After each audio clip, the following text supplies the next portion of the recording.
93, 93, 93.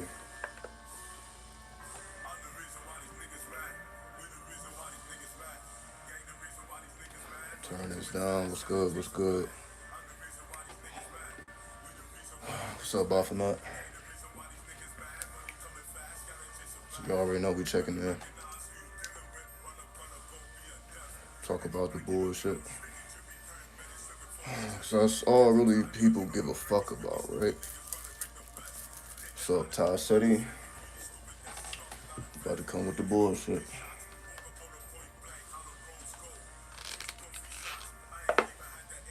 All right.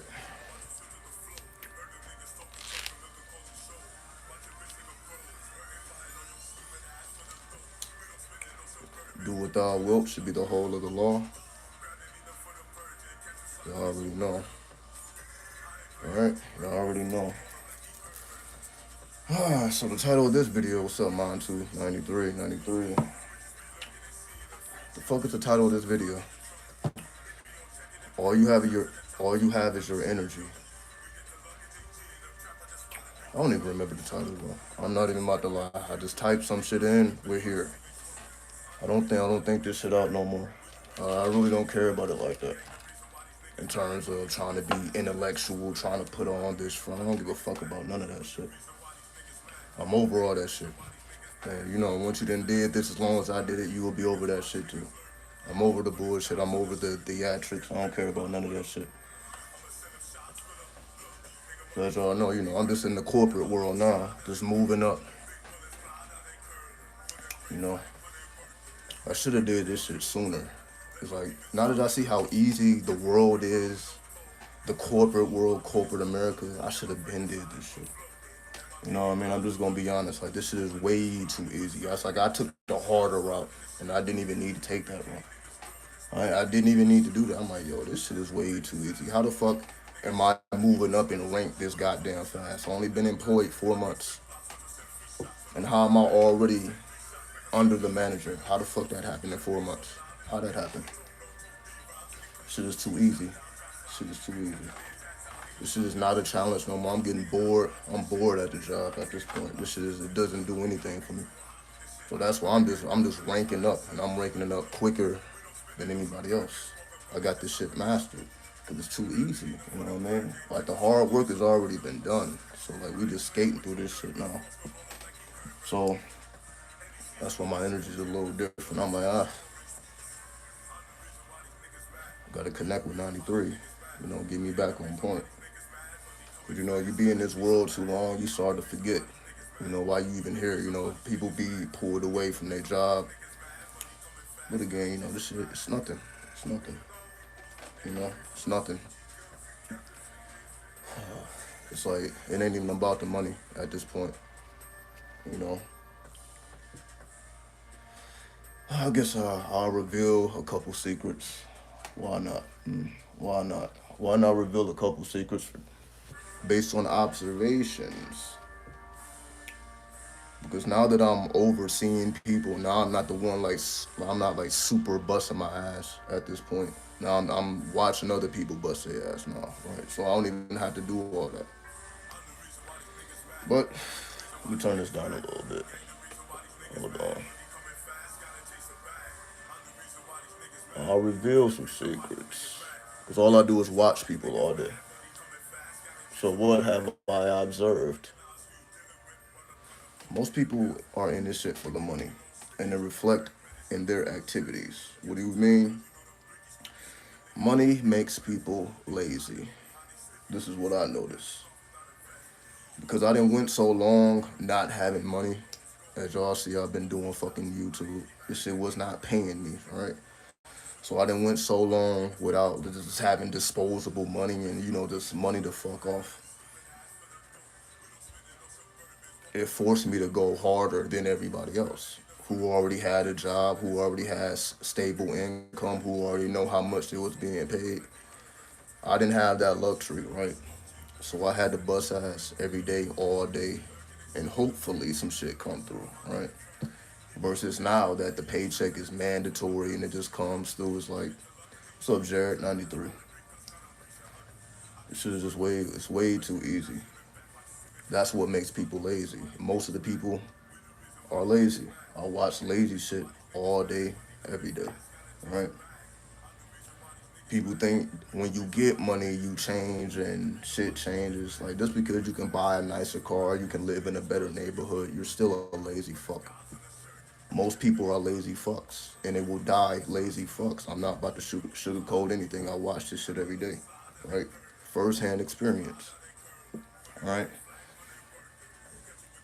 I don't. It's like I'm now that I'm moved up in rank, I have to force myself to be active. Meaning, I connect with the youth. This is why I really go to work. I don't go to work for a fucking paycheck. I go to work to connect with the youth. This is my opportunity to give the game. This is my opportunity to pass the game along. That's what I do.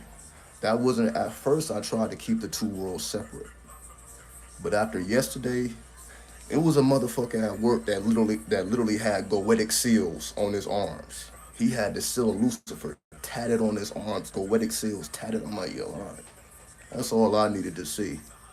That's all I needed to see. I'm like, oh shit. And then when I brought it to his attention, you know what he said? He like, yo, you the only one that even knew or know what this is about. I'm like, of course I'm the only one that know, because most people ain't trying to advance themselves on that level. They're too scared of Satan and demons. Again, this is all we fucking talk about, right? But now I'm seeing this shit in real, in firsthand.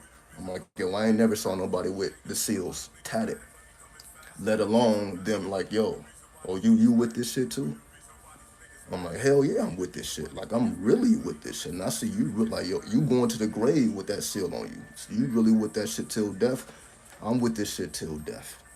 Right? So like there's very few people that's really on it like that. Like they just go through phases. Most people go through phases. You know, people are young, they do stupid things, they grow out of it. This ain't no shit you grow out of. You grow into this.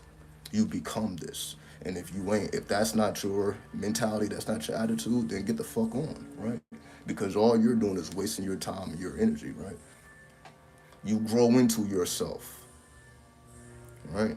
But anyway, so at this point, when I connect with the youth have energy.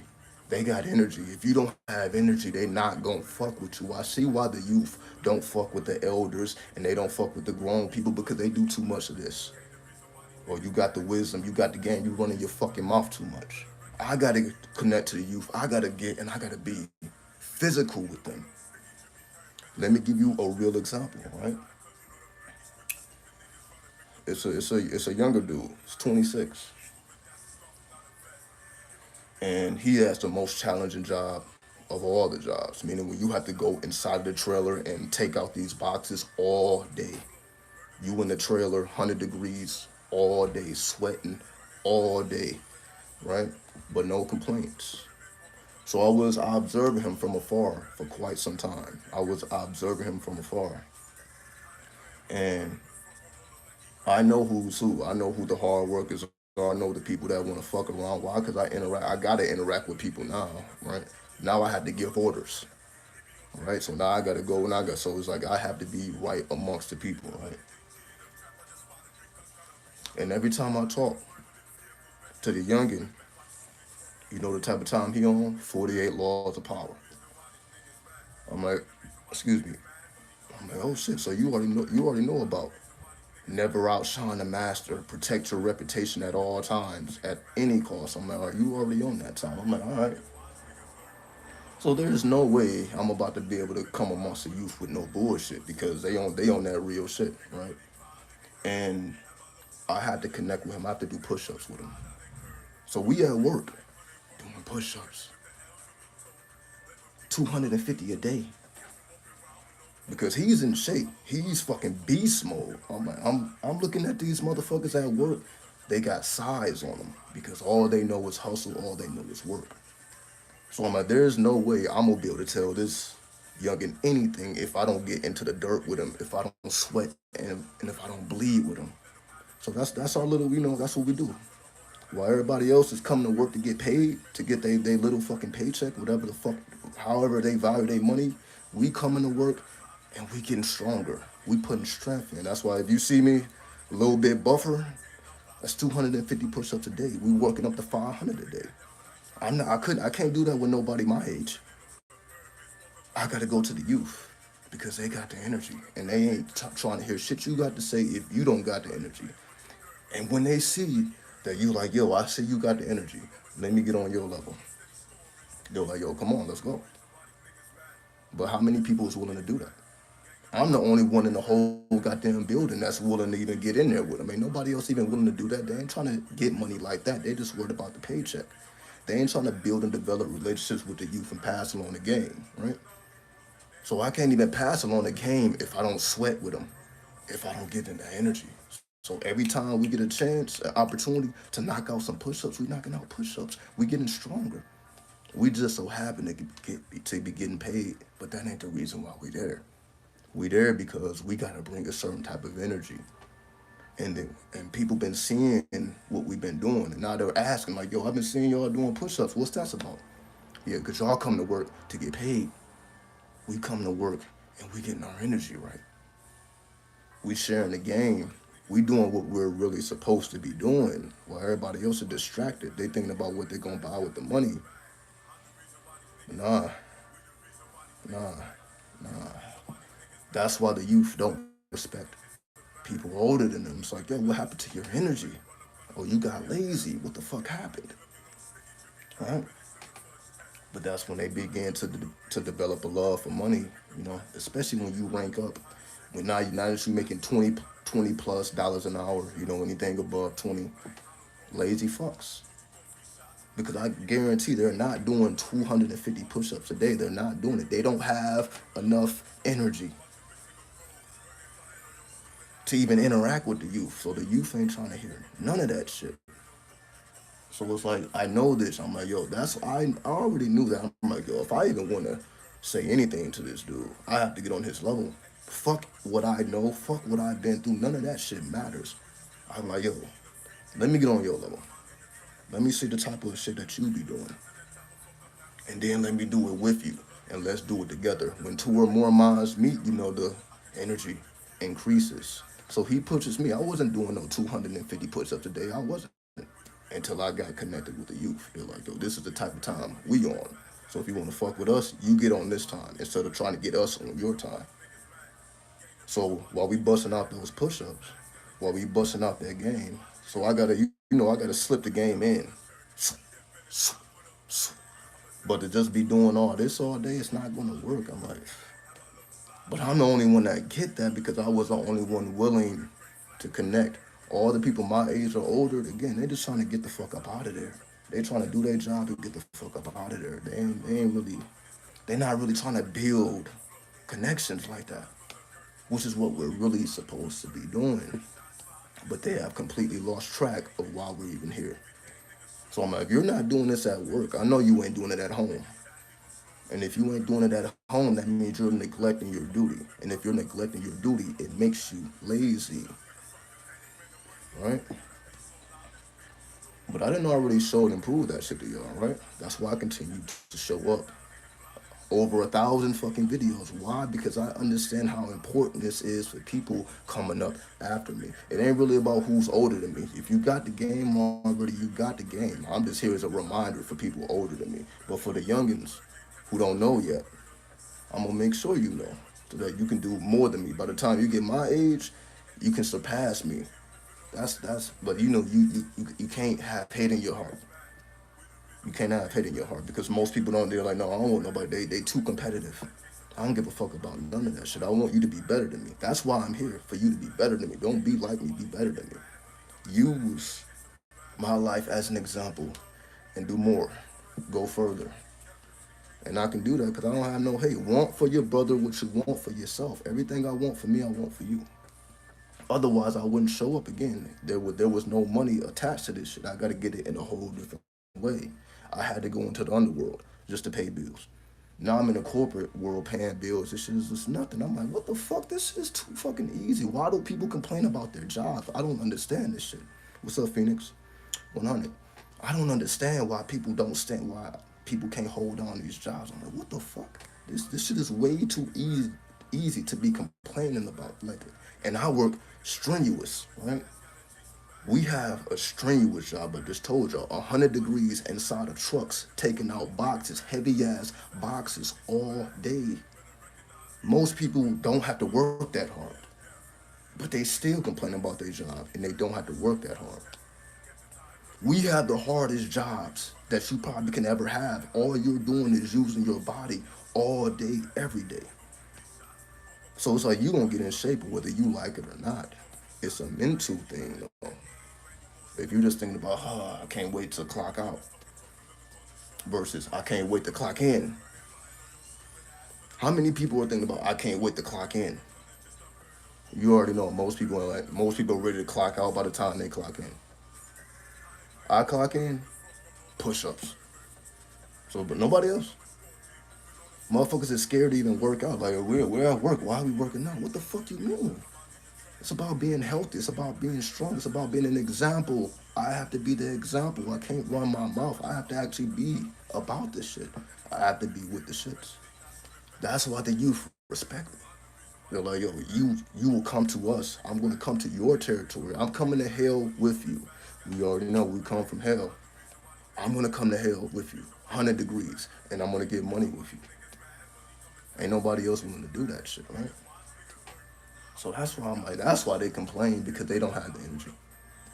So of course you're gonna complain when you don't have energy. Everything's a fucking problem. You're not trying to challenge yourself more. You see, I be getting bored real easy. That's why I'm just ranking up and shit. I can just watch people on camera all day if I really wanted to. But guess what I'm doing? Instead of doing that, I'm with the youth, getting money. I can just be the overseer. If I just wanted to be lazy, I can just be on the computer looking back, seeing what everybody else is doing. But I'm going there in there with them, showing them the way, and they show me how to keep this energy up. Like, oh, you trying to get that? All right, let me show you how to do it.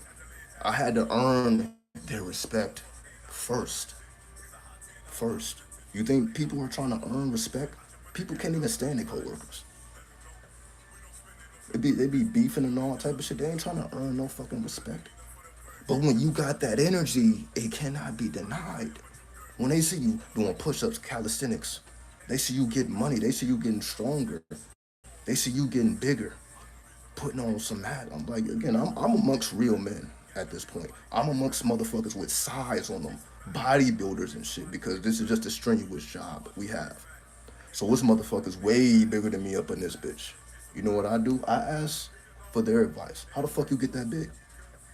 They be telling me shit like 7 days a week, no days off.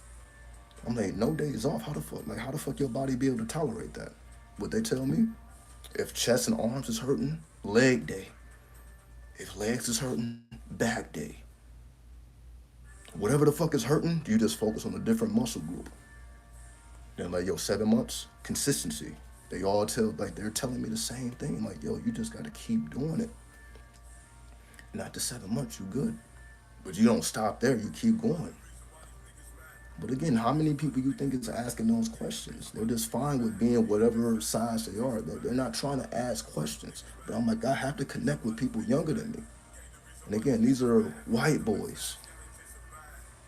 People that look like me. These are people from all type of cultures. And I'm like, I'm seeing motherfuckers with size on them. I'm like, yo, I'm not about to be the smallest motherfucker in here, all these motherfuckers with size. Let me get on your level. Let's get that size up. All right? So at this point, when I clock in, I'm clocking in not to get money, but to get currency. Because every time I interact with the youth, they give me energy. My energy increases. My energy doesn't decrease. Sometimes I don't even go to sleep. Sometimes I get no sleep and I have to still bust out these 10 hours. How do I make it through the day? It's the youth. Why? Because I can be tired. I'm like, oh, fuck. As soon as they see me, you ready to get that money? You ready to get that money? I'm like, oh, fuck. What the fuck I supposed to say? No? The fuck I supposed to say? No? Like, no, no, no, no, not today. Nope. Nope. Nope. Nope. I don't give a fuck how I'm feeling. Let's go. Arms be hurting. I be sore as fuck. I be sore every day. I'm sore right now. I'm sore every day. Yo, you ready to get that money? Yep. I'm like, I'm just gonna be fucking sore. I'm just gonna be sore, right? Because there's no way I'm saying no. There's no way I'm gonna deny them. There's no way. There's no way, right? But that's just because I'm like, yo, what the fuck? That's why I'm really here. Like, I gotta show them the way. That's why I'm ranking up to show that it's possible. Because it's people like me ain't in position. It's again all these other corporate motherfuckers, all these lazy motherfuckers. It ain't people that come straight from hell that's even in rank. I have to show the way. That's why I'm building up in rank. That's why I said after 4 months I'm already the overseer. But I still go back to the youth. I'm like, yo, this is how it's done. Right? So, but again, I'm like, I'm the only one doing that shit. And there's hundreds of people. I work in a big ass facility. There are hundreds of people, and it ain't just a handful of people. It's hundreds of us. It's probably between 500 and 1,000 people where I am, right? But we got the hardest job, nonetheless. Again, we're the one unloading these boxes. People getting hurt. I didn't see people get hurt. People still showing up. I'm like, damn, did you just get hurt? People limping. I'm seeing people limping because they got hurt, but they still showing up. They could have stayed at home. Like, damn, my ankle hurt, I still showed up. Damn, my knee hurt, I still showed up. They working through the pain. Same way I'm doing. I'm sore every day. My fingers, this shit is sore. Grabbing boxes. Technique. My fucking fingers is sore every day. I'm not comfortable ever at this point. 4 months straight, I'm not ever comfortable. Body is always hurting. But I can't complain, right? Because I see people younger than me that show up every day with no complaint. So I'm damn sure not going to complain, right? So, but again, most people are not willing to be sore every day. They're not willing to sweat every day. I'm sweating right now, right? I'm sweating right now. I wasn't sweating before I even got on camera. I'm like, damn, as soon as I get on camera, fucking, I'm getting hotter. But anyway, all we have is our energy. That's the only thing that matters. Honestly, that's the only thing that matters, right? I learned this when I had nothing, but I had everything. I'm like, yo, I have nothing, but I actually had everything, right? I had to learn this the hard way. That's why I'm like, I'm just so ready to give the game. I'm like, yo, you ain't got to learn the hard way. I already did it. This is what you will learn. You ain't go this way. Just go straight into the corporate world. Don't go into the underworld. There's no need to do that. Let me show you what you will learn. Take the game, go further than that. Because a lot of people get stuck in the underworld. They get caught in that shit, right? Because they wasn't truly ready for it. A lot of people was forced into it. I was forced into it, right? You don't wake up one day and say, okay, I'm about to be a hellraiser. I'm about to dwell in the same dimensions as Satan and Lucifer, right? Most people still chasing God. But the person I talked to with those seals, he was like, I know it ain't no God up there. I know that it's me, it's my energy. If I want to have a good day, my energy will be the reason, not because somebody is fucking pulling strings. Again, this is a white man too. I'm like, yeah, I understand. Like, that's the same type of time. That's 93, right? Different people come into the wisdom in different ways. But when I'm seeing the seal of Lucifer tatted on the motherfucker, I'm like, oh, okay. Again, nobody else knows what that is. But when a person like me sees some shit like that, I'm like, okay, apparently I'm in the right place. Because I don't know where the fuck else. Where the fuck else are you going to go to see goetic seals and it's still Lucifer on people's arms? That was the first time in my life that I've seen that up close and personal. Then the person is willing to reveal that. He's like, yeah, I'm into that lesser keys of Solomon. And I'm like, oh, you really, really with them now. Music to my ears. It's just more of a reason for me to go to work and don't give a fuck about the money. Now I can have conversations with some real motherfuckers. I can go get money with the youth, and I can have the intellectual conversations with those who are on that time. So while everybody else is just stressed out, I'm like, yo, I'm going over here, going over here, going over here, having that conversation, having that conversation. They be short. We're at work, so we can't just sit and have super deep conversations. We may only have 5 minutes. We sometimes it's less than 5 minutes, right? We may only be passing by, but we can. It's teaching me timing. Like, yo, if you got 5 seconds, 10 seconds, 15 seconds, say what you need to say. Get the fuck on. Right? I be playing little games with the youth. Like we be dragging heavy ass weight, 1,000 pounds, pallets. What's up, Cali? 93, 93 to you, Cali. Much love and respect to you as always, right? This is what we do. Pallets, 1,000 pounds, 2,000 pounds. This is the type of weight that we have to move all around these fucking facilities, right? Imagine trying to move 1,000 fucking pounds. But guess what? The fuck you gonna do? Complain about it? You may have to walk slow as fuck. And sometimes I see it. Like, yo, you gotta take your time. This is 1,000 pounds. And you gotta move this shit. Some people need help. But sometimes you may not have help. You gotta do this shit your damn self. So what the fuck you gonna do? A lot of people fall off. Now it's like, only the strong survive, right? Right? I walk around with Palo t-shirts and nobody recognizes the symbols because they're dumb fucks. They don't study. They don't care to study. And that's why, fuck them. Fuck them. What the book of the law say? It ain't just me, right? Fuck them. Book of the law say, yo, fuck the consolers. I'm adding emphasis to it. It says fuck the consolers. Fuck the people that try to comfort people and these weak ass bitches and these religious ass niggas. Fuck all of them. Because they're not on the type of time that you gotta be on if you're trying to make it to the next level. This type of 93 shit is only for a certain type of person. This is for those who are developing their true will. Everybody else, fuck them. It's not for them. They gonna read the book of the law and they gonna throw that shit to the fire. It's best not to even talk about this shit, honestly. Right? And that's with anything occult. So of course you can. That's why you can really be as occult as you want because most people are not even gonna know what you're doing. But that's the whole purpose. They're not supposed to know what you're doing. They're not supposed to know. It wouldn't be called a cult. It would just be cult. There's a reason why it's the OC cult. Occult. That means it's invisible to the naked eye. Right? That's the whole purpose of you even being over here. Because your whole life is supposed to be concealed. The beads, this ain't nothing. This ain't nothing. I appreciate it. This ain't nothing. I'm trying to be less flashy and shit. I'm starting to care less and less about this shit. I'm starting to care less and less about this shit. I'm like, this is too easy to get. Money is too fucking easy to get. God damn it. I'm like, why do fucking people care about this shit? I don't understand. I do understand, but it's weak shit. So I don't understand, right? I don't understand weak shit because I had to be strong and I have to continue to be strong. There's no way that I can be weak and expect to be a leader. I'm in a position of leadership now. There's no time for weakness. Everything has to be accounted for. You got to be fully mathematical around this bitch, right?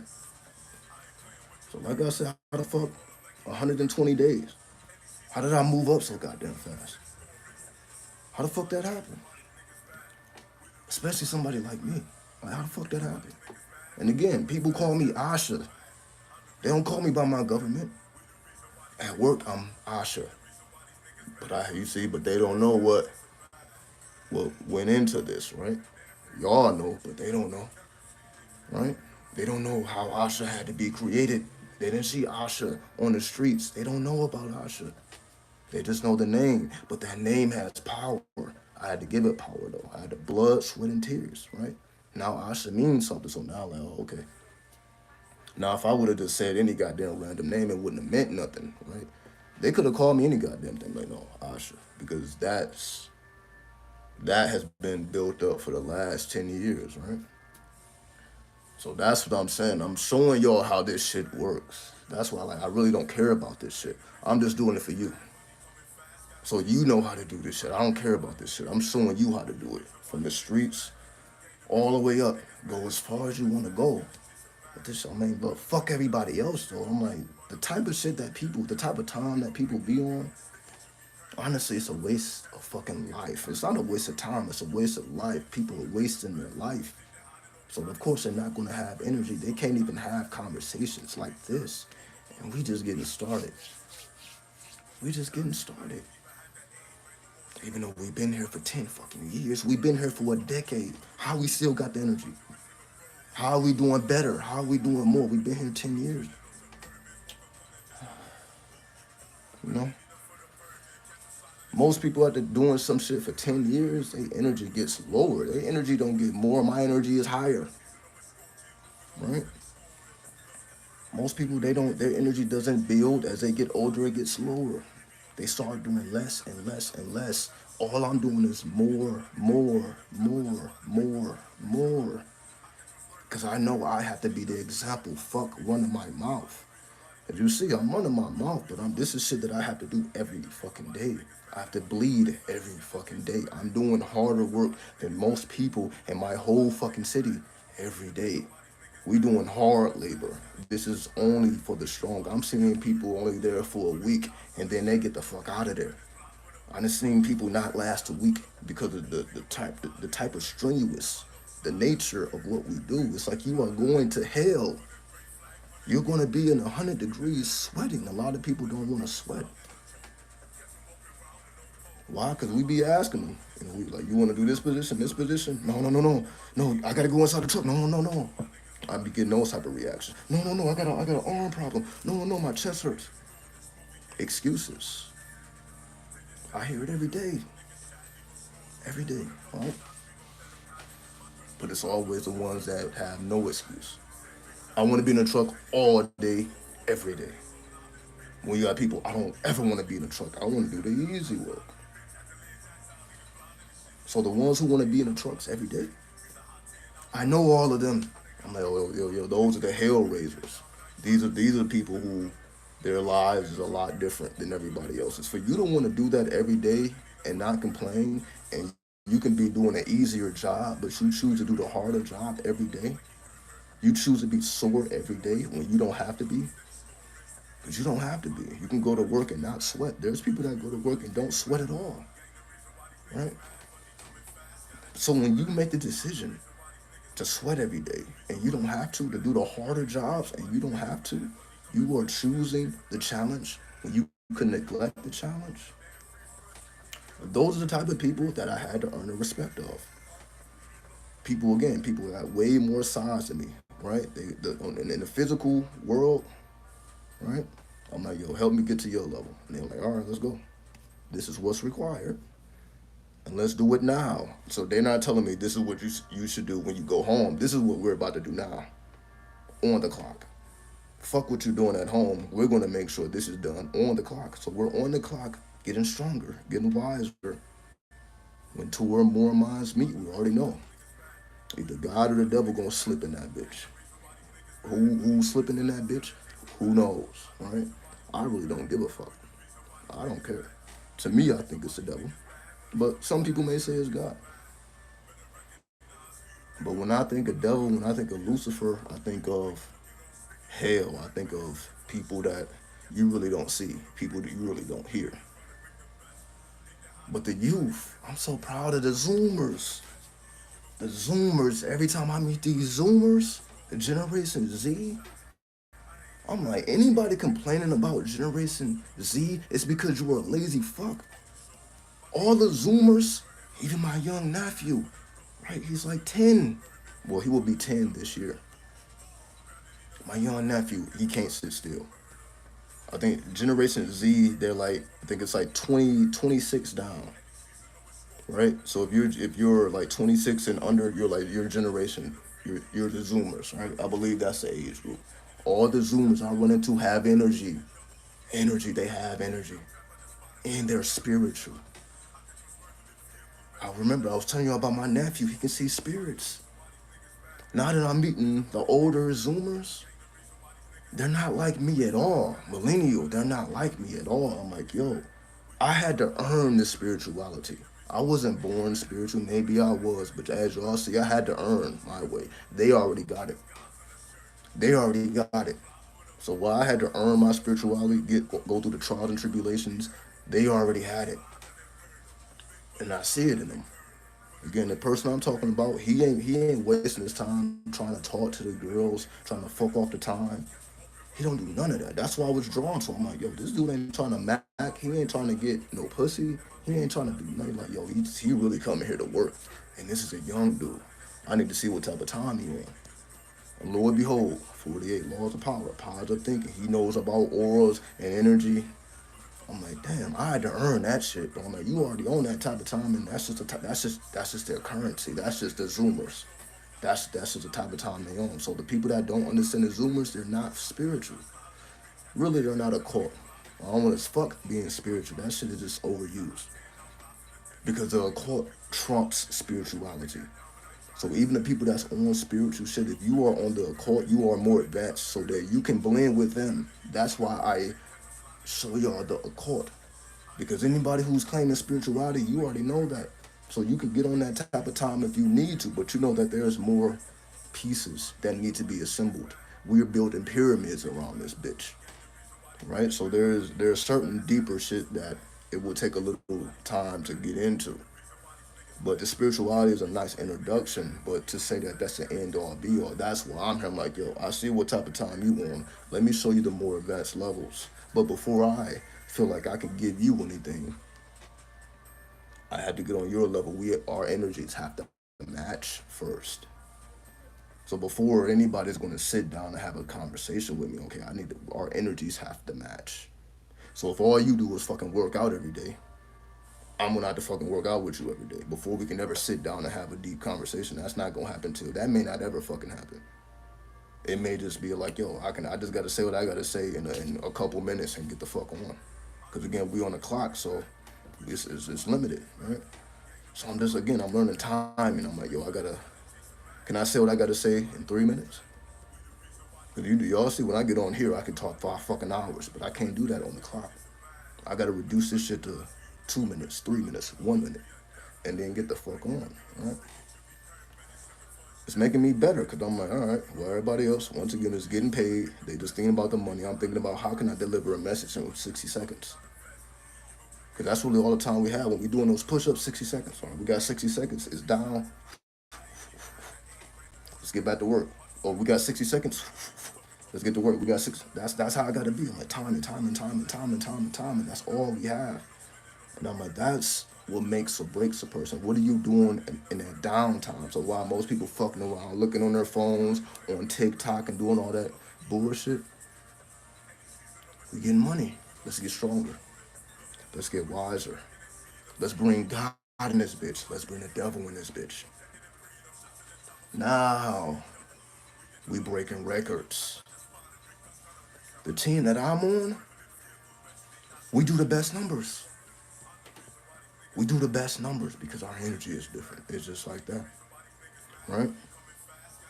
So, defeating your old self, remembering your true self, that's the Lima. Developing your true will, that's 93. So you're right. All I'm showing is 93. Is what I've been showing the whole time. This is what 93 is. This is how you develop your true will. This is exactly what we're doing here, right? This is just the way I do it, right? And I just know I come from hell. I know I do. Like I don't. Everybody's trying to get to heaven. I'm like, yo, I came directly from hell. I'm like, my mentality has always been different, right? So, because nobody else knows about 93 outside of 93. 93 is not mainstream. 93 is not popular. So if anybody even know about 93, I'm like, yo, you're an interesting person to even know about this shit. Because how the fuck do you know about this shit? People ain't just reading Crowley. They can't understand Crowley. Even a person with the Goetic seals, he like, yo, I'm not really into Crowley. He was like, yo, that's a little bit. I'm like, oh. He was more into Anthony LaVey, the person that started the Church of Satan. That's the route he went. So when Crowley is brought up, he was like, yo, that's a little bit. 93 is a little bit. I understand. This is the most strenuous lifestyle on the planet. I agree. I agree. And I'm showing you why right now. I've been showing you, right? All you have seen on this channel is me struggling. It's me hurting. It's me in pain, right? All you have seen is all that, and now it's like you see why I had to do that. Not see that. Not saying that you had to do it, but again, as a hell raiser, right? Before I knew anything about heaven and God, I knew about devil and hell.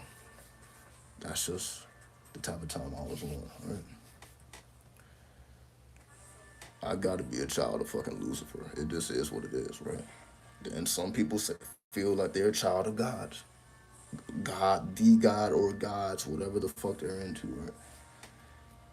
So that's why the energy is different, right? All these God fearing people, I don't fuck with them. I don't fuck with them. Lazy fucks. I do not fuck with them. Their energy is stupid, right? I can crush their ass. I crush God every day. That's what I do. I'm the God crusher. I crush God, right? Because they're not, they can't, you can't keep up with, like when I'm coming with all this energy and all you're saying, okay, well, I'm just going to sit back and I'm going to pray. I'm like, wait, so you're going to sit back and pray while I'm on my feet and getting stronger? You're going to sit back and pray? You're going to get on your knees and pray while I'm on my feet getting stronger? Okay. This is two different worlds. I'm like, that's why it's God and devil. I see why they're, I see this whole holy war. Like, yeah, I see it. I see it. But you know, when you true to yourself, you know what side you on and you know what position you play. But that's what the book of the law says. The book of the law says, fuck God. Fuck Muhammad. Fuck Jesus. Fuck Buddha. Fuck Shiva. Right in the book of the law, right? Said, fuck all of that. You need this. That's why most people that read that, they got to put that shit away. Like, yo, that's a little bit too much. That's a little bit too extreme. I ain't ready to do all that.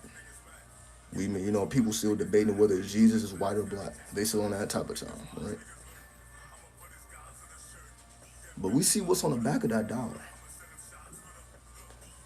People are so in love with the money, they don't even understand it. I guarantee you. Ask the average person, explain that great seal on the back of that dollar. What the fuck does that pyramid mean? What does that eye mean? What does all that mean?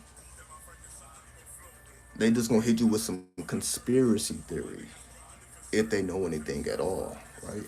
They don't know shit. And they can't show and prove it. I'm like, okay, that's what it means, show and prove it. Show and prove it. Nope. So they really don't know shit. They don't know where it come from, where it's going, where it's at. They don't know any of it. Because they're not supposed to know. They're supposed to stay stupid and be sheep for the wolves. Right? And spells all over it.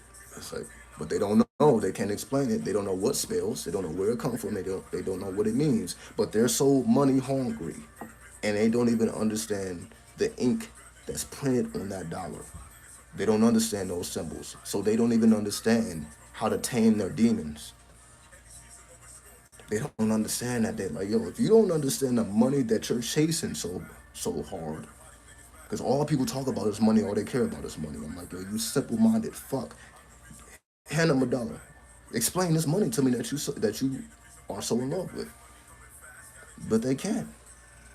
You see the issue there? I'm like, well, that's why you love money. That's why you chase after money, because you don't even understand it. It's like a fucking. I was about to use a stupid ass example. I'm not even gonna use that example. I was about to say it's like a regular guy chasing after a bad bitch, a woman that's way out of his league, but you can't tell him that, right? He's gonna try. He's gonna use every weapon in his arsenal just to get denied. And even when he gets denied, he's still gonna try. That's the people's mentality with money. Like, yo, I'm not on your level, but I'm gonna still try. And one day, hopefully, you may give me a chance. That's most people' mentality. Hopefully, one day you may give me a chance. Most people would love to be millionaires, but they don't know how to handle money. They don't know how to invest it. They don't understand how money works. Because they're too small-minded. They can't think past a fucking paycheck. How the fuck are you supposed to understand how to really do some real shit in this world? That's why if we want to talk about the dollar, if we want to talk about that masonry, they don't call it God. They call it the great architect. That square and compass with that G, mathematics, it's called the great architect. There's no God, there's a great architect. But you're a part of that. You're supposed to be doing that shit here on Earth. The great architect pretty much controls, not the controls, but set the stage. The stage is set. What are you gonna do with it? Our ancestors chose to build pyramids. Okay? This is what we did. We like, okay, let's build some motherfucking pyramids that are still here to this day because they are divinely protected. You don't think motherfuckers want to blow up them damn pyramids? If you have ever seen the pyramids, they have, they're damaged. People have been trying to destroy this shit since it's been there, but they were unsuccessful because it was just too advanced. Their weaponry just couldn't do shit to it. They're trying to throw big ass boulders again. Just read the story of Napoleon when he was occupying Egypt. Right? So I'm not making none of this shit up. Read the story of Napoleon in Egypt. That's why people are even into Egyptology and all that. That comes from Napoleon when he was occupying Egypt and he had his artists transcribing everything that they were seeing. That's what started Egyptology. But these were not people that with understanding. This was a time of war. And they were using Egypt as just like a flank for war tactics. If you know about the story of Napoleon, then none of this shit is new to you, right? But how many people know about that? Very few. History is not something that people just rush into learn. That's why people are just, they don't know where the fuck they're going. They don't know where they've been. So they're just moving in circles. They're not moving in a straight line. They're moving in circles. History stops you from going in circles because you're like, yo, I've been here before. Let me try a different route. But when you have no idea about that history, you can be going past the same thing and you just have no memory. They're like, yo, I've been moving in the same circle for years. You don't, it doesn't even register to you because they're too money hungry because they don't understand it. They know that they don't deserve it, but what do they call this shit?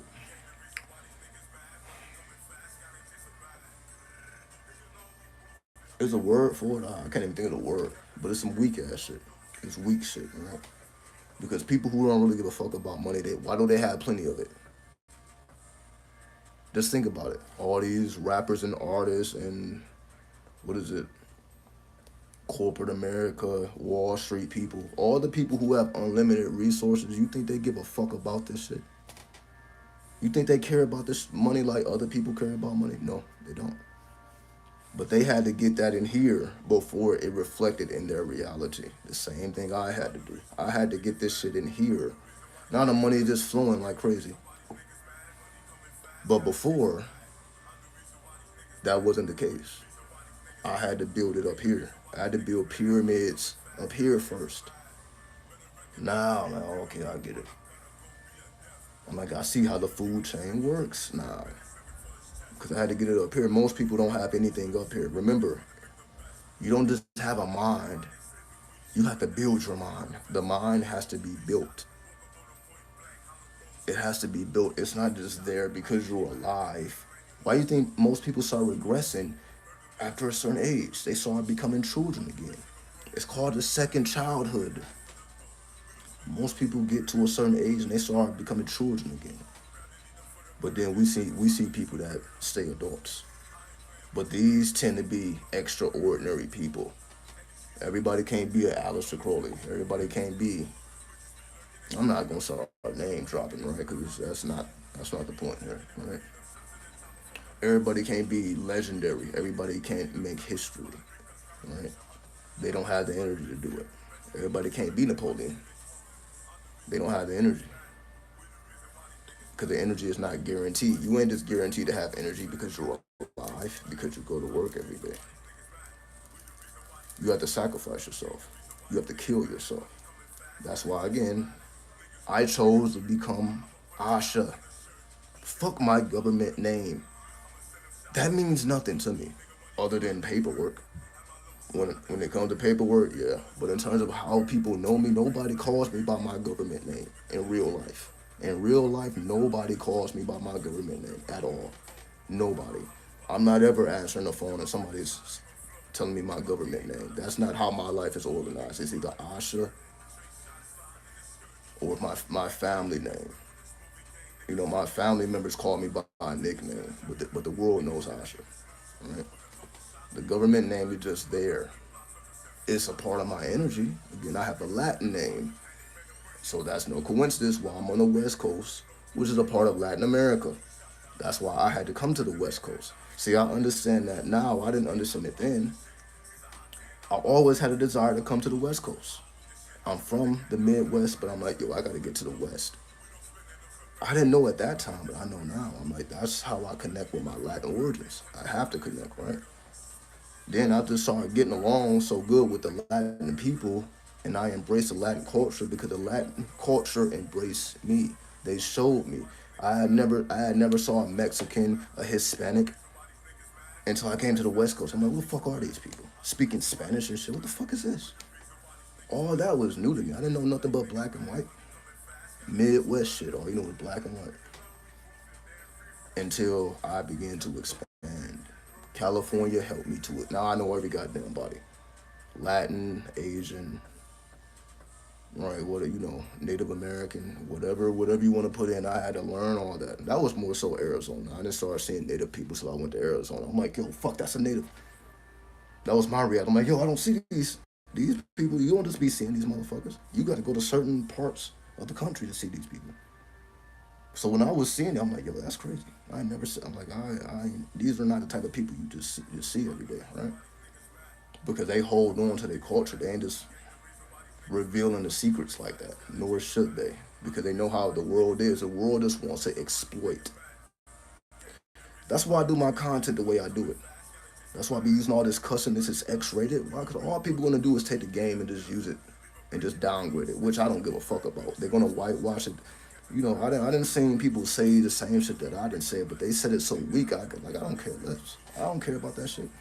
I'm like, damn, if you ain't keeping it 93, I'm not gonna respect it, right? But they're not gonna do that. So they may get the game from 93, but then they gonna mix it with some other bullshit. Now it don't even matter, right? It don't even matter. So that's why I keep my shit like this. I'm like, yo, this is gonna be the most authentic you're gonna get this shit. Anybody else who comes after this shit is gonna be weak. They're gonna weaken the game. They're gonna weaken it. That's just the way it goes, right? The only people that's able to keep this shit strong is the ones who dedicate their whole life to it. And that's not most people, right? Most people ain't dying 93. They're not gonna die 93. They're gonna die fucking Christians and Muslims and fucking Hebrews and shit. Right? They're gonna go back to God. When they get tired of this devil shit, they're gonna go back to God. I guarantee it. I guarantee it. But you're not gonna see me do it, right? I told you I come from hell. I'm going back there. Fuck heaven. I don't. That shit doesn't mean anything to me. I'm like, yo, I'm not about to suffer my whole life. Then, oh, okay, now you're in heaven. Now you get everything you want. That shit makes no sense to me. I'm doing it all right now. Anything I desire, I got to get it here. Fuck afterlife. That's a whole nother journey. I'm not waiting till okay, I'm gonna let's fuck this life. This doesn't mean anything. What means everything is afterlife. I'm like, yo, okay. So they don't know about resurrection. You're setting yourself up for failure with that mentality. But that's the mentality that religion gives you. Religion makes you weak, a weak fuck, because the way you think, oh, is this God, God, God, God, God, fuck God. I keep saying that shit, right? Fuck that white motherfucker with that beard. How they depict God, fuck them. Fuck them. That shit is not real. The only thing that's real is what's right now, and then people look over this shit like that's not the case. They then completely flip this shit over, but that's why people are fucking savages, right? That's why we don't care about each other. We can kill each other. We can take each other. I don't even trust my own family because they're a bunch of weak motherfuckers. Because they're not on my level. They will never be on my level. They don't have this type of energy. So anybody can get this shit. So I'm not just pointing to people outside of my circle. I see this shit again within my own circle, within my own family, not my circle, within my own family, right? Because just because they're part of my family don't mean that they exempt. You have to build yourself from the ground up. Seems like I'm the only one with the YouTube channel this long, right? I was doing this shit before it was cool, before people even realized what the fuck you can really do with this, right? So while everybody else is trying to get YouTube famous, I'm doing what a YouTuber is supposed to do. You see the difference? I don't think people understand that. They will never understand it. Fuck them though, right? to be a YouTuber don't have shit to do with a YouTube check. Because all I see is people doing stupid ass shit. They get money and now they just fucking it off. It's like, okay, so this is what it means to be a YouTuber? Like that ain't no shit to be proud about. I'm looking like I be watching news and shit. I'm like, YouTuber does stupid shit. Like, all right. That shit is not a badge of honor because they fucked it off. They fucked it off. That's not what it means to be a YouTuber. Now, YouTube pays you for ads. You see, I don't put ads on my videos. Fuck an ad. I don't want y'all seeing fucking white men and white women selling you products that you don't give a fuck about. Why would I put that on my channel? But I'm supposed to be real, but I'm putting fake shit on my channel. See, that's most people don't think like that. They're just thinking about the money. I don't give a fuck what the commercial says. I'm getting paid for it. I'm like, fuck a commercial. That shit, those spells and those commercials, it will not be over here. That's why I say this shit will be the most authentic. Everybody else is going to take a different route and let them do it. Let them fuck that shit off. And that's why, I say just get YouTube Premium so that you don't have to watch ads. But all that shit is spells anyway, right? So just get YouTube Premium. So whoever your favorite creator is, just get YouTube Premium and then watch this shit ad free. Save your own mental. That's my advice. Who else is gonna tell you that? Exactly, right? Because you are still supporting your favorite creator when you get YouTube Premium. So you don't have to watch ads. It's like what, $10 a month? Come on now. Who the fuck can't afford $10 a goddamn month? And this is not a promotion for YouTube Premium. I'm just saying to keep those disgusting ass spells out of your subconscious. I think it's worth $10 fucking. But do it or not do it. Right? Can't make anybody do anything, right? Fuck them. That's just my energy. Fuck all of them. They are no good for you anyway. Hating ass motherfuckers who just wanna be around you because you got the energy, but they don't really got love for you like that. Because they don't have love for themselves. Because you have to be about I think y'all get what I'm saying here, right?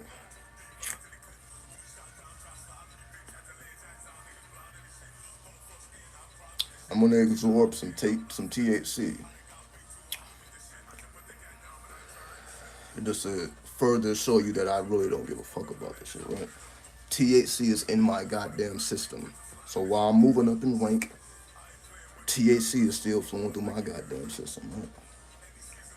So I'm just showing y'all my level of fuck it is unlike anything else. It's unlike anything else, right? So while everybody else is trying to get clean themselves up and trying to be this way, trying to be that way again, I'm still the one. I will come to you even if you're on the goddamn streets, because I've been in the streets. I said I've been showing y'all this shit the whole time. So really, everything that I'm saying now, I've been showing y'all the whole time. Because when I was in the streets, who was I amongst and who was I talking with? The people that are in the streets. Because that's the only place you're gonna find me, right? At that time. So of course I'm gonna interact with street types of people because I'm in the streets 24 fucking 7 at that time. So I didn't show y'all I'm willing to go into hell to pick up the ones who need that divine spark. So I'm the one that go to hell and I'm showing you the way. Like, okay, this is what you gotta do. Remember, Lucifer descended into hell and then worked his way back up, right? But religion stops you from getting a real understanding of these things. So fuck religion. Fuck being bonded. Because that's what religion does. It creates boundaries for you. That's what the Ten Commandments are. You shouldn't do this. You should stay away from sin. But does that really make anybody better? I don't see it. Maybe you do. I'm only speaking from my perspective. I don't see how religion make this world better. Religion fucked this world up. That's my opinion. Religion is why this world is chaos. It's not because of people like me or you. It's not the Hellraisers. We're the one that actually levels this shit out. That's what it is. The balance of the universe. People like me gotta exist. That's why I said I was forced into this shit. I didn't wake up one day, okay, I'm gonna be 93. This shit would not let me sleep. The dead still come to me. How do I know that?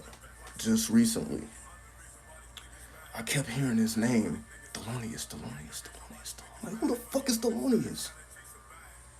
Who the fuck is that? I research it. Thelonious Monk, a famous jazz player who was eccentric and had his own style. He was wearing sunglasses while he played the piano. He would even fall asleep in front of the piano and dance. I'm like, what the fuck? I ain't never even heard of this motherfucker. But clearly he heard of me. I'm like, why do I keep hearing this goddamn name? But again, how many people like, yo, again,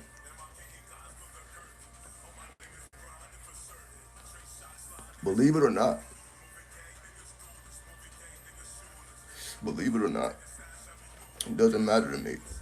I'm just explaining to you real shit, right? Real necromancy. So, because I know a lot of people just be talking about this shit, making up fake ass shit.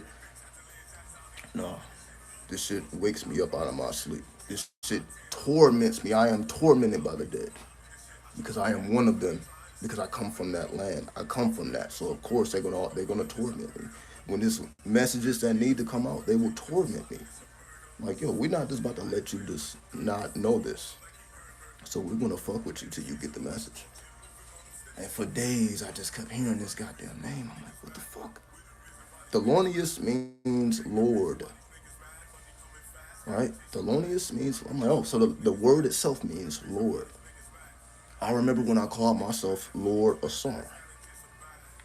Because as y'all know, Asar came to me directly. Right?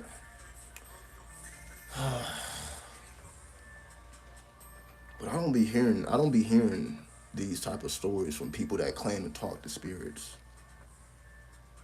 Right? I don't be hearing this shit. Like the people that be talking about, it's like it be bullshit though. I had this dream and this was said. It be bullshit though. I'm like, so you gonna have a dream about this just to get that message? What the fuck is that? Then they put some type of religious shit on top of it. I'm like, it always gotta be some extra shit on top of it. Fuck them though, right? You just gotta know anything that come out of my mouth is real. It just is what it is, right? Believe it or not, but it doesn't affect my karma because I'm telling the truth. If you choose to believe it or not, that's on you, right? But you're not gonna call me a liar. Cause I'm like, I didn't show you so much truth. What the fuck is there to lie about, right? If I can show myself in my worst state, what the fuck do I gotta lie about now? Right? I didn't already showed y'all my darkness. I didn't already showed you my shadows. I didn't already showed you my demons. I didn't already put all that out there. You can go watch it right now if you want to, right? I done gave you 1,000 videos of struggle. I didn't already put it up, right? What the fuck is there to lie about? I gotta lie about my past, so you can go watch it. Right? You can go watch how I got here. That's why I document it. That's what we're supposed to be doing, right? If it's real, let me show you how that happened. So the more and more you watch me, you're gonna start seeing me size up because I'm amongst the youth. I'm like, yo, they gonna get me right. The youth is gonna get me right. So I'm not even talking about me, like, because I was always mental, spiritual, but now the youth, like, yo, this is how you get the physical up. I'm like, yo, the Holy Trinity, right? So I'm here to now. I gotta master the physical. Now I gotta get my size up. Now I have to get in better shape. This is fine. The spirit is fine, but that's not the. That's it's more to it, right? I gotta get the physical. I gotta get the size up, right? I gotta get on my Bruce Lee, right? I gotta get on my Bruce Lee to show you that it's possible. To show and prove. So now when I'm running my mouth, you're like, okay, I see the size. I see the examples, right? You don't just fucking get like this because you just wake up one day like this, right? But you're gonna see, right? Just be patient. You're gonna see. You're gonna see. I started looking a lot better with my shirt off, right? And y'all see, I've been having my shirt off for 10 years, right? I took my shirt off in 2014. The video went viral. Why the fuck does a video go viral? All I did was take my goddamn shirt off and start talking like this. I was talking like this 10 years ago. Go watch it. How to manifest instantly? The video that went viral, no shirt, and I'm talking crazy like I'm talking now.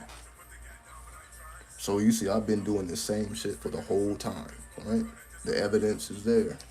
Just for the people that don't know me, I know everybody has not been around this long, so that's why I just have to remind people that we've been here for a long ass time, right? Probably longer than your favorite creator. We've been here, right? We've been on YouTube since YouTube existed, right? I've been on YouTube since YouTube existed, right?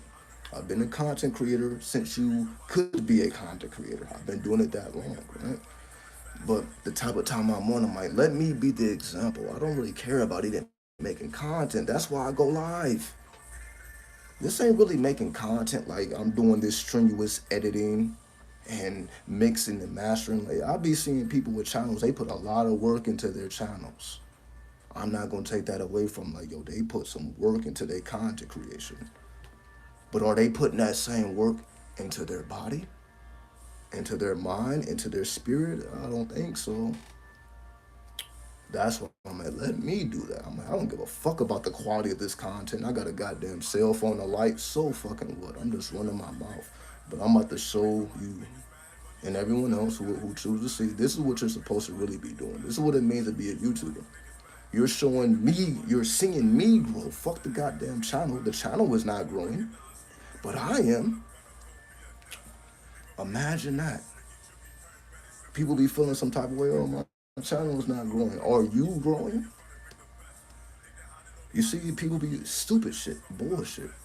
I don't give a fuck about these numbers,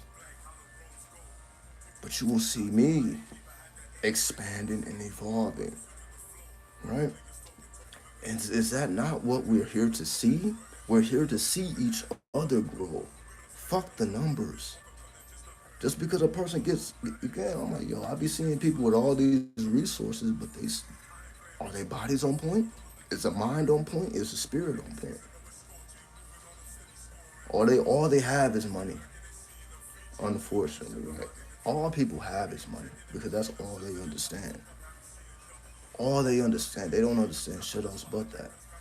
Because if you take that away from them, they don't mean anything. But I showed you, like, yo, I don't have any monetary resources, but I got all this spirit, I got all this mental. Let me get the physical on point, right? So I've shown you the whole time, this is what it really means to be a YouTuber.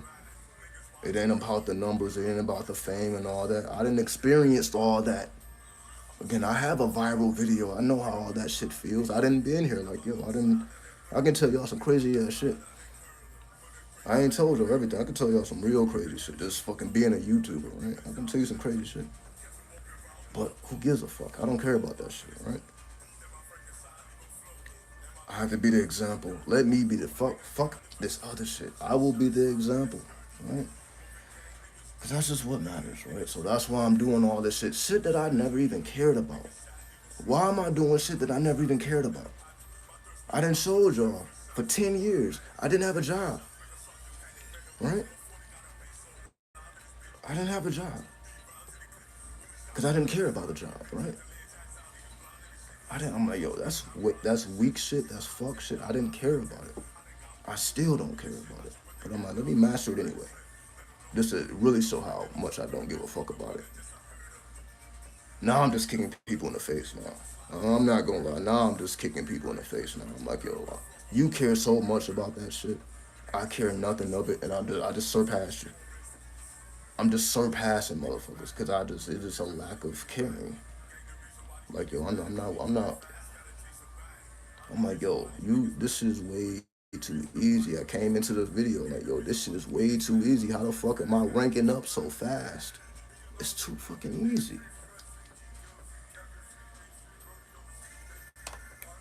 But I wanted to show it. Fuck talking about it. Let me show you how easy this shit is. Remember, I told y'all about all the polos that I bought. I don't even wear that shit no more. I don't even wear this shit no more. What do you mean? Like, I got all these polos, all these colors. I don't even wear this shit no more. All I wear is black now. All black from head to toe. I don't even wear colors no more. Black military tactical shirt. black pants, black boots, black socks, black underwear, black. Oh, I don't even wear color no more. The only color is probably this. This is the only color. But then I be having my shirt like buttoned all so you don't even see this shit. So I don't even wear color no more. That's just the type of time I'm on now. Like I don't even give a fuck about color. I just wear black. I don't care about no other color at this point, right? So I just bought all those goddamn colors. Just to not even wear them, right? Bought all that shit just not to wear. This shit is on the floor. This is on the look. See this? This is on the floor. It's a blue polo. Cause I got all these clean ass clothes that I just don't wear anymore. Right? See how I just picked this shit up? Right? See this? Right? Just got this shit laying around. I don't even wear this shit no more. Let me go grab the shit, right? Let's just be materialistic right now, right? Let me do it. Oh, what are you talking about? Let me show and prove right now.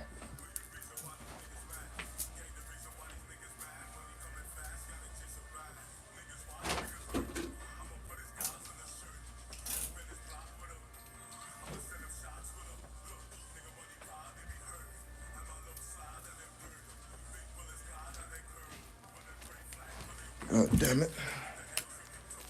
So for anybody who look at all this shit. Look at all this shit. Look at all this. Color. Polos.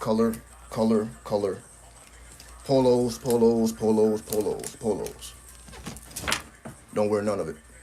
It just sits in the closet.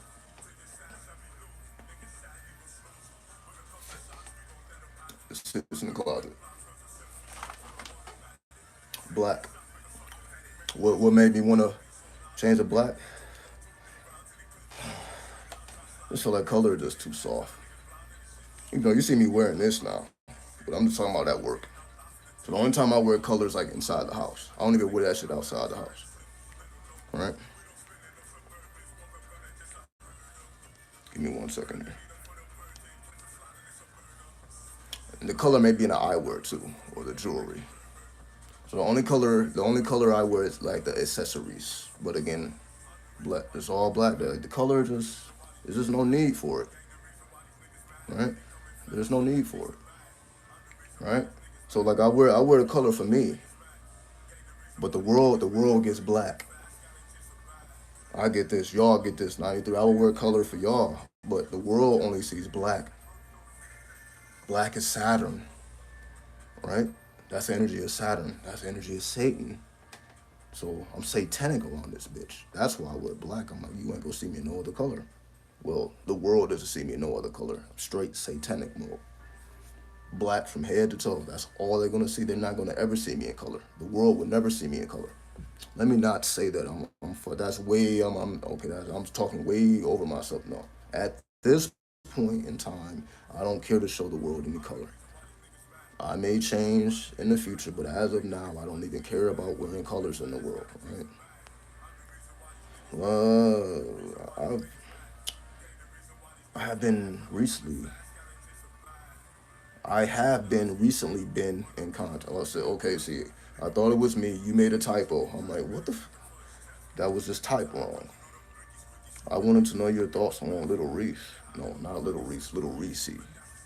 So that's one. I actually know how to pronounce his name. It's not Little Reese, it's Little Reese, right? So I want to know your thoughts on Little Reese and what he represents. I'm thinking because his name is the Grim Reaper. I may be in contact with Osiris. Okay, so I guess you're talking about Lil Reese is coming to you in dreams and visions, and you're like, okay, Grim Reaper, that may be the energy of death, the 13th card in the tarot. Okay, yeah, I see where you're going with it.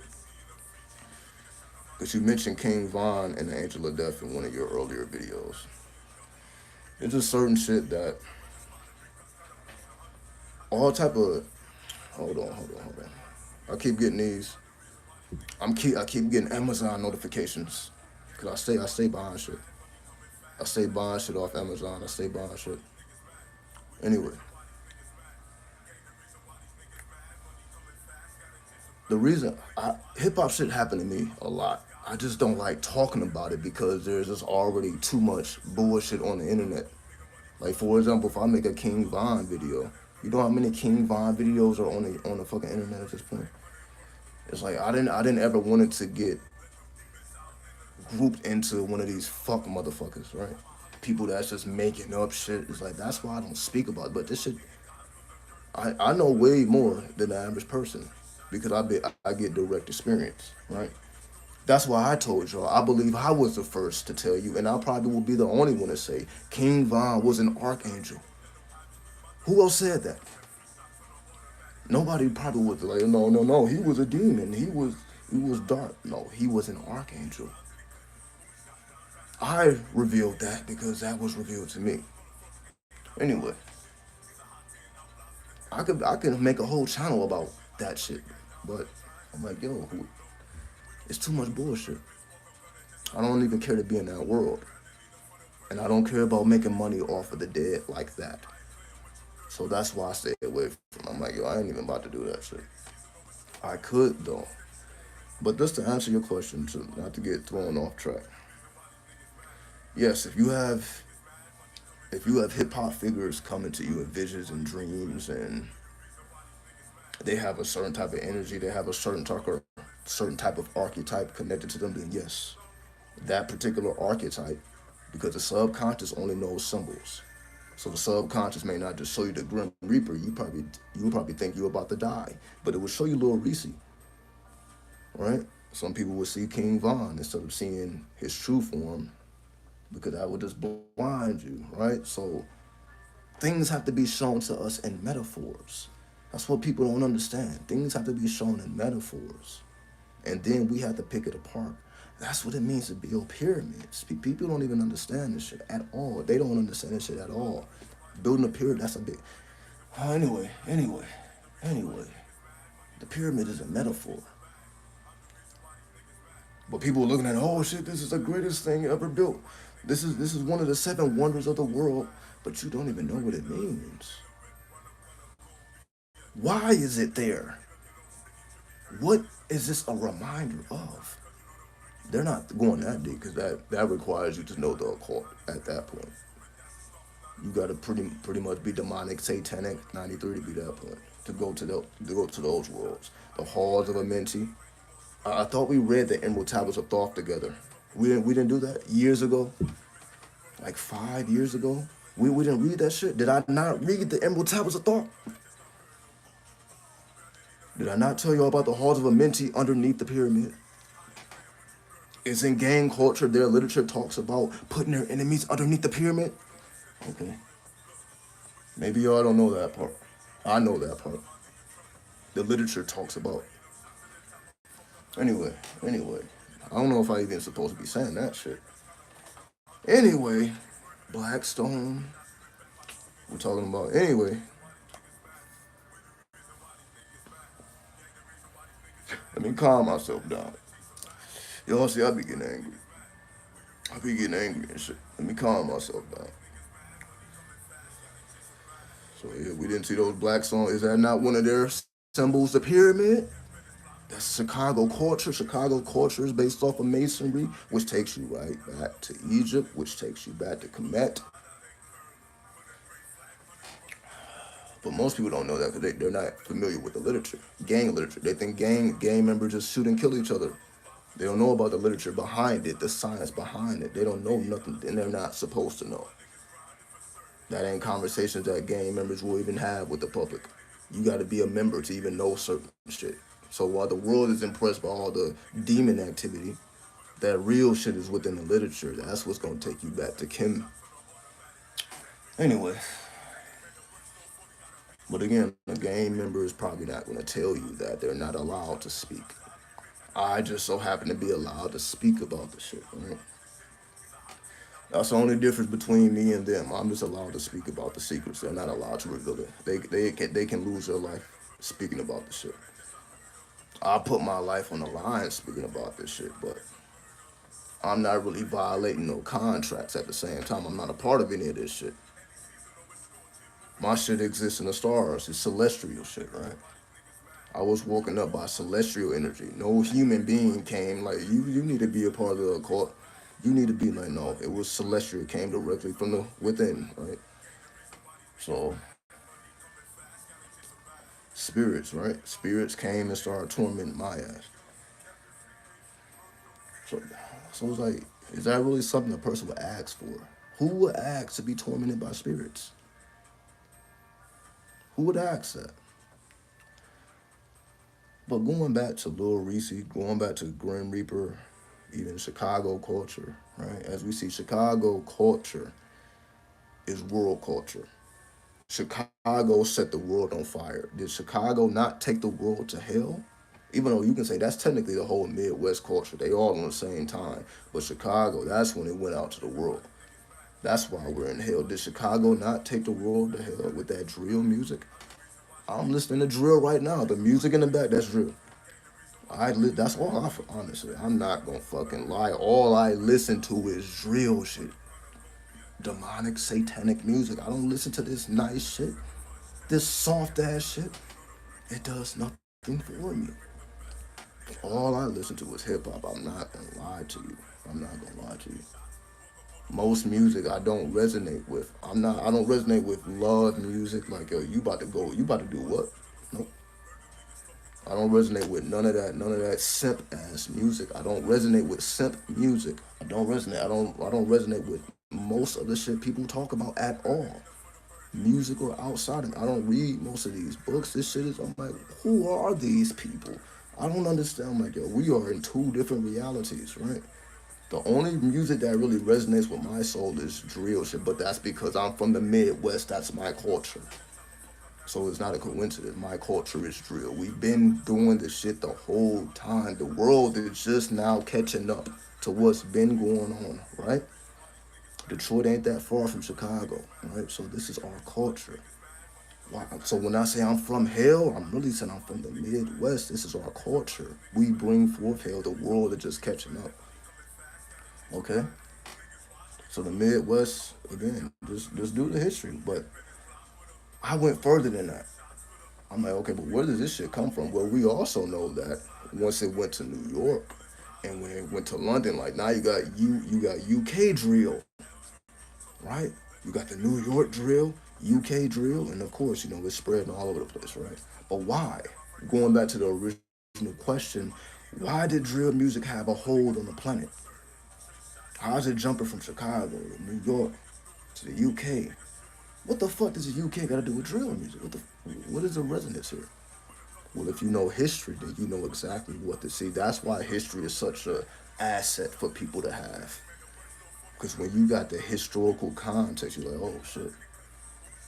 The culture actually originated in Europe and came to the Midwest. So it just went back. The law reversal. Because it started there, came over here, now it went back. Circle of life. Now, can a rapper explain that shit to you? No. Can a historian explain that shit to you? No, because they're not rappers. Because I'm within the culture of hip hop, culture of Kim. I can explain things to you that you're not going to get from other people outside of the culture. I can talk about what I talk about because I'm actually inside of the culture. I actually do make music. I got all type of songs on the channel, right? I do every element of hip hop. Do I not? You can see me dance on my channel. I didn't upload every element of hip hop on the channel, right? Just to show and prove that this is my culture. I take this seriously. This is me every day, all day, right? You don't hear me playing nothing else but hip hop in the background, right? The hardest of the hard, right? I'm like, I'm not just about to play no soft hip hop. I gotta play the hardest shit. Why not? Why be fake? Why play some soft shit when the world is hard as fuck? We need music to match the hardness of this world. So when I listen to drill music, that's just preparing me to deal with the world. Because that's the type of time that the world is on. Anyway, I know I'm going all over the place, but that's just the reality of it all, right? If you see people, whether it's rappers celebrities, and they have a certain type of energy about them. Yes, that is your subconscious trying to connect with you with a certain element about yourself. Maybe you are the Grim Reaper, Isaiah. We see Lil Reese as a Grim Reaper, but how do you know you're not the Grim Reaper? How do you know you're not the 13th major arcana of the tarot? What does it mean to be the Grim Reaper? Does it mean you just pick up guns and kill people? Or is there more to it? Maybe it's just time for you to understand what the Grim Reaper really is outside of what people think he is. Because you know people ain't do the history. Where does the Grim Reaper come from? What culture was the first culture to talk about a Grim Reaper? You ask the average person that, they don't fucking know. That's why I keep saying, when you got that historical context, that's what the tarot is supposed to do for you, to give you a historical context. But do most people use a tarot like that? No, they're fucking fortune tellers. How do you know they're fortune tellers? Because they don't have historical context. That's how you know who's who.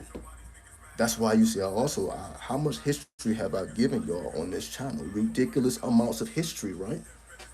I'm not just talking about the fortune telling aspect of this shit. I'm giving you historical references. I mean, that ain't no meaning. This ain't no fortune telling shit. Let me give you the historical reference. Let me paint the timeline for you so that you can see how I have just connected the dots here. So I'm taking things that may not be associated with each other on the surface, but they are on the occult. But if you're not an occultist, how the fuck can you even make those correspondences and those correlations? You see what I mean? The only reason I'm even able to do all that I do is because I'm an actual participant. I'm a practitioner. I'm not a scholar. I'm not scholarly. I'm a practitioner. I actually practice the art. I'm not studying this shit from outside. I'm really doing the spells. I'm really, again, doing the music, activating the magic, working with the spirits. Every time I come on here, spirits, right?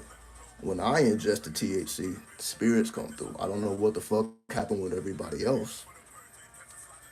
I don't know what, like, people, other people. I be seeing people smoking and drinking, and they become fucking fools.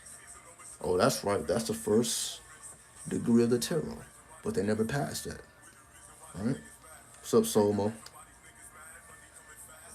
Do people don't notice the correlations, do they?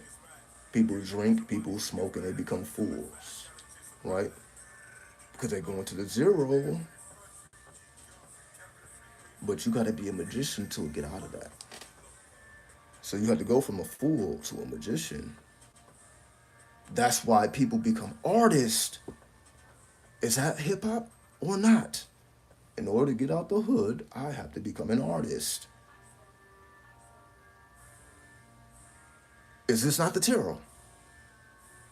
We are born in poverty. We're born in fucking generational curses. We're born in basically you are born just to get killed out here, just to die, just to become a fucking number. That's what the world is expecting of you. But how do you become a magician? That's for us. We don't say magician. We say artist.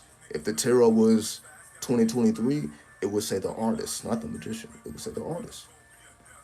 Even though you have the art card, but it would be the artist because this is what we see. Like, okay, if I need to get out, I have to produce art. Producing art gets you out of the hood. How am I here right now? Art. What's up, Sheev? Sheev 1? 93. 93. I'm here because of art. I followed the tarot. It's art. If I was not an artist, I couldn't say anything that I say. I had to be an artist first. That's why I've been saying I've been creating content for as long as you have been able to create content. I've been on YouTube since YouTube has been a thing, meaning I have been an artist since then. That's me as a teenager. I've been doing it since I was a teenager, meaning I was following these degrees. What's after the magician? The high priest, the priestess. That's when I became Asha, the high priestess, the feminine. Asha's a feminine name, right? Then why did you take on a feminine degree, the high priestess? I'm following the tarot. I don't know what the fuck anybody else is doing.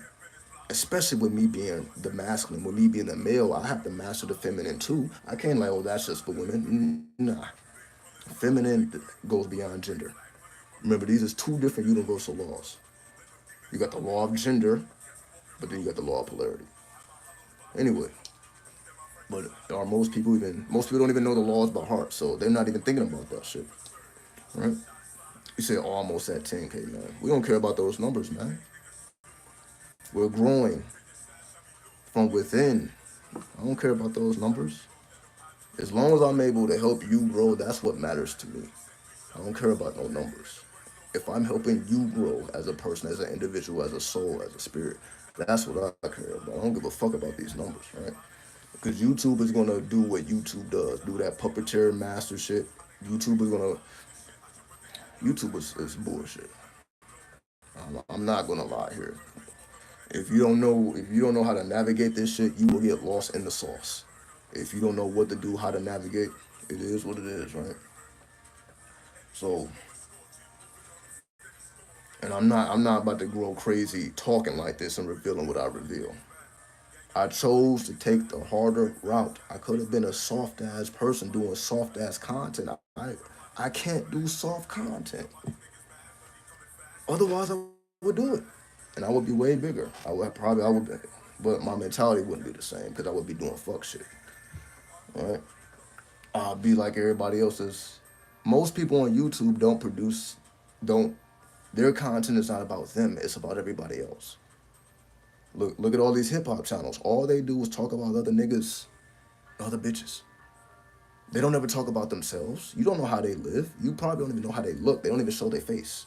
Most YouTubers don't show their face. Right? What's up, Mary 93? Most YouTubers do not show their face. And their channel is not about them. Their channel is about everybody else. I took the route. I'm gonna show my face and make my channel about my own growth. Imagine that, because that's not what most people do.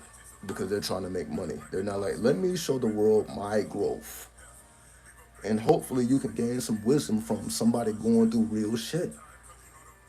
Instead of me just talking about what the fuck is going on over here, what this rapper is doing, what this singer is doing, who gives a fuck? I don't even care to report the news no more. I'm not gonna lie. I don't even care about the reporting the news. I barely even read the news. I'm just so over the bullshit, over the propaganda. I barely even read that shit. I just watch the stars, which is what we're supposed to be doing, right? I just watch the stars at this point. But because most people don't watch the stars, you gotta watch the news. You gotta listen to these reporters and all this fake ass whitewash bullshit. It is what it is, though, right? If you don't want to do the hard work, you're gonna be exposed to the bullshit, which is what most people do. They're not willing to do the hard work, so they have to be exposed to the bullshit. It is what it is, right? So unless you ready to be the hardest individual in your goddamn city, you might as well just hang it up. What I mean by the hardest is you're willing to do what nobody else is willing to do. I was and am willing to do what nobody else is willing to do. That's why I am who I am. Every time they said no, I said yes. Because it was by choice. I'm gonna, on purpose, put myself in an unfortunate situation just to get the fuck up out of it. Something that I never even had to go through. I could have been like everybody else and was doing what everybody else is doing. No, let me do the opposite of what everybody else is doing. I'm gonna be in a bad situation by choice and get out of this situation by choice. Who the fuck is doing that? Like, okay, I'm about to just go through the dungeon on purpose. Right? Most people have to go through the bullshit because they're put in that situation. They don't want to. If you ask them, do you want to be in this situation? They're going to say no. You ask me, you want to be in this situation? Yeah, because I need to learn. I'm not about to wait for nobody else to tell me how the game go. I need to learn on my own. That's why when I speak, you see, I speak from firsthand experience. Nobody told me none of this shit. None of this shit was ever told. I had to learn this firsthand because I put myself in situations that I was forced to learn firsthand. Fuck reading somebody else's autobiography. Let me write my own autobiography. let me produce my own struggles. And because I did that, now the world is easy. That's why I say this shit is easy now. Why? Because the hardest situations I didn't put myself in. Life ain't never put me in a harder situation that I put myself in. The hardest situations was by my own hand. Life don't have nothing on my hand, as they call God, right? That's the difference. Most people just be in stupid ass situations and they don't know what the fuck is going on. I knew what was going on and I got out of it when I decided I was finished with it. That's why are y'all not seeing the evolution right before your eyes? Some people just ignore this shit. Like you just didn't see me fucked up a little while ago. People want to forget. Just a little while ago, I was not nowhere that I was in now. Just a little while. It wasn't that long ago. I'm talking about just this same fucking year, 2023. It wasn't that long ago. But I kept coming with this energy because I had the grand plan. Like I know what I'm doing. I know how this looks to the world. It looks like, oh, you don't really know what you're doing. I know how this looks, but I had the master plan, and I'm like, I got to stick with it until it makes sense, right? You got to get it out the dirt. You have to make it make sense to you and stick with it. That's all I did. I stuck with it, right? So while everybody else is looking like, why are you doing this? Just go get a goddamn job. Just go here. Just do this. Just do this. Why are you struggling? They don't see the master plan. So I stayed down even when the situations was ridiculously hard. It was ridiculously hard. Why? Because nobody's looking at you feeling sorry for you. You think when I was out in those streets, people was looking at me feeling sorry for me? You think for a minute that somebody thought, maybe I should help this person? Or do they just walk past, drive past? Right? We know how this world works. It's not until they see you evolving and growing and becoming something. Now they're like, oh, here's help. But at that point, you don't need it, and it don't mean shit. That's how the world works, though. When you get famous, a lot of people come around trying to absorb your energy, but you like, yo, I done been alone for so long, I don't give a fuck about it. I done been introverted for so long, like this extrovert shit don't really mean shit to me. You see? When you go through the alchemical process, when you start getting all the things that you desire, all the things that you thought you desired, that you thought you wanted, it's like when you get it, it don't even mean shit to you. I see all this shit happening now.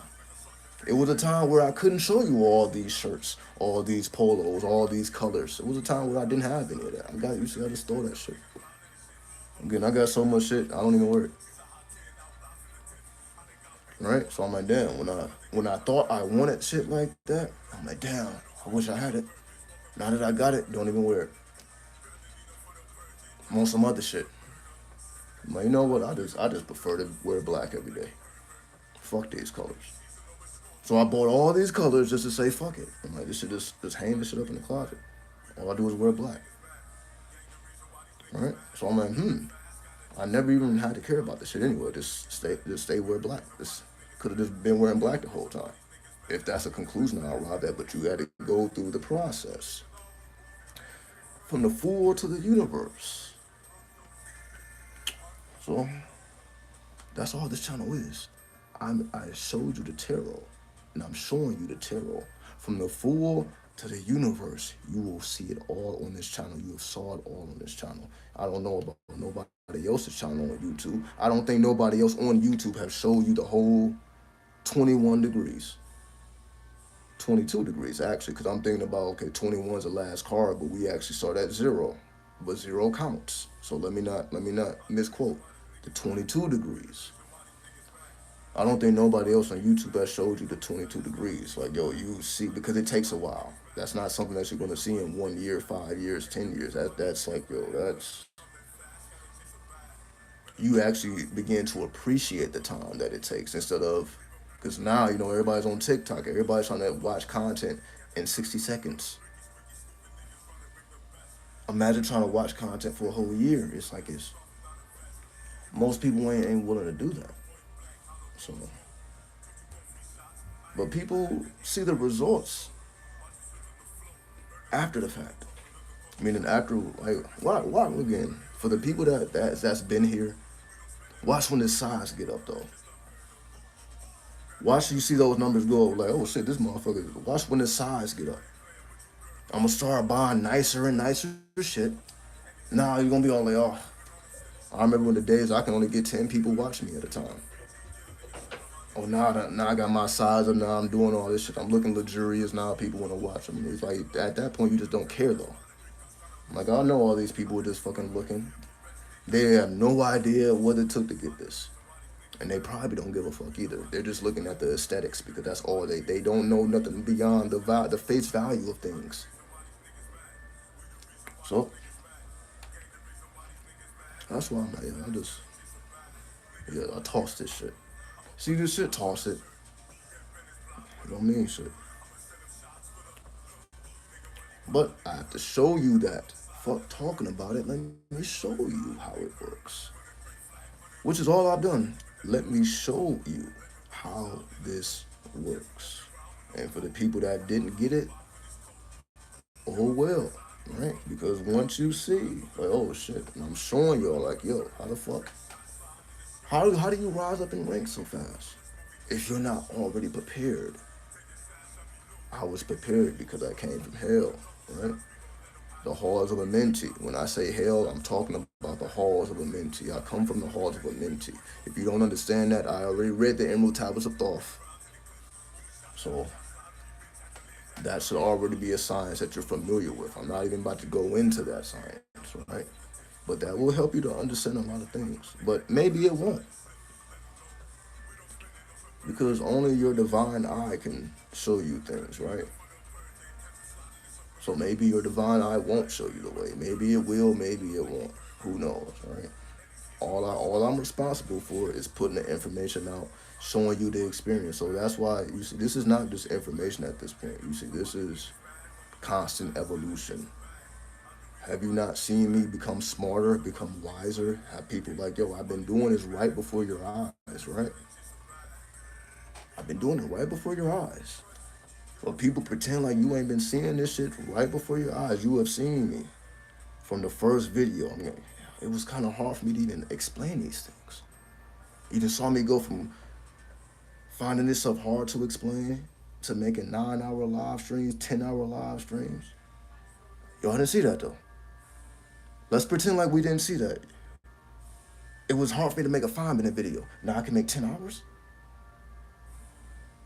right? Oh, but let's pretend like we didn't see that. It's because you don't see every other YouTuber doing that. So that's why when I do it, it's like, well, I didn't see my favorite YouTuber it can't do that. I know they can't do that. They're not interesting enough. That's why I'm like, I know the numbers don't mean shit. I'm like, in real life, these motherfuckers are not interesting enough. That's why they put so much into their content. It's just illusionary magic. That's why I say they put all that work to their content. But if you go, okay, how's your lifestyle? How's your mental? How's your spiritual? That shit is all over the place. Have we not seen this shit? We're gonna pretend like we didn't see it. Okay, let's pretend like we didn't see it. Let's pretend like we didn't see these YouTubers come, especially people that tried to come in this industry, right? Let's pretend like we didn't see this shit, right? Let's pretend like we didn't see the Nature Boys, the Rashad Jamals, the Young Pharaohs. Let's pretend like that shit never happened. Like we didn't see people just get everything, the fame, the money they had, everything, and drop the shit. Let's pretend like these people didn't exist. The Brother Polites, right? Had the world in their hands and dropped the ball. Let's pretend like we didn't see it. Let's pretend, right? Which is, I'm not bringing these people's names up to give them no hate. It's an example for you to study. Study. Watch. Because I know y'all were watching any goddamn way. Because these were the hottest people on the planet at one point, right? Brother Polite was hot at one point. Young Pharaoh was the hottest at one point, right? But if you don't do the alchemical work, you can't maintain that. You can't. You can't go from the full to the universe instantaneously and expect to understand the workings of the universe. The universe is gonna destroy itself. That's what we saw. We saw it, right? Did we not see the universe collapse because they were moving way too fast? The numbers, the fame, all that. That's why I say fuck it all. I see what it do to people. I see what the fame do. I see what the money do to people. I'm like, I'm cool. Oh, YouTube doesn't want to give me fame? Better for me. YouTube doesn't want to give me money? Better for me. Because I see what it does when you do get it. And I'm like, do I really want those problems? Not really. I can get famous in other ways. I can get money in other ways. I don't need to do that, right? So I'll be telling y'all, I can just make fucking pornography. I'm the only person that be openly saying that shit. That's a so-called spiritual teacher. I'm like, they ain't talking about like I can fucking do porn. I choose to do YouTube. I can do porn, right? Why not? So, because I'm like, I really don't care about being a good example. I'm just an example. Doesn't mean I'm a good example. I can be a bad example to people, right? Some people look at me like, yo, this motherfucker is crazy. But then some people are like, okay, I get it.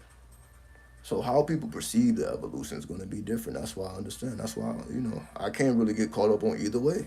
Some people's going to fuck with it, some people not. But I can't really, all I can do is be authentic. But authentic doesn't necessarily mean that people are just going to appreciate the authentic nature of a thing. Why? Because people like shiny things. People don't like things straight out the earth. People like things in the finished state. People like the universe because it looks all pretty and it's organized. You see planets, you see stars, you see everything organized. They don't like the fool when everything is unorganized. That's when it comes straight out the earth, when it's authentic. Again, King Von, right? King Von was too much for this world. People like me are too much for this world. That's why we don't stick around too long. People like Little Reese a little bit too much for this world, right? That's why they call him the Grim. Like, yo, okay, that's a little bit crazy, right? The Chicago culture a little bit too much. Midwest culture a little bit too much. Because all I see, like when I be reading these comments on YouTube, every time, like, oh well, look, like for example, like every King Von video, there's always somebody talking about, well, look at where it got him. He's in the ground now. They disrespect him, right? They say disrespecting him, right? But they never did what he did. They never even tried. They're disrespecting him from the comfort of their own home and their little bullshit job. I'm a hardworking man. That's why you shouldn't be a hip hopper. The game is too dangerous. Right? Like being a rapper is the most dangerous job. You might as well go work at McDonald's. Stupid fucks. Stupid fucks. So they can talk their shit, but they mean nothing in life. In real life, they mean nothing because of their mentality, not because they're not worth anything. Their mentality makes them nothing, and that's not necessarily a bad thing. That just makes you a fool, right? So people type and do all this type of shit. That's why the internet. They say the internet is undefeated because you can't win against the internet. It's gonna always be people who's gonna laugh at you. Whatever mistake you make, it's gonna be people that laugh at you. If I just fail and bust my ass right now, people like, oh, go to that video, watch him bust his ass. Fuck what he talking about. That's how the internet works. They're not used to seeing something like, yo, I bust my ass on purpose. Oh, you thought that was, it's only funny when it wasn't supposed to happen. But when people find out like, yo, that was actually planned, they're like, oh, that's what I mean by they only care when life fucks you over. But they don't care when you, with your own hand, put yourself in situations and you get out of it. See, that's different. They don't react the same. Like, oh, I actually went there, stayed there, and got out of there when I decided. That's not as interesting as, oh, you just got caught up suddenly and you don't know what's going on. Police is busting your house, and it's not interesting enough. You creating your own struggles and your own victories and dying by your own hands at the appropriate time that you decided is not as interesting as somebody killing you. because they wanted to kill you, not because you was ready to die. You see, the world is backwards, but that's a law of reversal. Be backwards with they motherfucking ass. And when they see what it really means to be backwards, they back the fuck up. Because they ain't really about that life. They back the fuck up like, oh shit. Because they have never done anything by their own hands. They are not the great architect of the universe. The universe is you. You are a universe. You are a star constellation. Are you not? Do you not have 10 planets? Do you not have a natal chart? You are not a whole universe? But is your universe in order? Right? People don't want to see you win. Of course they don't, because they're not winning. Because they're not winners. They're losers. They're punks. They're not willing to suffer. They're not willing to go into those halls with Minty. So fuck them. They're weaklings. Fuck them. Beat they fucking ass. If you see now, I can't promote violence. Metaphorically, beat their ass by being successful. See, I gotta, you know how this YouTube works, right? If you promote violence, they gonna fuck with you. Mentally, beat their ass. Because you beat your own ass because you was willing to go through the fire. And you came out successful by your own hands, not because you got lucky, not because you're one of the chosen. Everybody like, oh, I'm the chosen. These are all lazy fucks. Anybody who's talking about they're the chosen, I don't believe you. I don't believe you. Because you don't have to be chosen. You just got to be consistent. All I've done is be consistent. Fuck being the chosen. I was just consistent. I just consistently been 93. That's all I've done is consistently be 93.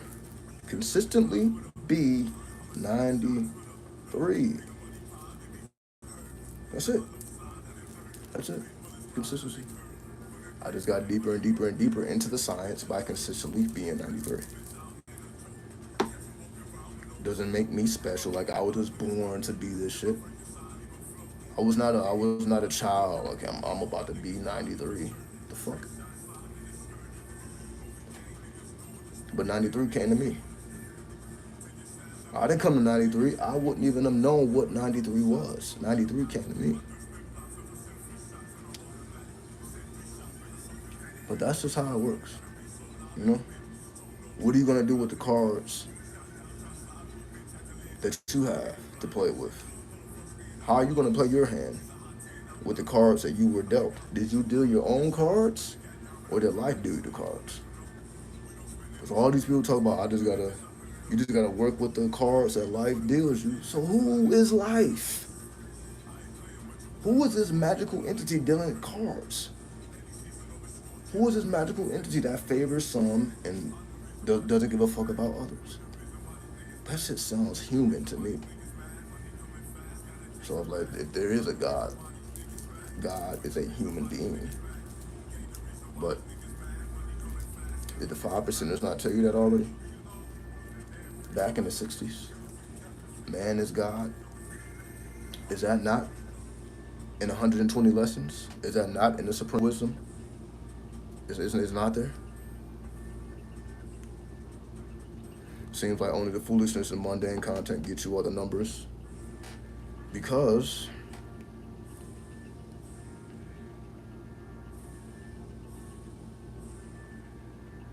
anything that makes us look weak is pushed to the forefront. Anything that makes us, as original people, look like fools is going to always be pushed to the forefront. That's why you're going to turn on the news and they're going to talk about how we're killing each other before they talk about how we're helping each other, how we're trying to do better in our communities. They're going to talk about the bullshit. That's going to always be pushed to the forefront. Fuck what good you're doing in your household, in your community. Fuck what good you're doing. Nobody cares. People don't turn on the news to watch you succeed.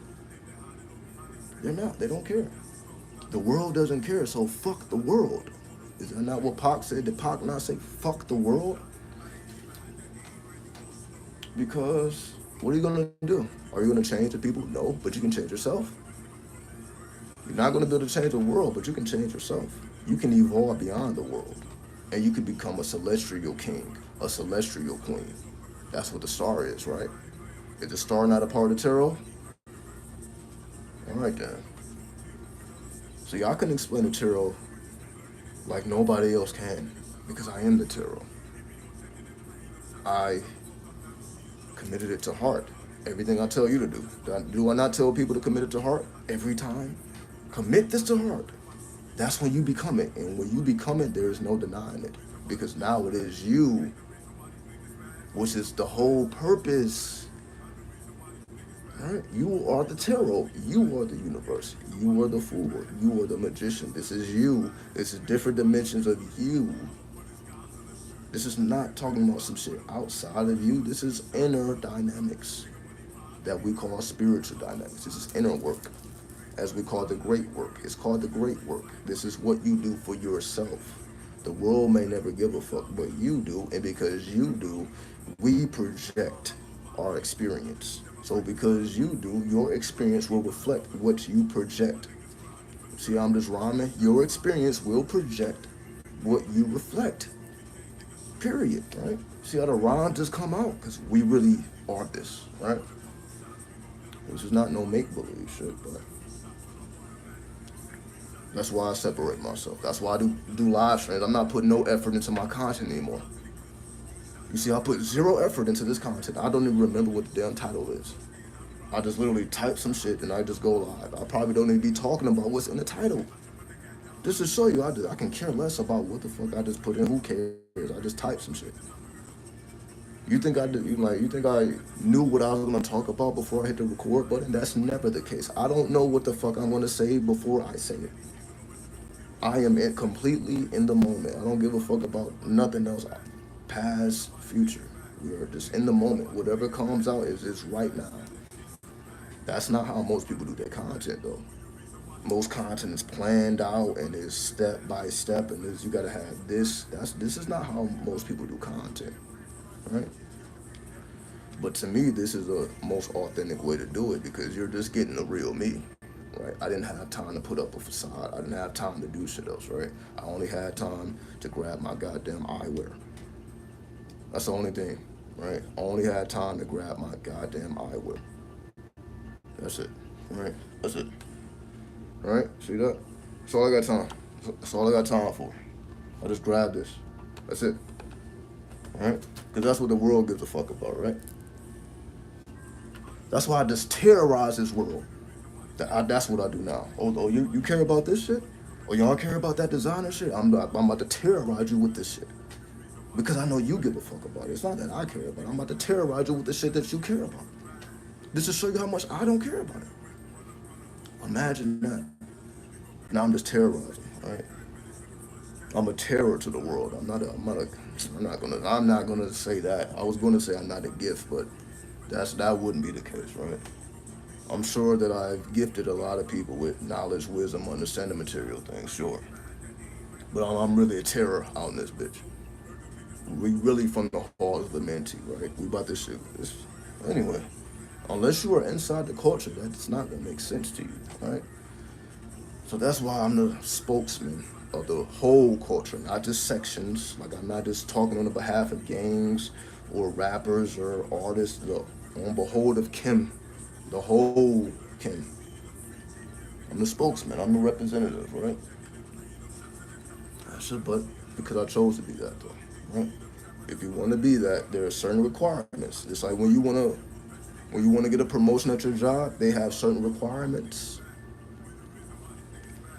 There's a certain type of lifestyle you have to live to be authentic to this, which is why most people are not. They're not willing to be authentic. What do I mean? I mean, like, I have not defiled myself this whole year. What's up, JMC? I'm gonna say peace reflection. We all know where that's from. We gonna leave that alone. We gonna leave that alone, yeah. Anyway, I'm gonna keep absorbing this THC.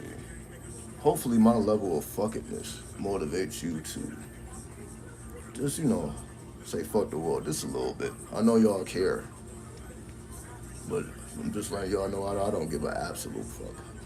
Like, I don't give a absolute fuck about the status quo, about how people perceive this shit, about how taboo or forbidden this may seem. That's why I'm like, my whole life has been forbidden and taboo. This shit did not start with 93. Like, when I'm honest with myself, I'm like, damn, I've been doing this shit before I even knew, before I could explain it. I'm like, my whole life is taboo and forbidden. My whole life.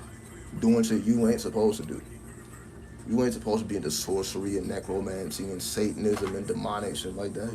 All that's off limits. You're not allowed to play with the jinn and summon jinn. All that's off limits. But the jinn came to me. They were off limits. The fuck am I supposed to do? The jinn are forbidden, but what do you do when they come to you? And then they're not showing you no bullshit. They're showing you like, yo, what's up? This is who I am. What you gonna do?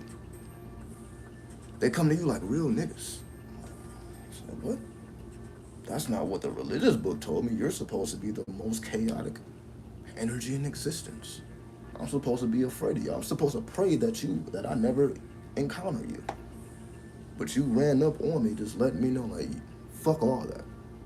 This is what's real. I ran up on you. That's why I say I don't know a God in the sky. A God in the sky never introduced themselves to me. The only spirits that introduced themselves to me was those demons. And that's just the reality. Demons introduced themselves. Not nothing else. God ain't never spoke through me or to me. I don't know God. Not this make-believe shit. The only God I know is the human being. The God within man.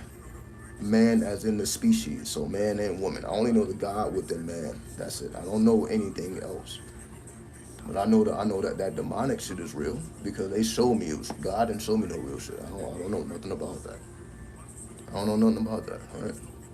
Even angels. I know some angels too. You know, I don't know about no white man with a beard though. I don't know nothing about that. Right? The only spirits that ran up on me was real niggas, black ass, taboo, forbidden spirits that you are not supposed to fuck with. Those are the only ones willing to fuck with a person like me. Imagine that. Imagine that. The only ones that was willing to fuck with me was the forbidden. So what side you think I'm gonna be on when they was the only ones that ran up on me? All whatever that other shit, all that good shit, that shit stayed the fuck away from me. Maybe I was the fucking problem. Maybe it's me that's the problem. Maybe it ain't the demons or Satan or 93. Maybe it's fucking me. That's just me being honest. I'm like, is it actually me? That's why I call myself am I the Dajjal? If we're talking Islam, I mean, maybe I'm the Dajjal. Maybe I'm the Antichrist. Because Christ and God never gave a fuck to say anything to me, but these satanic motherfuckers like, yo, let me give you the game. I got the game from the demons. Imagine that. That's crazy. As soon as I said demons or the music said let them demons, I'm like, oh shit. Oh, that shit is real though. I'm like, yo, I got the game from the darkness, from the taboo, from the forbidden. That's how I know what I know. It ain't because no fucking what the fuck we call God. I don't know what the fuck that is, right? Never knew what that is. And this is coming from a person that prayed 5 times a day. This is a person that took his shahada. This is a person my grandmother taught me the Lord's Prayer. She told me, get on your knees and pray. She got on her knees with me and taught me how to pray. My grandmother, not my grandmother, my great grandmother taught me the Lord's Prayer. I still remember it to this day because she taught me. I still remember the only reason I even remember the Lord's Prayer is because my great grandmother taught me, right? And that was respectable, right? That was respectable. I'm not gonna say that was wrong, right? She was like, yo, I think she knew I was a demon too. Like, this motherfucker needs the Lord in his life. It's this motherfucker right here. I think it is me. I think it is me, right? Because she was the one that took me out of public school and put me in private school, right? It was my great grandmother like, yo, you don't belong here. I'm taking you out of there and you need to be over here. Because she saw something in me like, okay, this motherfucker's gonna be a problem. If he get his hands on guns, if he start blasting, like, it's gonna be fucking ridiculous. Get your ass over here. So she probably saved my life doing that shit, honestly. All right. But what I'm saying is, the only God I know is from human beings. The only God I know is human beings. I know God because of my great grandmother, my great grandfather. I've seen God within the people, not no magical, mystical shit. That's the point that I'm making.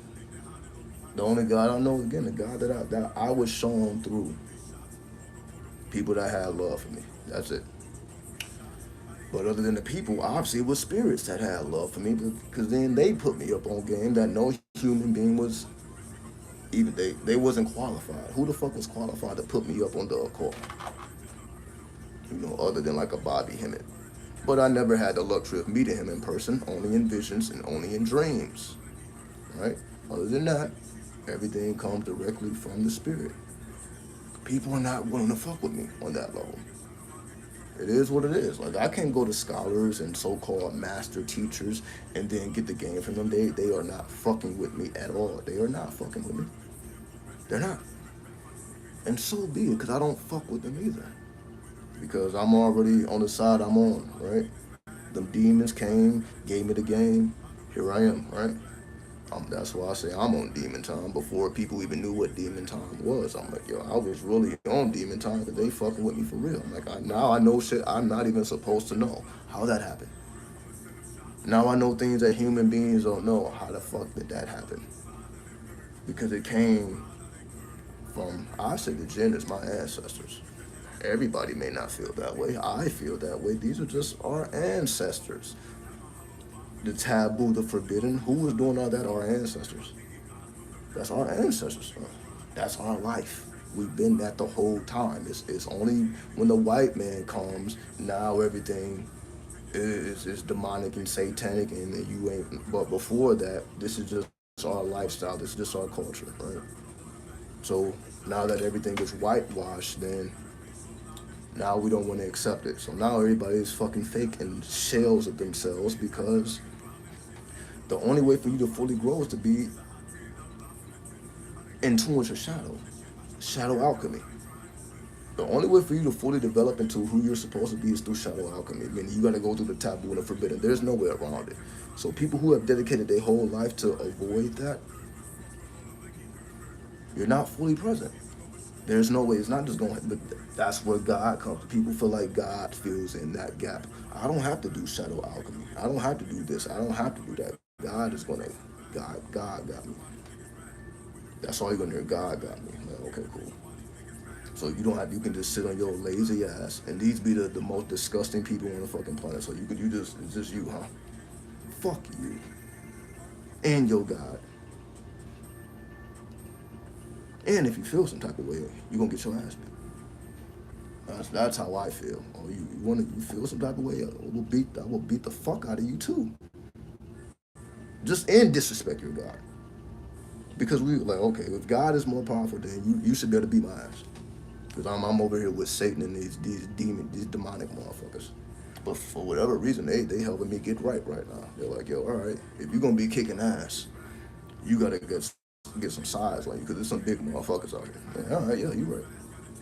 So let me get my size up.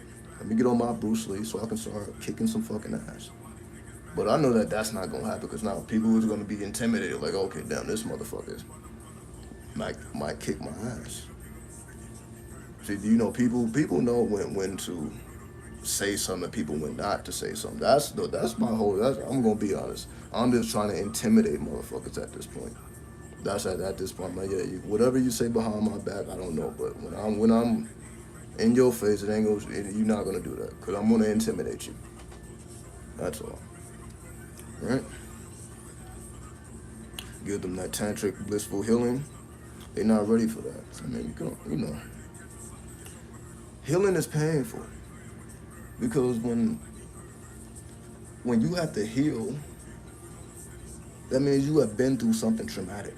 You have been through something that altered your wiring and your brain. Your brain wiring has been altered because of a certain experience or many experiences. So when a person has to go through healing, they have to face essentially those shadows or those jinn that were created based on that trauma. Because again, jinn are created, right? When a person dies violently, but they can also be created when people go through extreme trauma. So when you wonder, why did I put myself through extreme trauma? Because that's exactly what I did, right? Why did I put myself in extreme trauma? Because that creates jinns. So in reality, I'm like, damn, maybe I created my own goddamn jinn. I'm thinking about the jinn came to me, but I probably created this shit because of the shit that I've been through, that I put myself through, that I created the environment for them to manifest in my life. They don't just be running up on random people. You don't just hear random people talking about, oh, the jinn revealed itself to me today.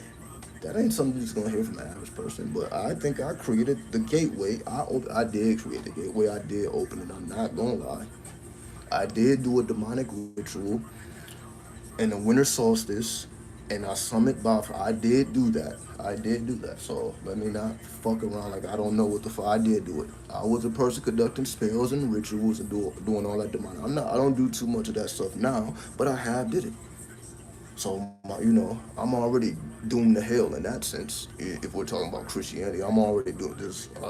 It's already over for me. I'm paganed out, right? It's already over for me at that point. So I'm like, well, if it's over, fuck it. I'm already dead. Then that's when the dead come to me, cause in my mind, I'm like, all right, I'm doomed anyway. I'm dead anyway. Fuck it. We going anyway, right? A lot of us feel that way. That's why we be going ham on each other. That's why we be killing and hurting each other because we already feel dead. Like this world doesn't value me or honor me. Do you really think the world give a fuck about King Von? Let's just be real here. The world didn't give a fuck about this motherfucker at all. The only people that really cared was those who was just like him, which is the hip hop culture, the hip hop community. We are really the only ones that really give a fuck. Everybody else, they don't really know Vaughn. They don't know the drill culture. They don't know about hip hop. Everything before and everything after that. Excuse me. The world doesn't give a fuck, and will never give a fuck. That's why I don't give a fuck about the world. I'm like, y'all don't give a fuck anyway. It's only those within the culture that cares. Because if you're not within the culture, how would you care? Why would you care? Why would the world care about a King Von? What the fuck? Why? Because they don't live the lifestyle he lived. They're not willing to do what he did. So why? Why? They have a whole different lifestyle. They're in corporate America, getting money. Where does a King Von fit into that equation? But everybody pretends like they got all this love for him right now. Fuck that. You wouldn't even be in his presence. And we know that to be factual.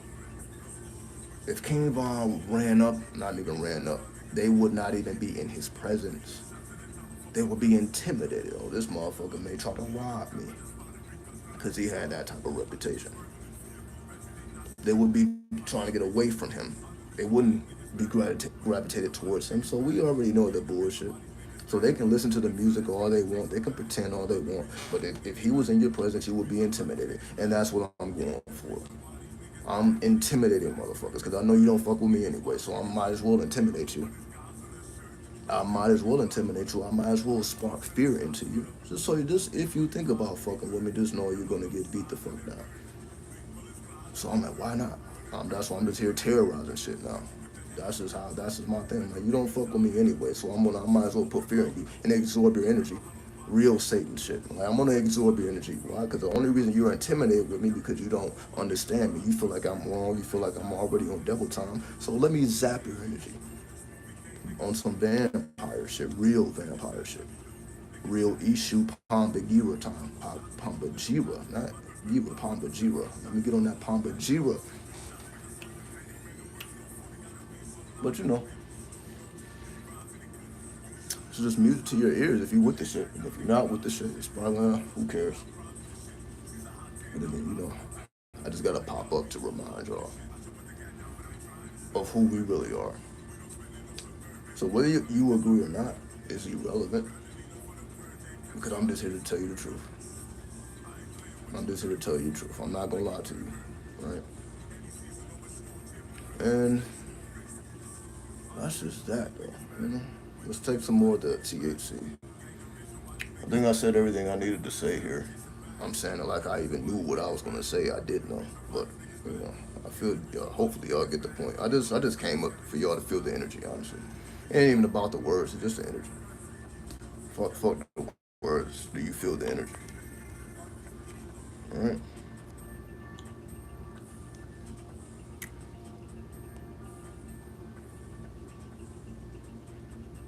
All right.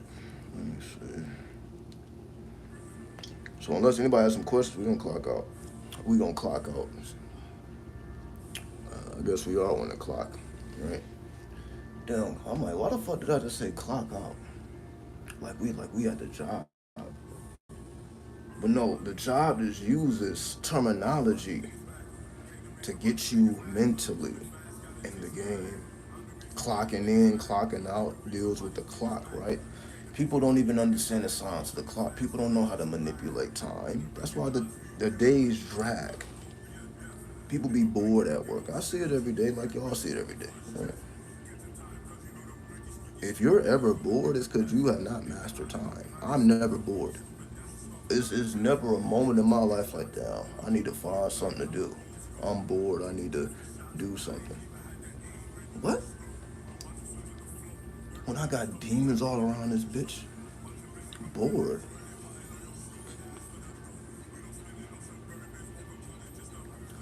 Got dead niggas all around this bitch, bored.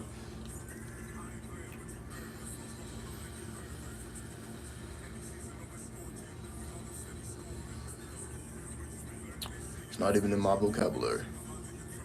And it hasn't been for quite some time.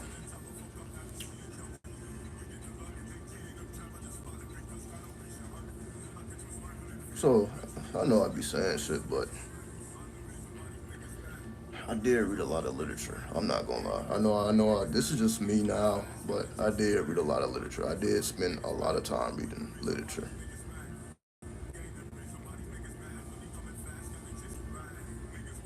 So I had to refine myself. Who I am now is not who I was before. Right? Who y'all know, whether you refer to me as Asha, whether you refer to me as Prince Raziel, because when I started my YouTube, I was Prince Raziel, which is just a variation of Raziel, which is an archangel. Imagine that. You see how I do that? You see how I cross that shit up? So even though I'm talking about demon time, even though I'm talking about Crowley, even though I'm talking about 93, I came to you as an archangel. Raziel is a keeper of secrets. And all I do is reveal secrets, right?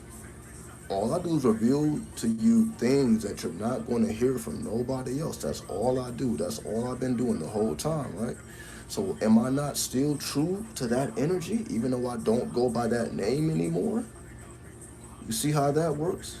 I don't go by Raziel anymore, but I still am the keeper of secrets. That is still one of my archetypes. So that's why I tell the truth. I'm like, it's lies everywhere, right? There's always gonna be more lies than truth.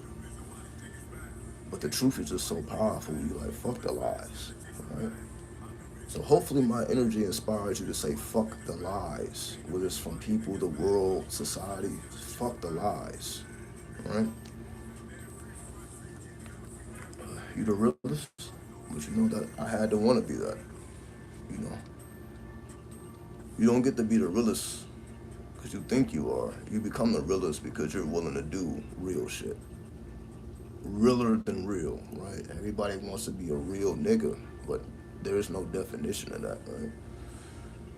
That's why you say I don't refer to myself as that, but that is terminology that is used in the hip hop culture. So I have to speak hip hop because I am hip hop, whether I use the terminology or not. So that's why I just be saying shit because that's what we know. That's all we know, right? All we know is that Ebonics, right? I gotta speak Ebonics. because that's the language we speak. We don't speak English, we speak Ebonics. To me, which is Satanism. We speak Satanism. How's that? Who's gonna say that? Our whole language is satanic. Do people already know the English language is a backwards language? So if English is already backwards, what the fuck do you think Ebonics is? If the shit is already fucked, what do you think Ebonics did to it? All right then. You see how? Who else is even thinking like that? Who else is even thinking like that? I'm just saying. I'm just saying. Show me where anybody has ever even said some shit like that before. Motherfuckers still trying to figure some shit out. People still ashamed of their heritage. They still ashamed of their skin color. But that's why I'm gonna intimidate motherfuckers, right? So while you still got niggas ashamed of being the darkest of the dark, the blackest of the black, I'm intimidating motherfuckers. Beast mode. Forcing you to love who you are. That's what I gotta force people to love themselves. Imagine that. But that's Pluto. That's Scorpio shit, right? So I guess that's just who I am. That's just my nature. Like, I gotta do it by force. I can't just talk to people. I gotta punch you in the fucking face to get you to listen. I gotta kick you in the balls just to get you to listen. You know, that's how I feel, man. I gotta force, right? I gotta use demonic language just to get people to listen. Oh well, YouTube showed me that. I'm like, damn. The video that went viral was the first video of me cussing because before that I didn't cuss in my videos. If you watch my first like 10 videos, I didn't cuss. I had my shirt on. I'm trying to be civilized. I'm trying to be refined. But when I was like, this is not working, I'm gonna take this shirt off and I'm gonna say, fuck it. I'm gonna start talking like we talk. Now people are like, oh, this is the greatest video I've ever seen. Because I think I was the first one to say it like that. Meaning, how do I say it? Like, people were already knew about the law of attraction and all that, but I think I was the first one to, I spoke it in Ebonics. I think I was the first one to speak it in Ebonics. On video, I'm not talking about it in books. I think I was the first one to put it in satanic Ebonics, and people are like, oh, this is what they're talking about. Yeah. So you see, I just held it down, right? So while everybody else, I remember, yeah, when I did that video, I don't even, it was a whole different set of creators. It was a whole different energy on YouTube. Where we are now, I'm like, I gotta say ultra fuck it. I thought I was saying fuck it back then. That wasn't enough. I'm like, I gotta implement this Crowley shit. I gotta go to Satan, Lucifer. I gotta become the devil, the Jal, the Antichrist. I'm like, all of it. I'm like, I gotta put all of it in. All the taboo, all the forbidden, everything that people don't want to fuck with, and then I have to be the example of it. So not just running my mouth, but also be the example. So the more and more you see me, let's see, by the end of 2023, I'm not gonna say by the end, so maybe about spring 2024, I'm gonna be looking real intimidating. I'm gonna be real fucking intimidating around this bitch, right? And I know that will change the whole energy of how people even deal with me. Not to say that people deal with me crazy now, because I still got this black ass. This is still intimidating. I just look intimidating because of this dark skin, right? But then when I put that mask on and I started beating ass, because again, I've been waiting to beat some ass. I'm not gonna lie. I'm like, maybe I don't need to be irritated. Maybe I just need to kick some ass. Maybe I just need to get in the ring and box. Maybe I just let me get into the martial arts because I just be wanting to fuck some shit up. But of course, why do it on somebody who's innocent, somebody who can't defend themselves? Go find another fighter. That's what motivates me. I'm like, yeah, that gives me more motivation than doing something to somebody who can't defend themselves. Like, if you putting down other fighters, people that dedicate their lives, you're like, okay, that's something now. So that's That's what I'm saying by beating ass. I'm not talking about doing anything to nobody innocent. I'm talking about those who are also fighters. Who had the same type of will that I have, putting that ass down. Like, all right, well, what else is there to prove? Right? That's why like a lot of people don't like a Floyd Mayweather. But Floyd Mayweather is Vegas. Is he not Vegas? He make me smile. I'm like, people, they don't understand Vegas. Floyd Mayweather is Vegas. But because Vegas is just so taboo and forbidden, people come here to do all type of demonic and satanic activity. The world will never accept that. So I'm like, I get it. I see why my channel is the way it is and my energy. I'm like, this is just Vegas. When you see me, you see Vegas. When you see Floyd Mayweather, you see Vegas. You see the desert. You see Jinn. Jinn occupy the desert. We're not amongst demons. We are amongst Jinn. We are amongst a special type of entity that's not where other people are. It's only a couple of states again: Arizona, Utah, Nevada, and New Mexico. That's a special type of Jinn around that. They ain't around other places. So that's why the energy is different, as we call it, the Southwest. The energy is different, right? Anybody who ever been in Arizona, you see that sunrise and that sunset. Tell me what place has a better sunrise and sunset than Arizona? Does the sun not look the most beautiful in Arizona? Oh, that's what I thought. Why is it the desert though? Why does the sun look so beautiful in the desert? Like that the skies in Arizona. I'm like, I've never, and I've been all around this bitch. You don't see that shit in New York on the East Coast. You don't see that shit in the South. But somehow when you come to Arizona, that sunrise and sunset is just something spectacular. You're like, yo, what the fuck is that? It's just that the atmosphere is different. It's producing different effects over here. Then you come to Las Vegas and you see these rainbow skies. Anybody who's been in Las Vegas, you know about those rain. You can see all the colors in the sky. You're like, yo, I don't remember seeing this in New York. I don't remember seeing this in California. I don't remember seeing this down south. I don't remember seeing this in Midwest. But somehow when I come to Las Vegas, the fucking sky is rainbow colors, right? So, but people sleeping on the desert. But the desert. Yeah. Why do I feel the energy of intimidation? Because that's the energy of the desert, right? Martial arts is deeper than fighting. Of course it is. But the desert is about intimidation. The energy I have, this is the energy of the desert. That's what I'm saying. So everything that you see and this is the desert. This is the jinn that occupy the desert. This is how they are. I'm just a representative of the spirits here. The spirits of the desert are like me. That's all it is, right? So that's why it's about intimidation. That's why yes, I'm building myself up to be intimidating, kicking ass. This is the desert, right? Did we not just win the hockey cup? I did Vegas not just dominate? See, people, all right. Did we not just kick ass for real, for real? We won the world. We are the best, right? So that's what it is. We didn't already show them prove that. And again, I'm not even into sports, but motherfuckers definitely let me know, like, yo, we won. Like, yo, we did it with ease. We did. It wasn't like we did it with ease. Like, damn, we just dominated. Like, well, are the Raiders not in Las Vegas? Is that not like the Viking energy? Is a symbol of the Raiders not like a Viking type energy? Right? You can die real easy in the desert, and that's why you have to be stronger than the strong.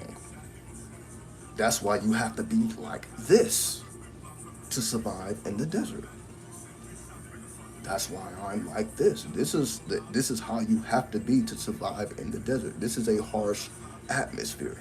This is not a California when the sun just glazes over your skin and you just want to be outside chilling. You don't even want to be outside. The sun is uncomfortable. The sun is intimidating here. That's why. In the desert, the sun is intimidating. It's like, yo, to just stand in the sun, you're like, God damn. I need to get the fuck out the sun. The sun is intimidating in the desert. In other places, it's not like that. So people's energy is not going to be like that. People's energy is a lot more peaceful because the sun is peaceful. The sun is not trying to hurt you. Out here, the sun will burn your motherfucking ass. Out here. So the sun is not like your friend here. So that's why we're not friendly here. That's why we just be dominating shit here. That's why nobody fucks with the desert, right? You don't really hear too many people talking nice about Las Vegas. People come here to do some demonic activity. You're like, okay, I came to Vegas to get my life together. No, you didn't. No, you didn't. You did not come to the desert to get your goddamn life together. No, you didn't. Now, is it possible to come to the desert to get your life together? Absolutely, I'm doing it, right? But you see the type of mentality that's being developed in the process. So that's why I said when you look at me, you're looking at the desert, you're looking at the gin, you're looking at the atmosphere. I am Las Vegas. Floyd Mayweather is Las Vegas, right? So I'm just giving you a bigger personal look at it if you don't want to look at me, right? People hate this motherfucker just like people hate me, right? But when you are amongst us, it's like, you're not just intimidating people, just intimidate people, but just like Floyd Mayweather, he may say some shit that you don't like, and if you don't like it, you better be willing to get in the ring. That's how that's going to be settled. If I say something, you don't like it, well, if you're not willing to get in the goddamn ring, then you might as well just, not that you're just trying to be disrespectful, but at the same time, we're warriors. So at the same time, we like kicking some ass, right? The level of competition is ridiculous, but that's what makes us the best. So that's why Floyd Mayweather is he not the best ever? Is that not his company the best ever? And that's Las Vegas. He is a resident of Las Vegas, is he not? All right. Not to say that he doesn't have residence other places, but he is Las Vegas. See, I can reveal these things to you because I am here. I know when that person is lost. I know when somebody is Las Vegas, that energy. I know it because I am that. So I can see it in other people. So I'm like, I see it in him, and I can name all type of people, right? But that's not the point. For example, Liberace. Most people probably don't know who Liberace is. Liberace is Las Vegas. Elvis is Las Vegas, right? That's why. And anyway, I'm getting off track. But y'all, again, you don't see me. Fuck what I'm talking about. Just when spring 2024 get here and you see me looking intimidating, just know that I spoke it into existence. Right? So, I didn't pick up that energy from there. I'm talking about the people that live here. I'm not talking about people who just visit. You're not gonna pick up that energy just being here a day or two. You're not. Like, for example, I can say I'm New York too. You see, I can say I'm New York too. You see, because when I was there, I wasn't just there for a couple days. You know, I was there until I became like them. I'm like, this is what it means to be a New Yorker, right? This is what it means, yeah. It took time, though. Like, that's why when I go to places, you gotta spend time there. There's no visit. You gotta live there. Because why would the spirits run up on you? Because you're a visitor. You're a visitor. They're not about to. They're not gonna okay, let's fuck with the visitors. No. What? That's let people come here, spend their money, take their ass home. No problem, right? Business is business. But when you live here and you have to do business with them, meaning you have to do business with the jinn and people associated with the jinn. Remember, Las Vegas is about casinos. Are casinos here to make you a better person? Or do they serve you alcohol as long as you're gambling? That's jinn talk. This whole shit is jinn talk. So you're only going to see what you're allowed to see. You're only going to see what you're allowed to see unless you get out there. Organized crime, yeah. Was a mob not here? Did the mob not set up shop here? Did the mob not set that up? Okay then. All right then. The mob is Las Vegas. Okay? The mafia, Las Vegas. Okay? Yeah. Organized crime. All the way into the occult. That's why they set up shop. Right? So, I'm kicking ass. Mentally, spiritually, and physically. That's the mentality.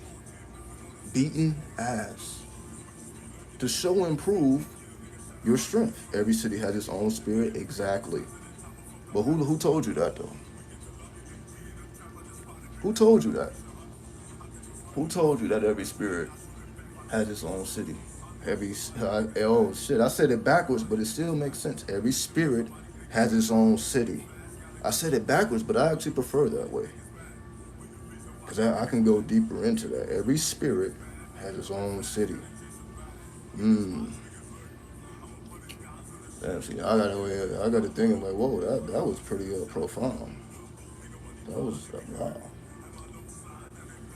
Because remember, when we're talking about the jinn, every jinn has legions for those who are practitioners. Every jinn has legions. This jinn is in charge of 36 legions. This jinn is in charge of 72 legions. Right? So that's one spirit in charge of legions, which you can say is a city. So yeah, I was the one that told you that every spirit has its own city, aka every city has its own spirit. But why did it have to come from me? Why did it have to come from me? Why didn't people before me say that? Right? How was I able to figure that shit out? I'm not the only one traveling. I'm not the only one with knowledge. But why am I saying shit? Why am I saying things that other people have never said? Like I'm the only one reading. I'm not the only one reading. I'm not the only one. But why am I saying shit different than everybody else who claim to be what I am? Why is my lingo so different? Right? Why am I still here? When I was here before them, and I'll be here after them. I keep telling y'all that, right? Before your favorite creator, I was here. After your favorite creator, I'm still gonna be here. Why? But, fuck what I'm saying, right? Just watch. All right? Just watch. Fuck what I'm saying. Again, I don't like talking too much.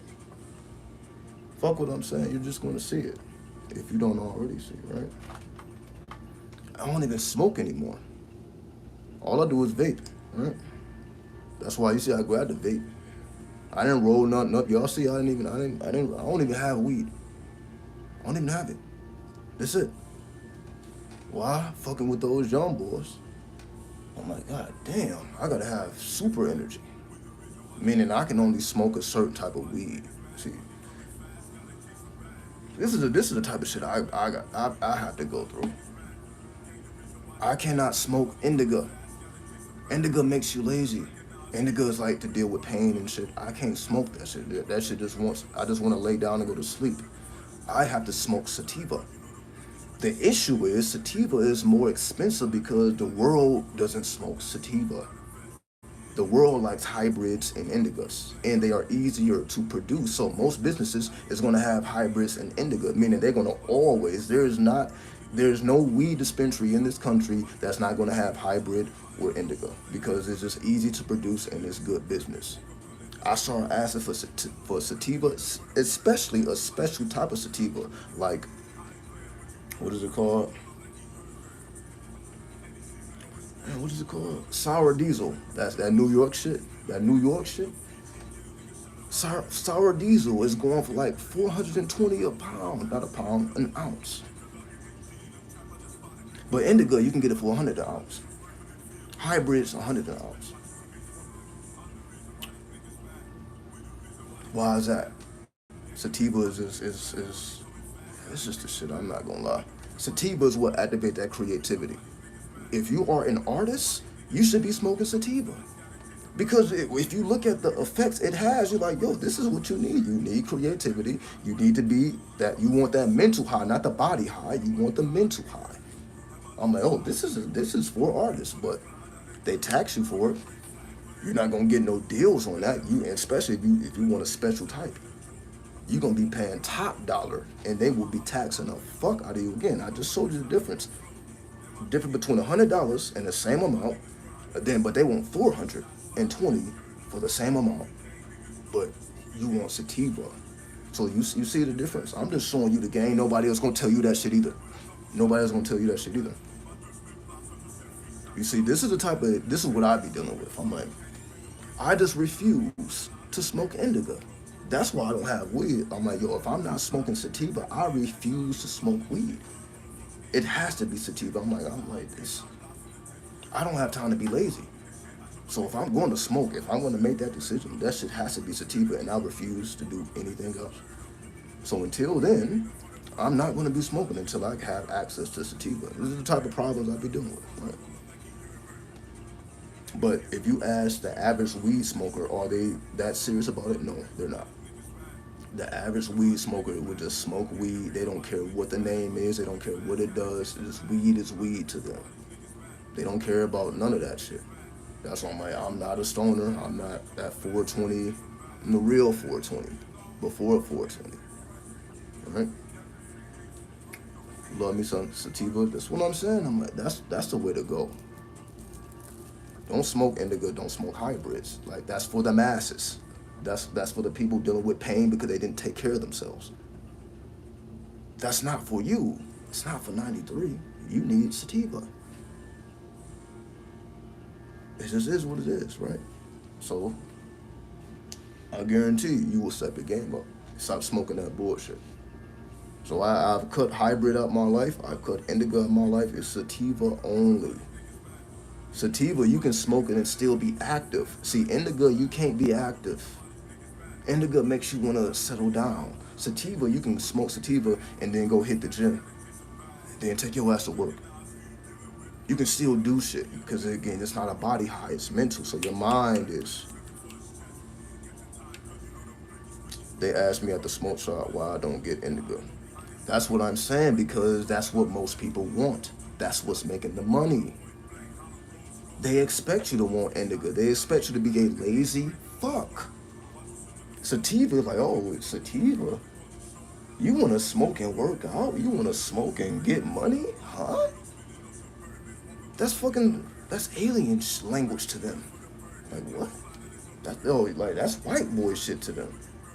They're like, what the, like, oh, you want white boy shit now? Stupid fucks. Exactly. Imagine that you can smoke weed and be productive. That shit don't even sound like it go together, huh? Because it's been so much bullshit said about weed. It makes you lazy. It makes you do this. It makes you do that. But, like, no, you just smoking the wrong shit. You're smoking the wrong weed. Yep.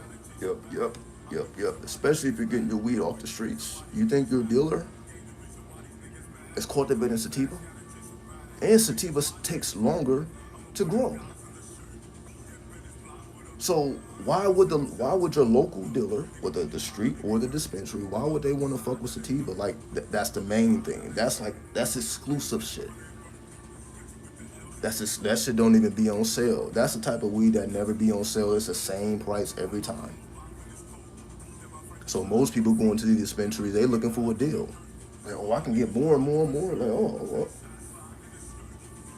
You want that sativa? You want that real sativa? You paying top dollar. No money off. No deals. Right? So that's why most people don't fuck with it, because, like, yo, why would I get sativa when I can get indica? Right? I really need to grow my own sativa flowers. You know? If that's what you want to do, then go for it. You know? Why not? Because that's the way to go. So this is what I'm saying. These are the problems I have. I don't be having no real problems.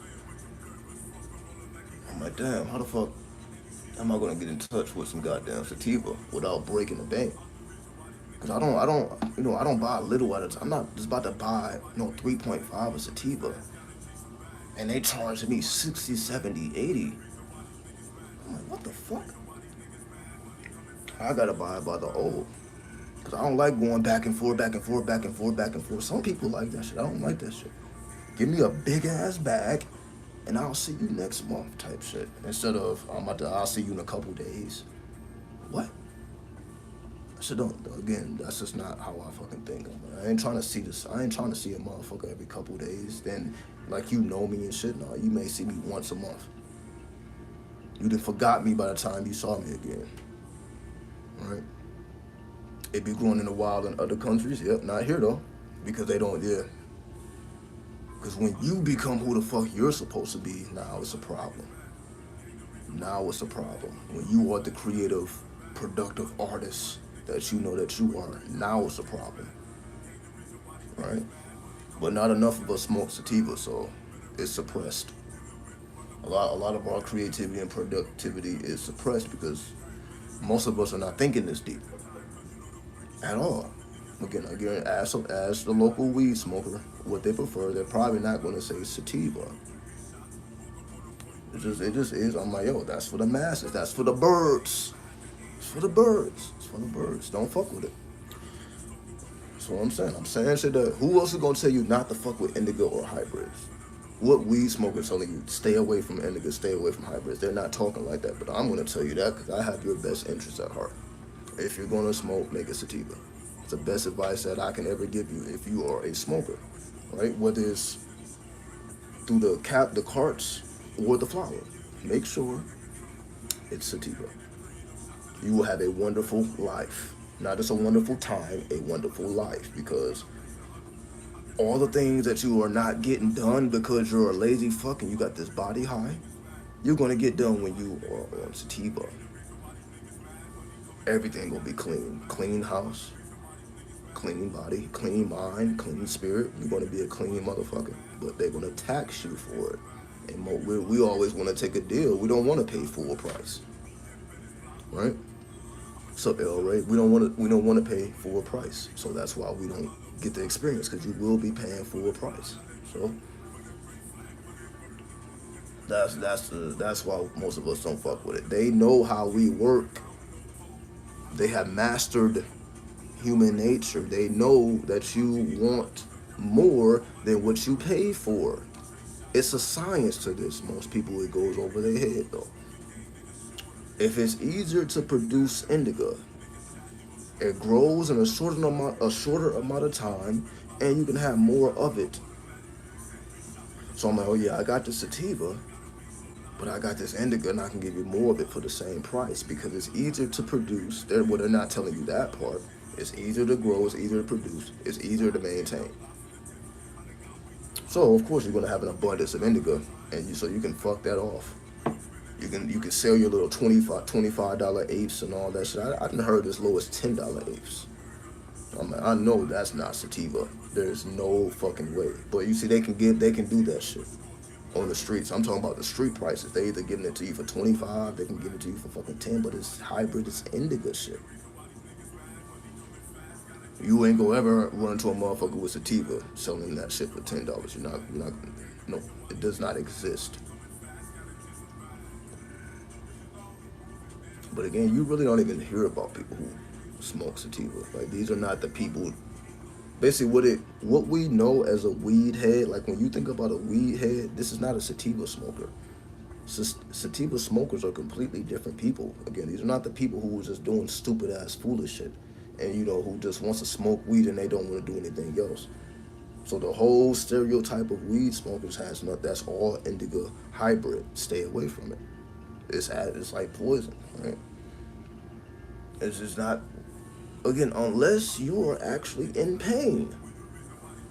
But to me, that's for like older people. Like if you're not in pain, there's no reason to smoke indica. What the fuck are you doing? Why do you need a body high? Why do you want your body to be heavy? Right?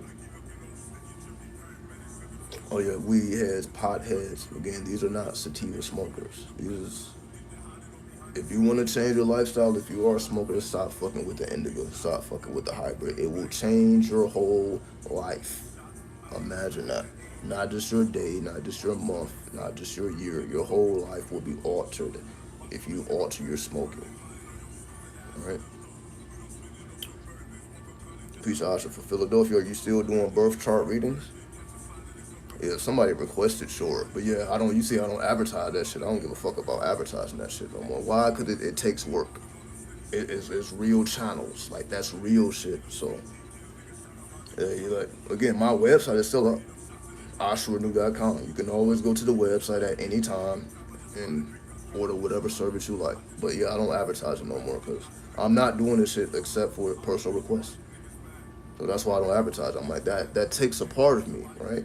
Like I'm giving you a recording that you can have for the rest of your life. You can always go back to that natal chart and do that science. So and I remove my ego and I'm like I really have to decode and it's a lot of work. So no, I'm not gonna advertise it. So yeah, fuck that. If I don't have to do it, I don't do it. But again, of course, if somebody requests it, I'm gonna do it. But if I don't gotta do it, fuck it. You know what I mean? Like that. It's strenuous. This is high science shit, right? So that's why I don't advertise shit. I don't advertise my services. Again, I don't tell you to donate to me no more. I don't care about none of that shit. I don't care about none of that shit no more, right?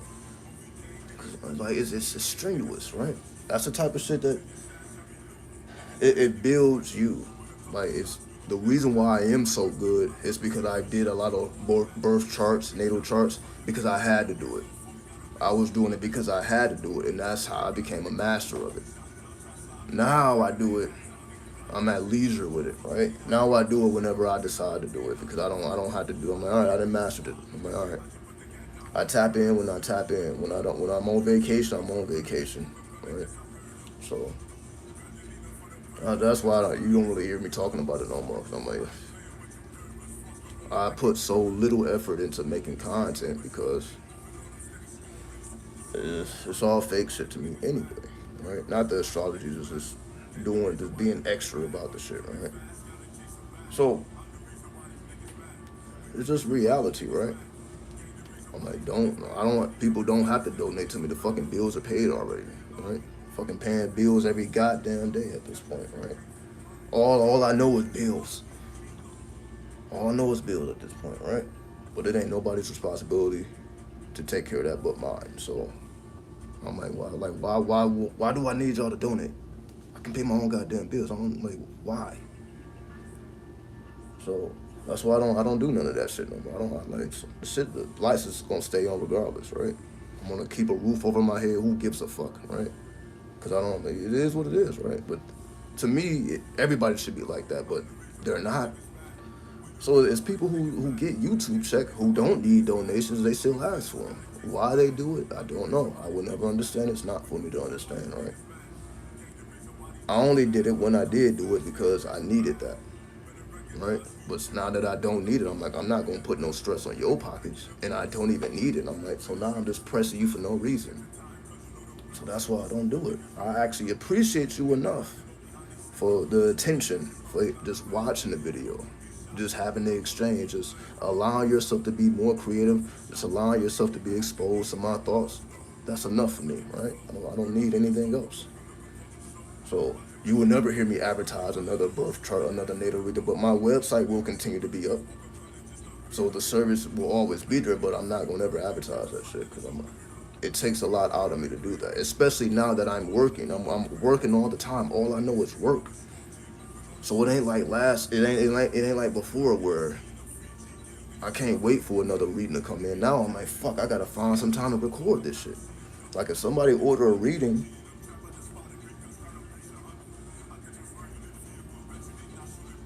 let's say like on a Wednesday, and I gotta work from Wednesday to Saturday. I'm like, fuck, they may not get their shit to Sunday. So I'm like, I don't even want people waiting that long, right? So that's what it is now. I'm like, yo, I don't even have the time to do it. But if somebody buys it, I'll. Well, what's up, Ashe? Ashe became a necromancer. That's funny. Like, oh shit, became a necromancer. Shout out to you. Shout out to the Necronomicon. Shout out. Appreciate you, right?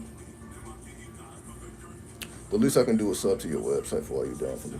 Yeah, it's definitely exclusive material on the website, for sure. Like, It's about 430 pieces of content on the website, and I'm gonna start updating. I haven't updated in a minute. I'm not gonna lie. It's been a minute since I updated. I've been on vacation. I've been focused on this job, getting promoted and all type of shit. Right. However, now that things are starting to stabilize, now that I'm already ranked up, I don't have to work as hard as I did when I first got the job. Then I can dedicate more time to it now. Right. So I appreciate everybody. It's a lot of people that are still subscribed to the website, and they have had the ultimate patience with me. So I just want to take the time to thank each and every one of you for having extreme patience. Cause I'm not gonna say it's a lot going on. It's not a lot going on. I just had to focus on the corporate shit. Right? You like the music? I appreciate it. You already know. I gotta bring the vibes. I know that only I can do it. Just like only you can do what you do. I know only I can do what I can do. So I appreciate you that you appreciate my perspective. Because all I'm bringing is my perspective. I know it's a bit edgy, it's a bit harsh. But just welcome to the desert. Because while I have been giving y'all my autobiography, I've also been introducing you to the desert because I know most people are not familiar with the desert. So at the same time of me introducing myself to you all, I have been introducing you all to the spirits of the desert, so that when you come here, you know what it is to be in the desert. Like, because you know me. If you know me, you know the desert. If you know me, you know the jinn. If you know me, then you know how to reach your true will. Do monsters and game bangers have a spiritual purpose, or are they just lost souls? They're actually high level occultists. They're high level occultists. So to say that they're lost souls, it just means that most people don't understand why they go to war. Because again, most people just looking at all gangbangers do is shoot and kill each other. All they know is violence.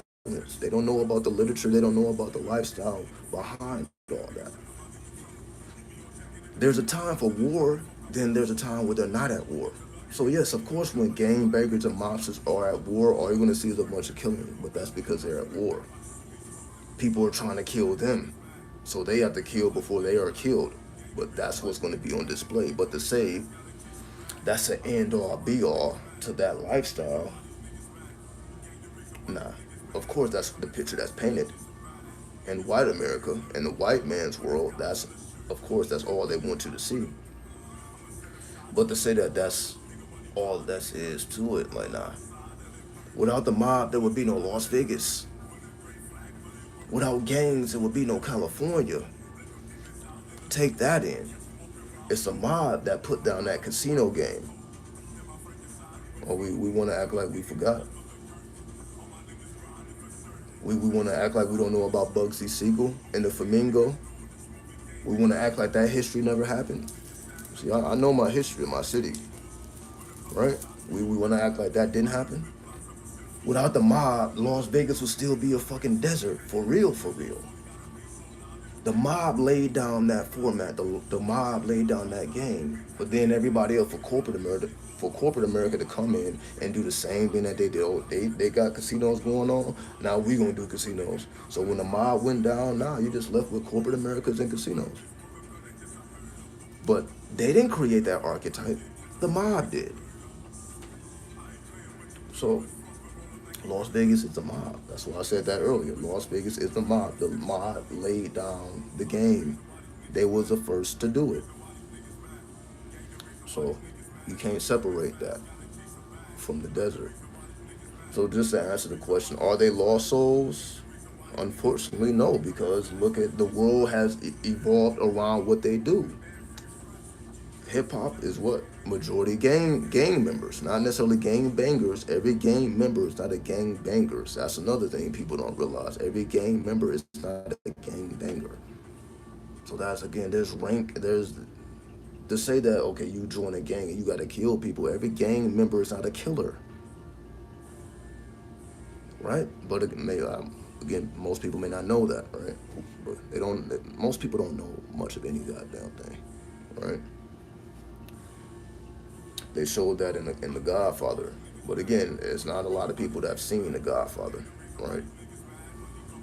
Let alone understand what it's really trying to convey to them. So you can say the Godfather is a classic, but people don't know why they did what they did in terms of why is the mob the way it is. People again, they ain't did enough history, so it's just a bunch of fuckery if you don't know the history. So if you don't know history, yes, it's a bunch of lost souls. But if you have actually done the historical facts and done the historical research, then you will know like, oh, they actually was a factor in what's actually going on today in terms of business, not just the dumb shit, but also the business. They laid down the foundation. Again, did hip hop not show the world other music how to get money? All right, then. Remember, hip hop was not accepted. Hip hop is full of gang members, not gang bangers. Once again, gang members. Hip hop is full of gang members. Hip hop runs the world. Gang members run the world. Why? Because they like to kill each other? Is that why they run the world? It seemed to me like they found the key to success. It seems to me like they making a lot of fucking money. They making a lot of moves, and everybody is following suit. Everybody is trying to figure out how the fuck they did what they did. Right? I said cowboy gangsters of Wild West. Yeah, I agree. Wait, this is definitely the Wild West. That's why my energy is the way it is. We are in the Wild West. I fucking agree. There is no time to be soft at all here. Not anywhere, right? But here, the environment is essentially the enemy. Other places, that's not the case. The environment here is your enemy. So you have to fight just to be in this environment. So it's different in other places, you know. So we may not get snow. We may not get the snow of a New York. We may not get the negative weather of a Chicago.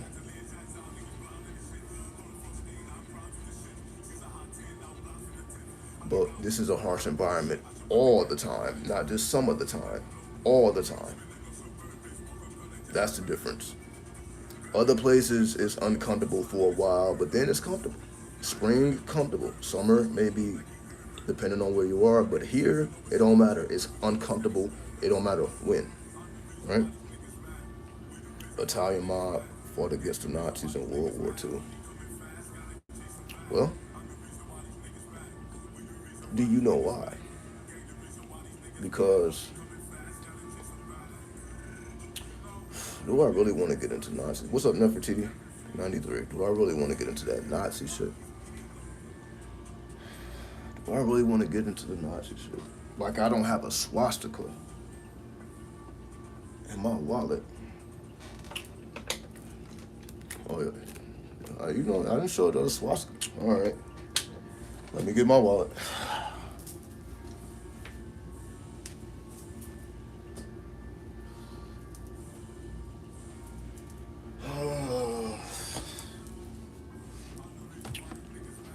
Oh, man. See what happens when you got to show and prove? See this wallet? Uh-oh. See that? All right, then. That stays in my wallet. All right, then. So I ain't really got to say too much after that. All right?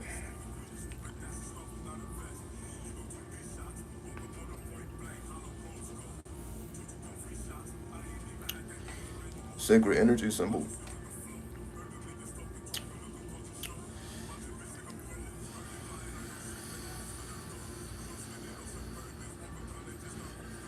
Yeah, most people don't know about the swastika whatsoever. Nazis perverted that symbol. But did they really, though?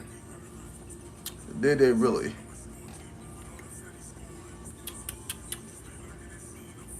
Remember, Hitler was the enemy. But Germany was number one in the world when Hitler was in power. Germany was the most advanced country. Germany was number one. So of course Nazis are going to be the enemy of everybody, just like America is the enemy of everybody, right? They changed it and put it at an angle. But did they really though?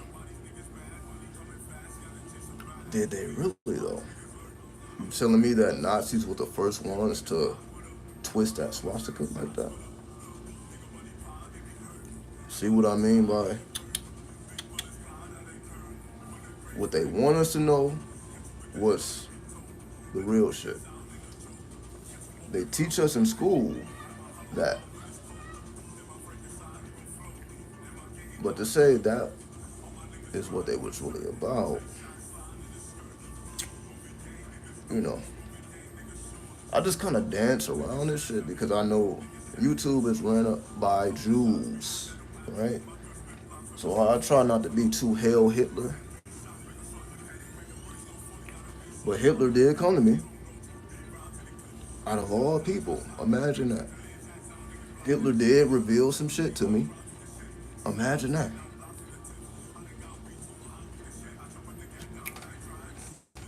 So I have a different perspective, which I revealed a little bit of it. Like it was revealed to me that Hitler stopped the human zoos where they were using black women and they were. Do I really have to go into that? Hitler put an end to that. Black women being looked at as fucking animals in zoos. Hitler said that was just too demeaning. The same person that supposedly put Jewish people in ovens looked at what was being done to these black men and black women and said that was too inhumane. He changed the law and said that you can't do that to human beings. How is this the same person who looked at black people like, yo, that's too inhumane, but Jewish people put them in ovens? We're supposed to be the demons of the world. But why was he looking at us as honor? Also, what was revealed to me that there were actually black Nazis. Nazis were not just a bunch of white men in Germany. People that looked like me were also in Germany, also resonated with Hitler's message and became Nazis. Black Nazis existed. It wasn't, again, you are mainstream, you will never see that, but that's not the truth, right? So, it's hard for me. I can understand why Jewish people says fuck him for life. Understood. But I'm like, what the fuck did he do to us? But some real shit. So until somebody tell me what the fuck he did to us, I'm like, what's the issue here? I can understand why one group don't fuck with it, but what the fuck did he do to us? Why should I hate him or Nazis or their symbols? What did they do to black people? What did they do to original people? Or what did he do? Not what they do. What did he do? Other than some real shit. Because you would think, I never heard of him torturing us. Exactly, because he didn't. He actually allowed us to be in the ranks. But you're not going to see that the Nazi movies. They say that black people were also killed in the camps. I'm sure they was. I'm not saying, but that's again, like just like some Jewish people were not killed in the Holocaust. The Holocaust did not kill every Jewish person, right? So were some black people the victims of what was going on at that time? Sure. It's just like now. For example, now. If all black people had to go to a location to escape an atomic situation, do you think all of us would be saved? No. Because some of us are stupid as fuck. So yes, some of us got caught in the crossfire. Yes, we did. I'm not going to deny that. But to say that he had a vendetta against original people, that's not true. Some people got the yeah. Some people get their ass kicked? Yep. But that's because they were on the side of the Jewish people. Understand that. So if we did suffer, it's because we were fucking with the Jews. Because that's what they did. They all right. So you gonna get fucked over too because that's the side you chose. So yes, some of our people chose that side and they got the same treatment as that side. But to say that all of us got that same treatment, no. Just the ones who were associated with the Jews. So yeah, they got fucked over. But the ones who associate themselves with the Nazis, did they get fucked over? No. Now, of course, the Nazis eventually fell. But to say that, oh, well, blacks were not allowed to be Nazis, nah, we actually were allowed to be. And we were. But that's why they would never tell you that. Why do I gotta be the one to say it? Put my whole channel at risk saying some shit like that, right? That ain't no nice shit to say. Well, I gotta come from me though.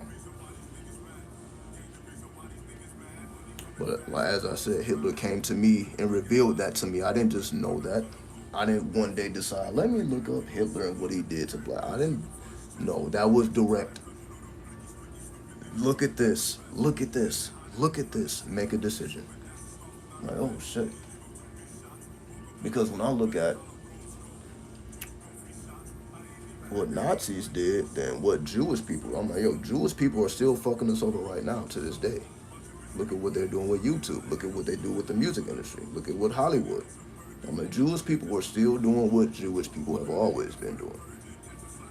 Not all, but a certain group of them are on that bullshit.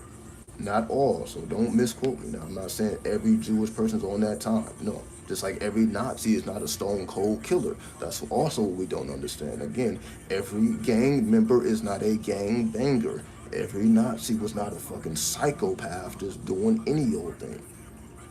That was not what it meant to be a Nazi at all. So we just use the most extreme examples, and they all were like that. That's what they did with what's the guy name? Charles Manson. That's what they did with Charles Manson. All people that take LSD are just like him, so we need to ban it. That's why they banned LSD. They made it illegal because if he became a murderer. But they're like, yo, if we keep this letting this be on the street, everybody's going to become like that. So they use him as a poster child to ban the drug, which was actually helping people to achieve enlightenment. So now you're no longer allowed to achieve enlightenment because of what he did, and he became the stereotype of what everybody was doing. But we're gonna pretend like Jimi Hendrix didn't exist, and what he did with LSD, what the artist did with LSD. Fuck the killer. What the fuck did the artist do? The magician. So we see what happened with that. Then they had to take out Jimi Hendrix, right? The 27 Club. For all my conspiracy theorists out there. Because we saw what the artists were doing, but they're going to take the murderer and say, well, they're all the same and ban that shit. That's just what the fuck happened. So I'm just using these two parallels. You see how I'm always going back in history?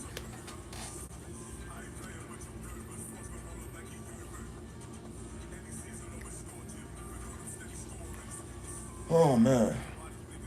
You see how I just keep all this here? What book did I open up? So that means I keep all this here. And you say I can just pull all this up. Look at all this historical stuff. Hendrix open up portals, exactly. Because that's what artists are supposed to do. We open up portals. We're opening up portals right now. Do we not see the portal that's opened up? As I say, I'm just a speaker. I'm just a voice, right? But to be that, you must open up portals. Music opens up portals. YouTube opens up portals. The internet opens up portals, right? The metaverse is a portal. The whole digital world is a portal, right? This is the portal to Las Vegas, right? There may be many people that do content, but this is the real portal to Las Vegas. There is nobody more Las Vegas than me. Trust me. Trust me, because I'm giving you real Las Vegas. I'm not giving you what everybody sees. I'm giving you what everybody doesn't see. That's why I'm gonna have to take you into the historical facts that everybody's seen and forgot, or they just didn't have time to read. But you see, I stay hitting you with the historical facts because, again, like I said, I did do a lot of fucking reading, even though I be forgetting. I'm like, damn, I did do a lot of reading. But that's what make me different than everybody else, you see, because I'm always going to give you historical reference, right? Like, so don't just believe what I'm saying. I'm giving you enough evidence so that you can go back and see. Type in human zoos and Hitler and see what he did. So I'm giving you enough research data so you can come to your own conclusion. You don't have to believe what I'm saying. Research it your goddamn self.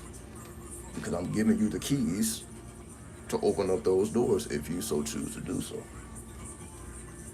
Because it may change your perspective, and that's why most people don't do the research, because it will change your perspective, and then you got to be faced with the damn truth.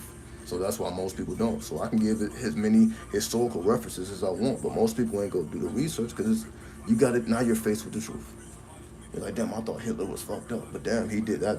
That wasn't a fucked up act. That was actually a noble act. Damn, there is no evidence of him just destroying blacks, so-called black people. So like, what the fuck? What is our problem? Oh yeah, we shouldn't have a problem, but we do because of the education, because of the white man's world, because Jews have power now. Now they want that get back. Now it's fuck Nazis. Now it's fuck Germany. Now it's fuck all that shit, right?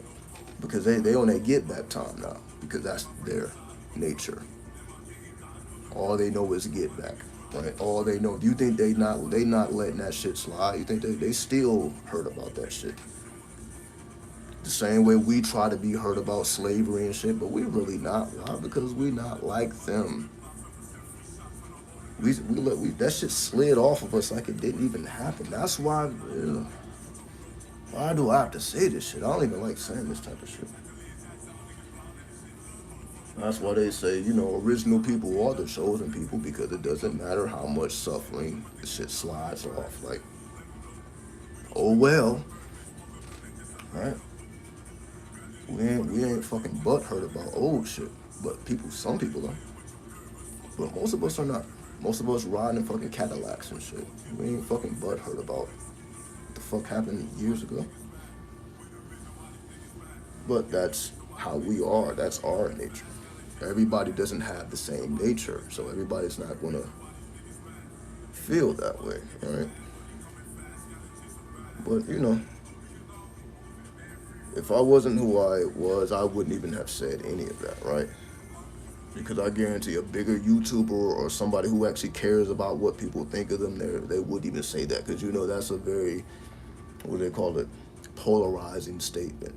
Some people are going to agree, some people are not going to agree. That's a real polarizing statement to make, just even speaking about this stuff. But I still do it because I know it just ain't going to be done otherwise.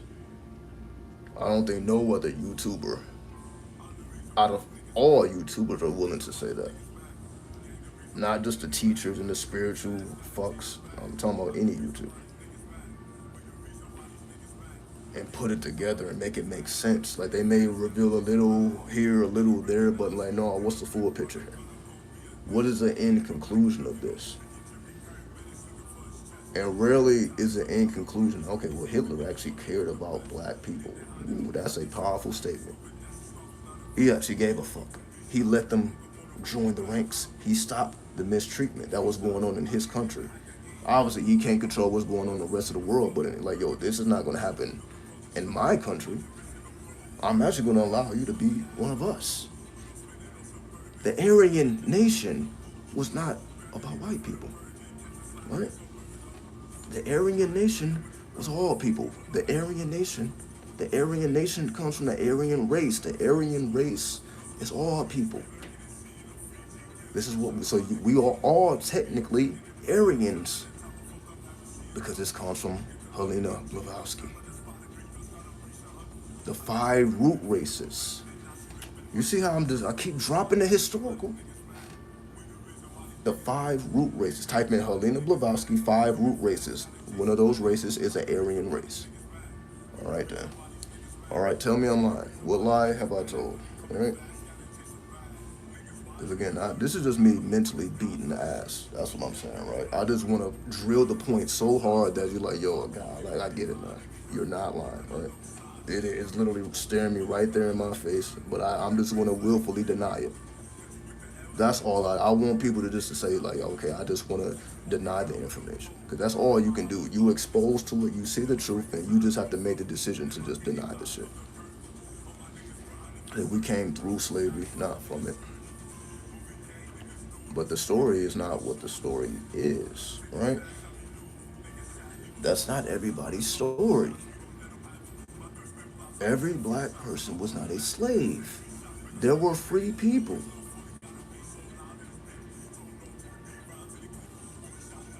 The Atlantic slave trade is not what. Oh my goodness. I didn't think I would be talking like this. Now we. Oh, all right. Let me change the music. Y'all making me like I really gotta say that. I really gotta go into the forbidden, huh?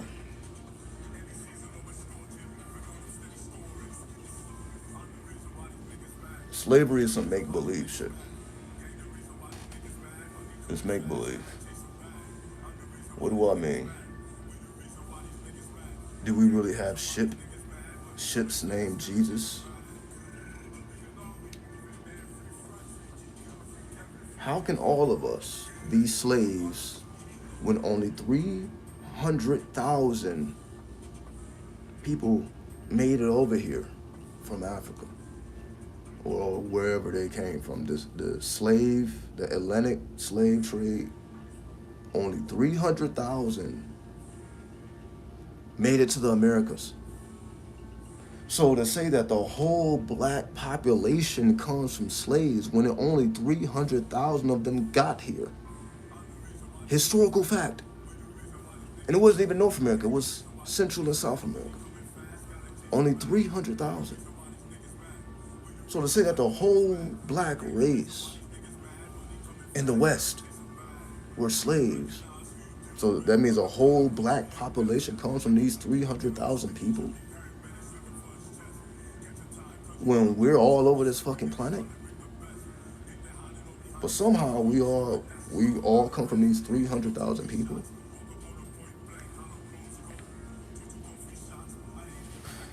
Do I have to keep revealing the historical facts here? Do I have to keep revealing the historical facts? Because you see, when we start revealing the historical facts, it doesn't make any sense. Like, there's no way a whole race of people came from this 300,000 people.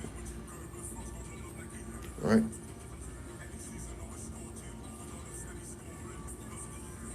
Let's see.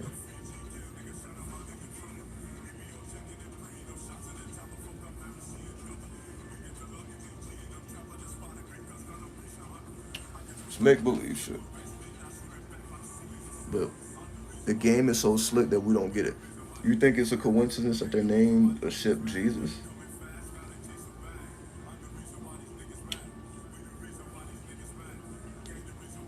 People don't get it. People don't get why it was named Jesus. Because Jesus is supposed to be the savior. So that's the mentality that they were putting in the people. You're going to be saved. We're going to name the ship Jesus as the ultimate symbol of Christianity because that's all they did was make us Christians. That was real slavery. Fuck that beating of the whip shit. The real slavery is Christianity. Period. Fuck any physical torture. Fuck all that shit. The real slavery, because we're still in this bitch right now. Christianity. We ain't in chains no more, but we are still Christians. Majority of us are still Christians. That's the real slavery. Fuck all. Fuck whatever happened. 1555. Fuck all of that. That's irrelevant. The fact that we're still Christians and they call the ship Jesus, and Jesus is supposed to be the savior, and people still believe that. That's the problem. I'm not even gonna call it a problem. It's just a reality. It's really not a problem because if you're not under that spell, it's really not your problem, right? You can't fuck with those type of people because they have a different set of morals, a different set of beliefs. They are unlike you in all ways. It just is what it is. Even people who believe in God, they're unlike you. That's a certain type of mentality. That's not a fucking fact. That's a mentality. Even when they came and colonized the Mayans and the Aztecs in Mexico. Again, most people don't have knowledge of self. So the white man is just going to be this sinister fuck who just destroyed all civilization. But does he not come from us? Does she not come from us? Does it not represent the worst parts of us? But because we're unwilling to accept our own shadows, we like to point fingers. That's what we do.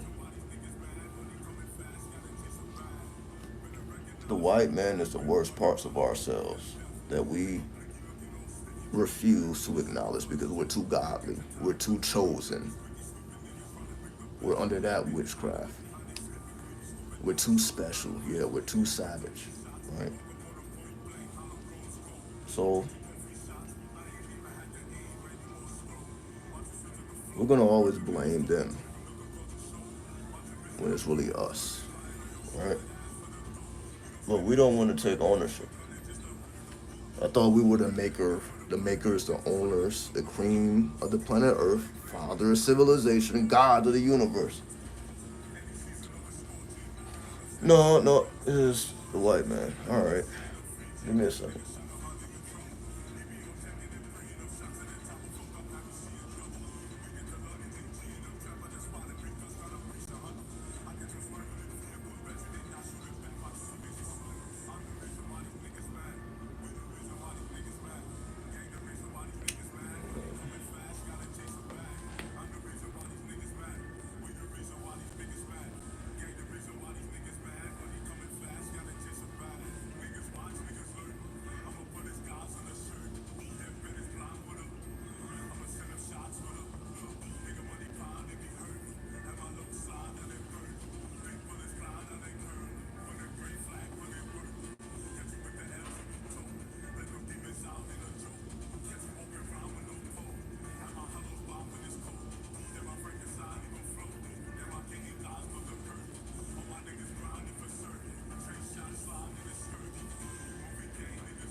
All right, sorry about that. That took way longer than it was supposed to.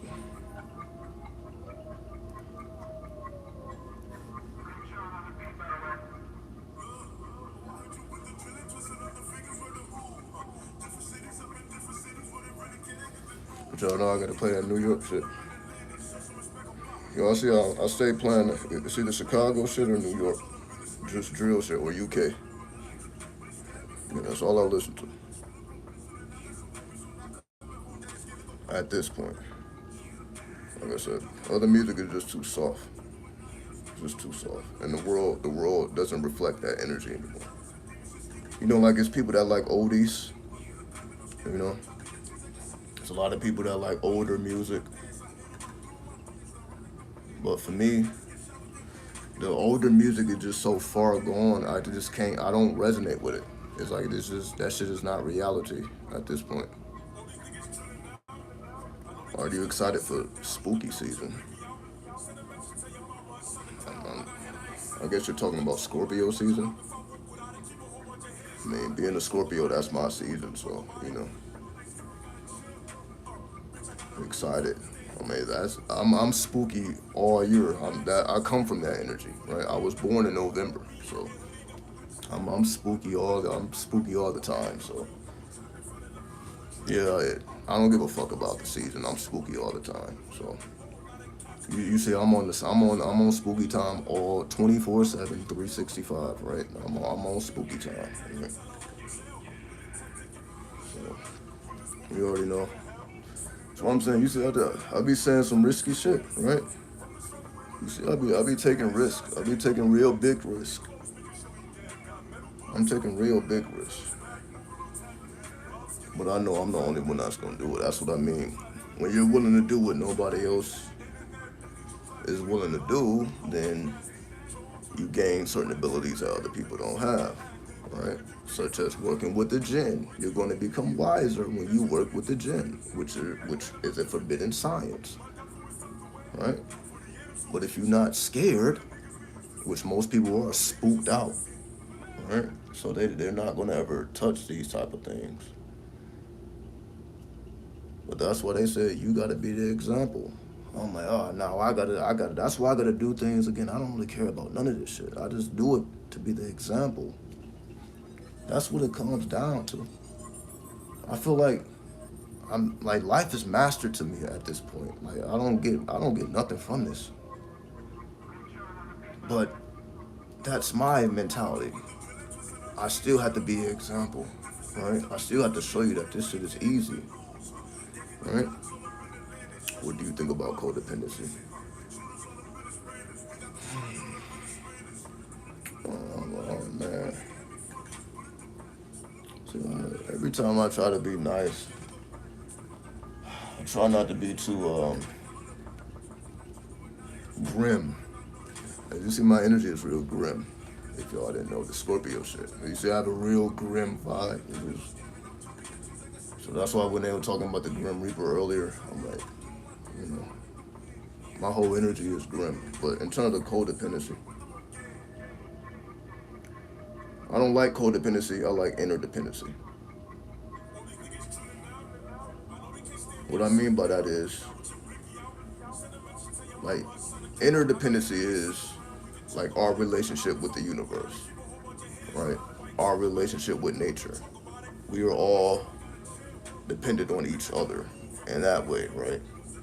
Like the interdependence. But when you say codependency, that's like two opposites that need each other. It's like the Gemini energy, right? The Gemini energy is like perfect example. Like interdependency is like Libra. Codependency is like Gemini. You see how that's what that astrology do when you got it in you. So that's how I would describe codependency as the degree of Gemini. Interdependency is Libra. Because when we think about Libra, we think about the scales. When we think about Gemini, we think about the opposites. So it's basically like I'm Libra and I always attract Gemini as well. It's air signs. So of course, air signs are going to relate to other air signs. So that's not, why Gemini? Because one opposite is dependent on the other. Do I really got to bring up the tarot? All right. Because my words may not be able to describe what I'm trying to convey here, so let me bring the tarot. It's always at arm's length. I'm about to grab it right now. So let me give you the imagery.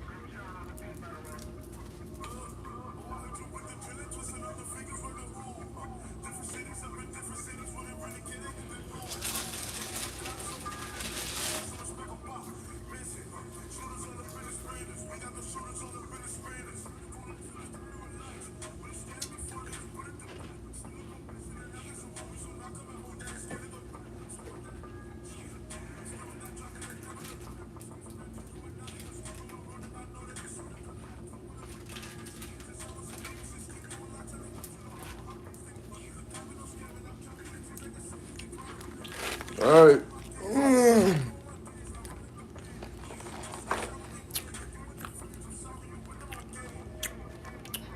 Watch and learn.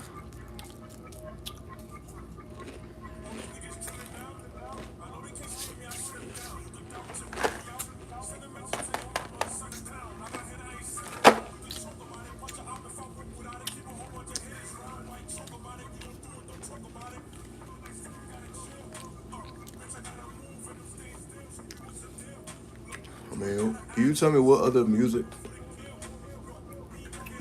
just put you in that mood? It's just me. Just don't mind me, Scorpio talk. Scorpio talk.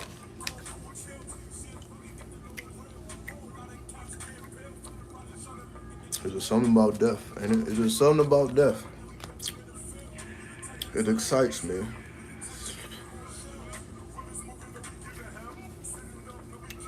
That shit was hard as fuck. I ain't gonna lie. All right, I'm gonna pull out the Libra card and the Gemini card. God damn. Let's see. I'm not gonna take too long with this. I'm just gonna convey.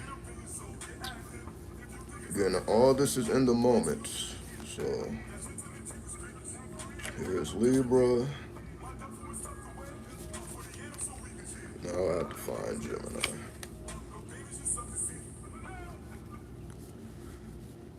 Let's see. Here it is. All right. So hopefully this makes sense now. Codependency.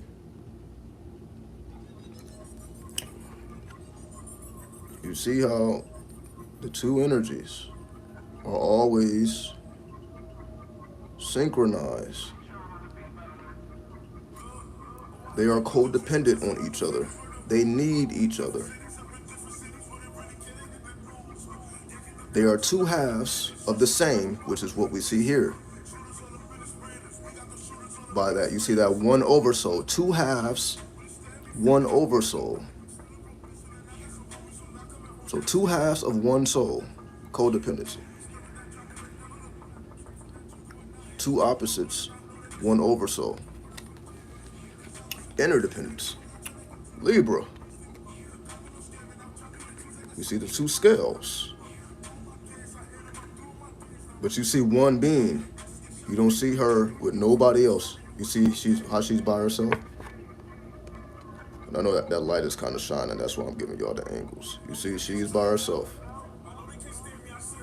So she's balancing the universe on her tippy toes. The two scales, right? You see the top of the scales is at her head. She's holding the sword with both hands. So you see the idea of the two, but it's only one person. That's interdependence. That's our relationship to nature. That's our relationship to the universe. That's how it is. Because you learn the universe, you learn nature through studying yourself, knowledge of self. Through knowledge of self, you learn how you're connected with or interconnected with everything else. Codependency is you learn that through your opposite, through your other half.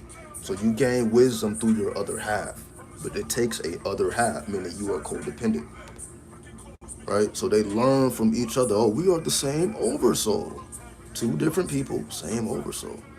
So the more you know the other, the more you know the oversoul. So through learning the other, through synchronization with the other, you learn about the oversoul.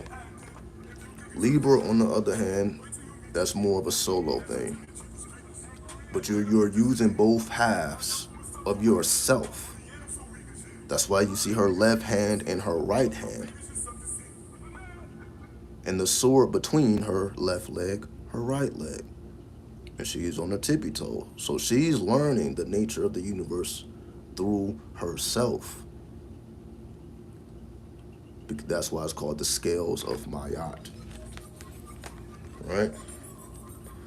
So that's why the tarot can illustrate anything, right? That ain't something I just knew. I'm like, wait a minute, Gemini Libra. I put that together instantaneously. So hopefully that helps you to understand Codependency versus interdependency. We are dependent on the universe. Just like, you have to, when you merge with others, you become dependent on them.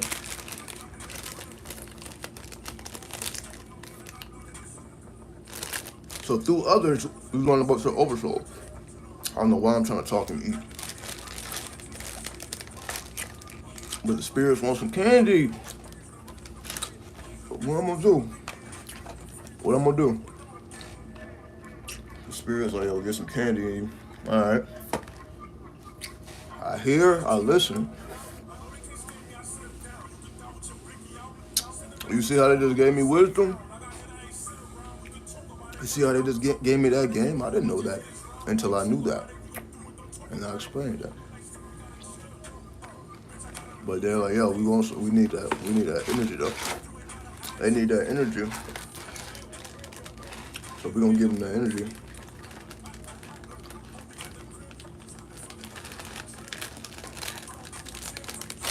Alright.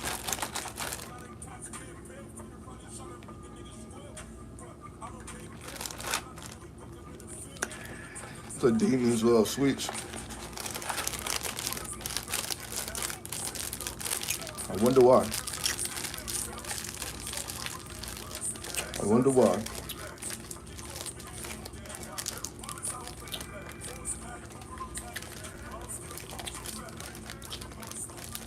That's quite a interesting fact. Why would demonic energy be attracted to sweets when that's like opposite of their nature? You would think angels will like sweets. We wouldn't expect demons to like sweets. That's more of an angel if we're using logic, but we see it's not a logical thing. The tarot teaches us how to go beyond logic, but most people don't know the tarot, so they can't go beyond logic. My mind is the way it is because of the tarot. It's because of astrology. It's because of all these occult sciences. That's why my mind works the way it works. I wasn't born this way. I had to earn it by committing it to memory, not just using it, committing it to memory. I only grabbed the deck just to illustrate. But you see, I came to that conclusion already in my head before I even touched the deck. Because it came from within. The answer came from within me. You see how the answer comes from within? And then the tarot illustrates it. The tarot illustrates you from the inside. The tarot illustrates you from the inside. That's why it's called knowledge of self, knowledge of the inside. What's going on inside you? Because there's a whole universe behind this veil. That's why we all have 10 planets, right? It's a whole universe behind this veil. This is just the veil. But the energies that will make you you, you can only get from studying yourself. Not nothing else. You have to study yourself, which is your own chart. That's where it all starts, with your own chart.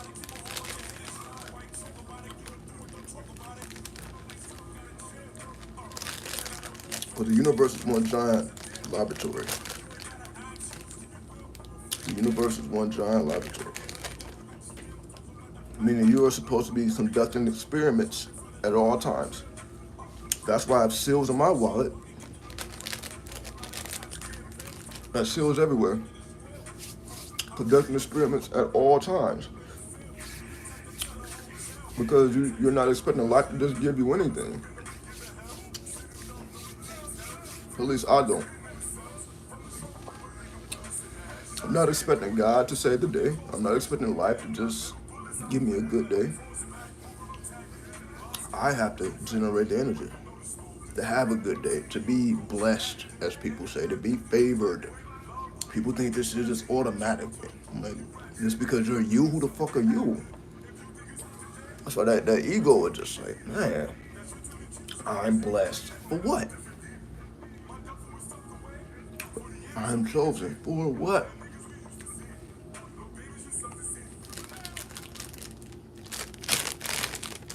There don't even be no reason. Like, what the fuck did you do? To be blessed. To be favored. fuck did you do? See these two? See the red and the blue?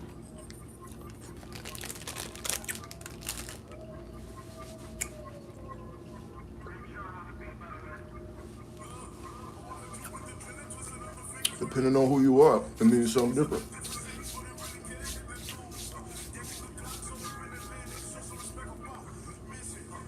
When you think about red, you think about action. You think about passion.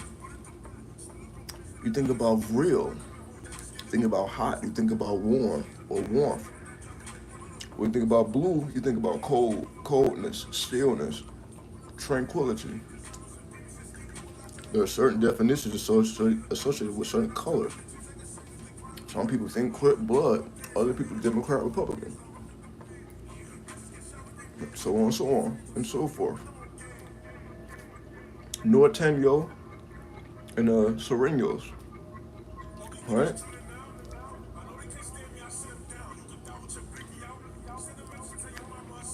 So depending on what world within the world you are in will determine your definition of things. The tarot gives you the grand scheme of things. That's why you go from the full to the universe. That's just the grand scheme. You can view all your planets and you see each of their influences in your life. At that point, you are the universe because now you are aware of what everything is, what it does, how it interacts, how it responds. You understand yourself.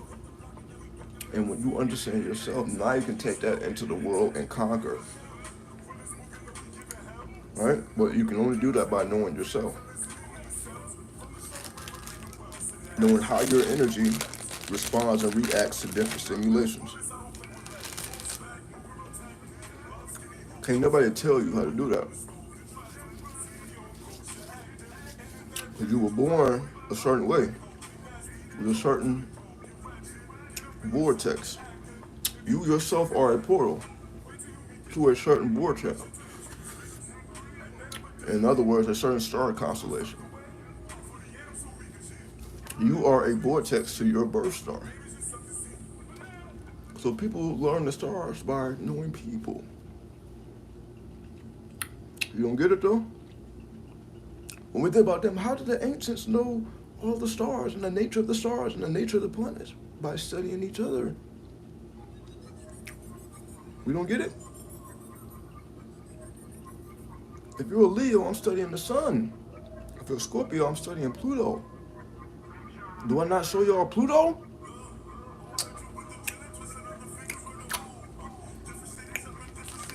Exactly, right? By being a drill magician. Am I not the drill magician? Do I not rap over drill beats? Some Pluto shit, right? That's just the shit that just get me going.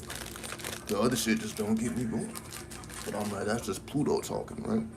If you were Leo, you probably like all type of fucking music. You don't care about what time it was created. With my motherfucking demonic ass, my Scorpio ass, I'm like, I need death in my music. I need to, bodies have to be dropping with this shit. That's what this, for whatever reason, that shit thrills me. And I'm like, oh shit, that makes me want to get up and do things. I'm like, okay, it's time to get some money. Right? But of course, that's Scorpio shit. That's Grim shit. That's Grim Reaper shit, right? Grim Reaper wants bodies, right? So the music stimulates that need when you are the Grim Reaper.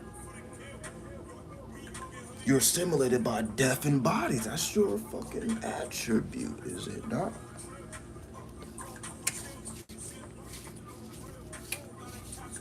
But anyway,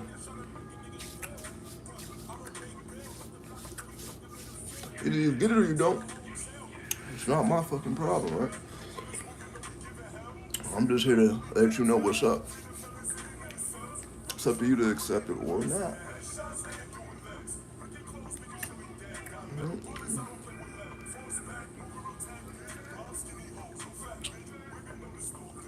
But you know, everybody got 10 demons, right? That's why I wear the demon head. I may not know why anybody else wears it, but that demon head symbolizes something else for me, right?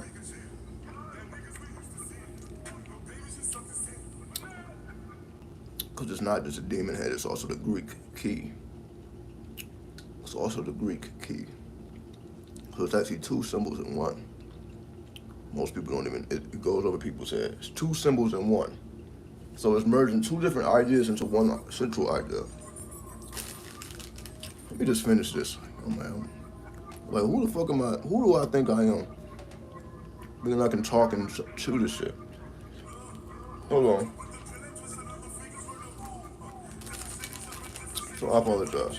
I don't know what I was thinking. Spears is just like, Spears is just on fucking mode right now. But yeah, let me stop talking and chewing. It's kind of rude, right? I know look at me trying to do it again. I know I'm rude, but I don't want to be that rude. I don't want to be that rude. So let me take my time.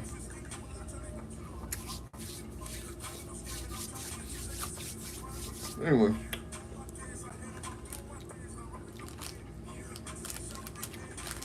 if you've been able to withstand this madness, I salute you. I know I'm a lot to handle. I know I'm a lot to take in, right? That's why I have to be alone, right? Imagine if you had to deal with me on a daily basis. Imagine that. You don't want that. Those are problems you don't want. That's why I break it up for you. Man, I can come up once a week. Trying to deal with me every day.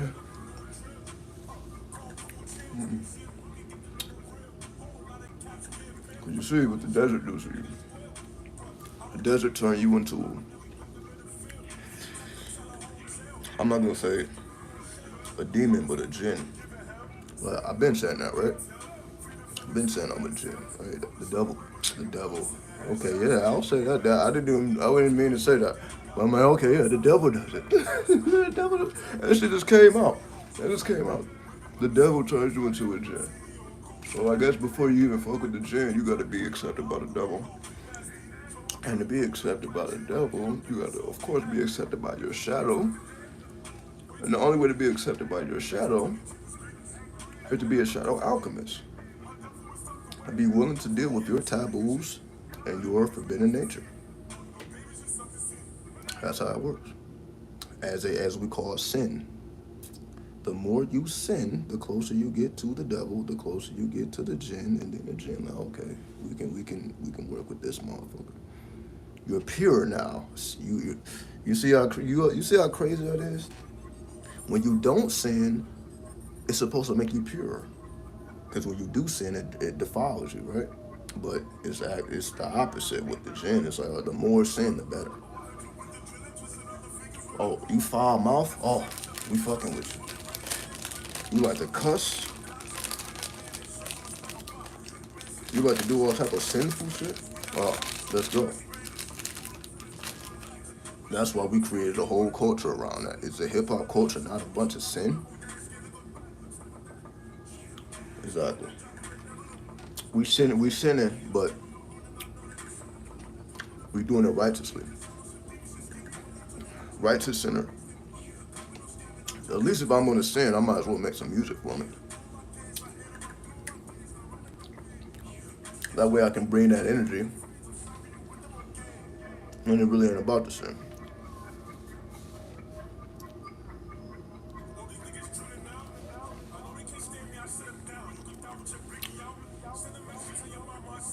I'm a sinner that's probably gonna sin again.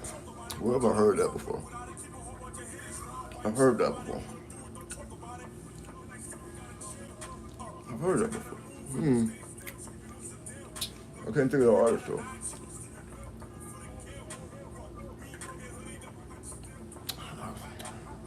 I've heard that before though.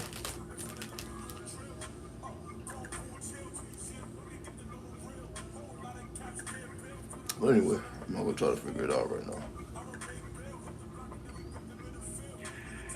If you're a part of the culture, then you're a part of the culture. If you're not, then you're not. But if you really are hip hop, then but most people don't know what hip hop is. Dun dun dun. No, nobody. I'm not gonna say nobody. Most people don't know what hip hop is. Hip hop is still forbidden.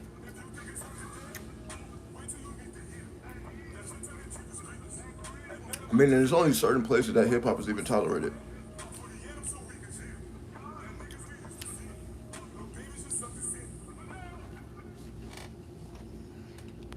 Do I get synchronicities or omens at work these days?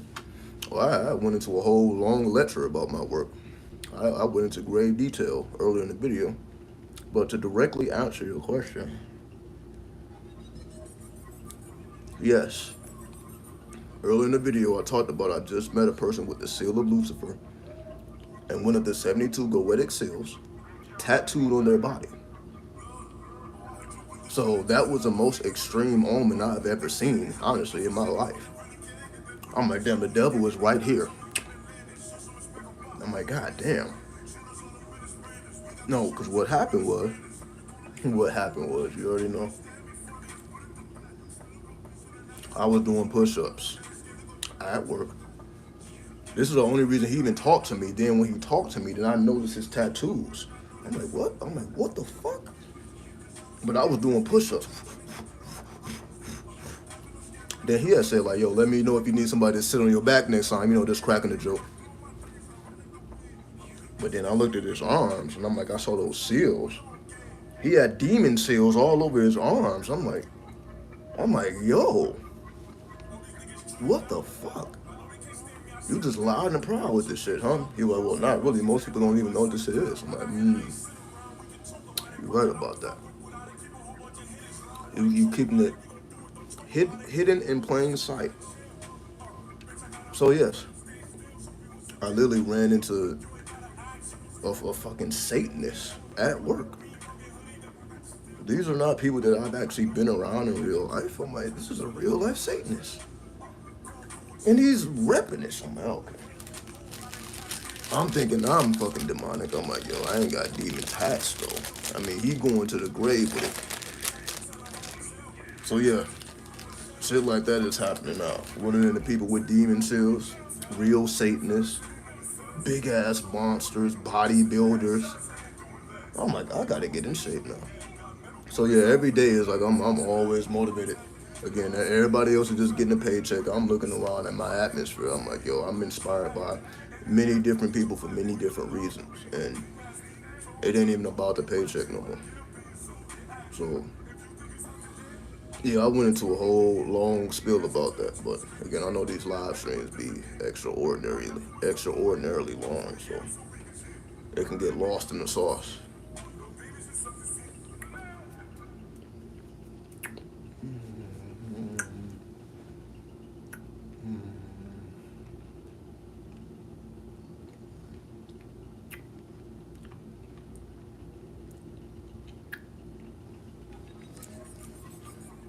But Alglo is the most wickedest star in the universe.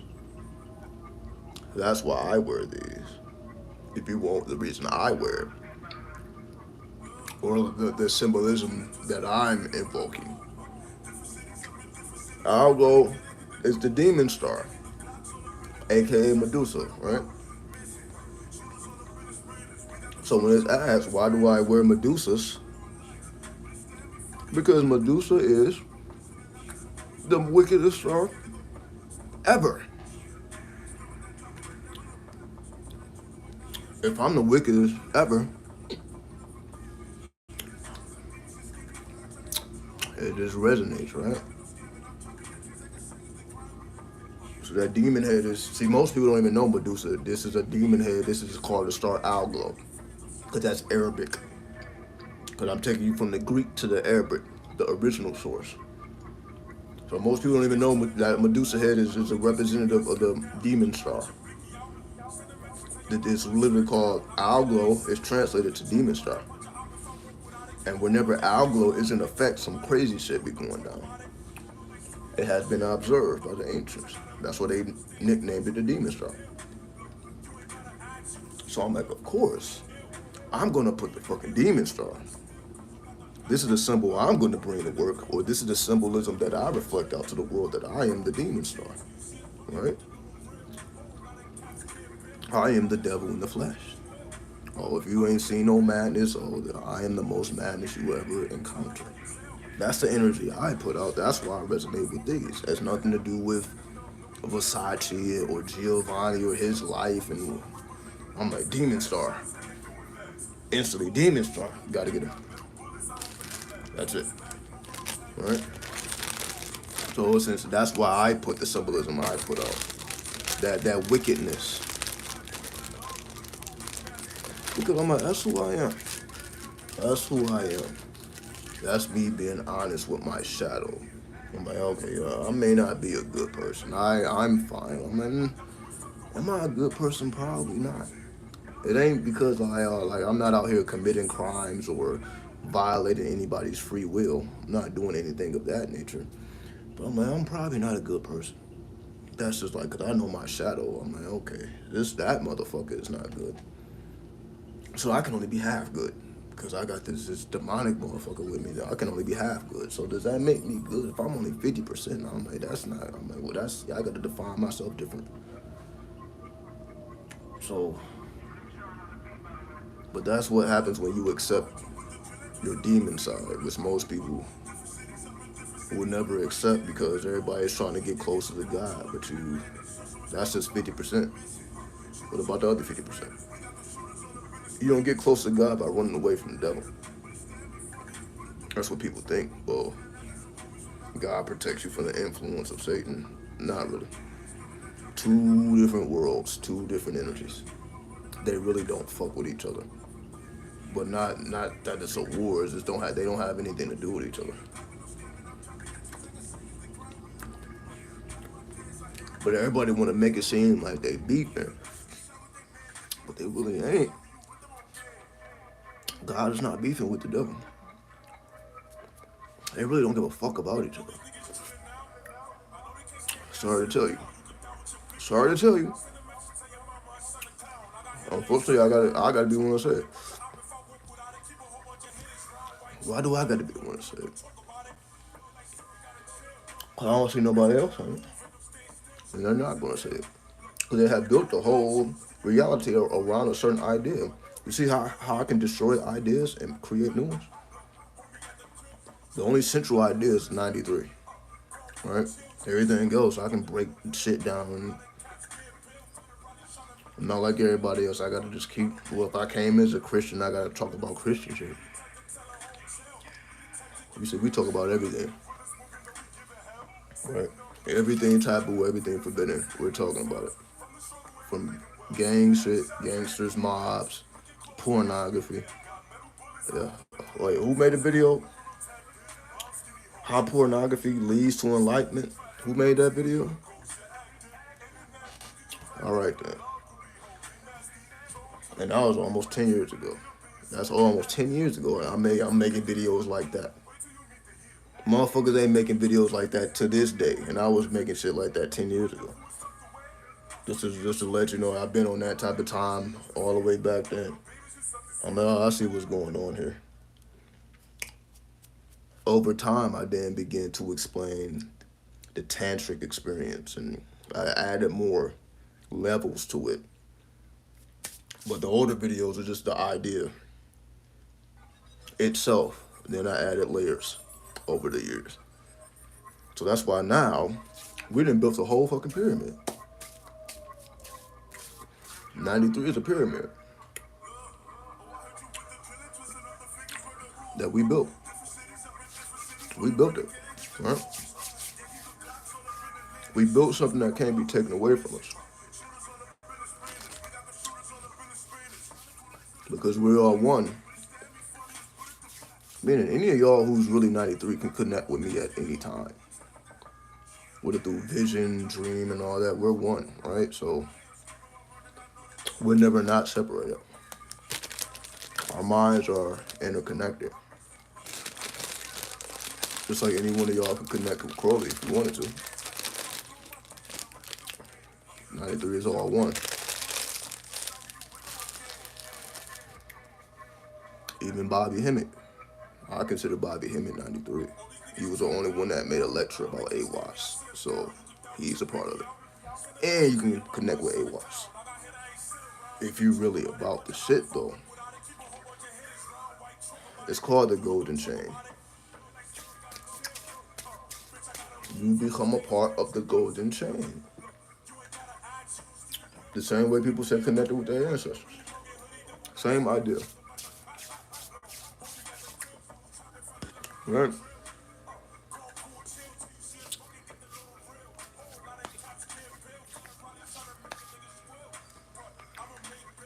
If I was a Christian, I don't understand why I would even be concerned with the devil. Isn't God supposed to be greater than all that? Is God greater than the devil? No. Because if the devil was so insignificant, why is it so much emphasis on Satan? If the devil was just so insignificant, why does anybody give a fuck about the devil? Alright?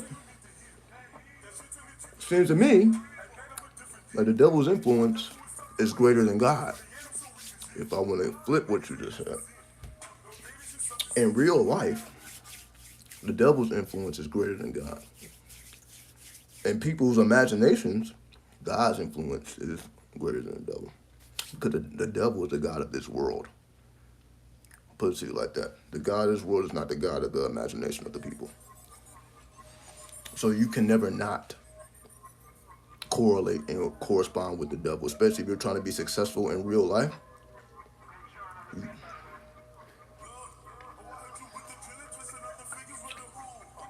And what I mean by real life is for real, for real. I'm talking about wealth, not rich. See, rich people, God did it, God did it, God did it. You don't hear wealthy people talking like that. Did you hear Jeff Bezos, the Amazon guy, or Bill Gates, or Warren Buffett, or even Jay-Z? Do you hear any of these motherfuckers talking about they were just favored by God? Billionaires, billionaire talk. They're just favored. They're just God-fearing man. Nah. Nah. They came under the influence of the devil. You have to. You have to. If you want real wealth here, you have to. And again, I will show and prove, right? You have to. Same thing with a Floyd Mayweather, right? I'm just blessed by God. No, he knew that he had to bust his ass.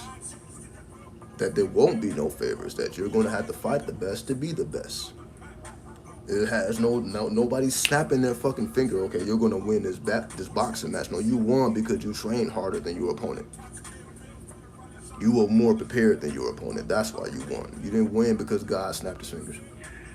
Or God snapped her fingers. That's not how anything works. Not on this plane. Not in 3D. So it's okay, well, what is the influence of the devil then? Is the devil snapping the fingers?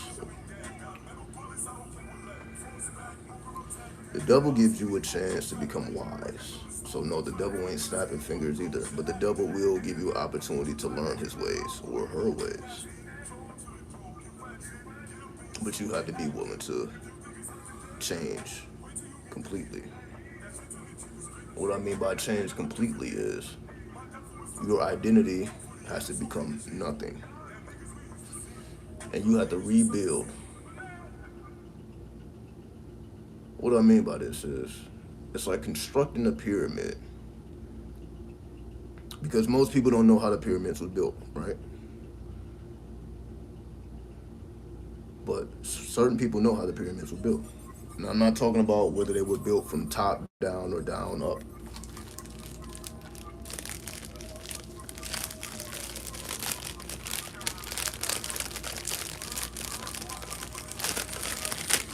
Let me put it in a different way. I'll put it in a different way. Why is the devil a part of the tarot? And where is God in the tarot? Let's just put it in modern terms. Why is the devil card? If the devil is insignificant, why does he have his own card or her own card? And what is the card of God in the tarot? Let's just, we real shit. Anybody. Where's the God card in the tarot? We know it's a devil card. Where's the God card? I'll wait. Out of the 22 major arcana, we find the devil. Devil is number 15. What number is the God card?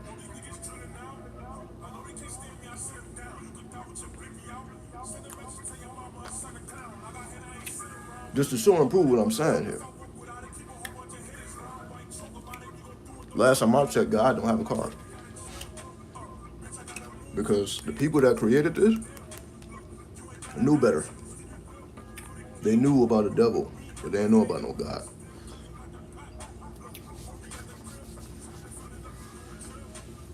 So you tell me, for those who are students of the tarot, for those who are students of the occult, where's the God card?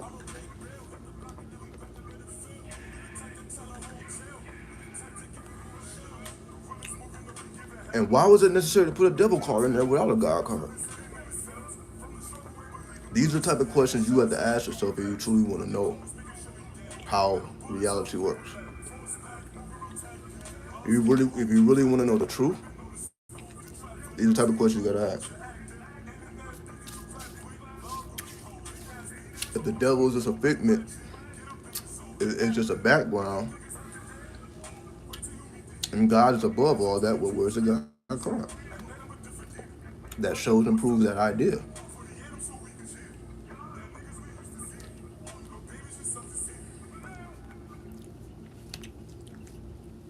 You see how the tarot makes everything easy? If it ain't in the tarot, it ain't real. Always remember that. If you can't explain it through this, it ain't real.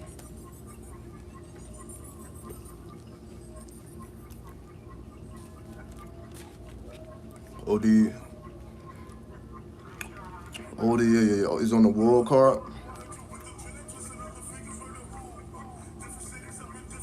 Okay, let me pull out the world card. But every deck is different. Does a world card represent God, though? That's okay. So, yes, you're right. Every tarot deck is different.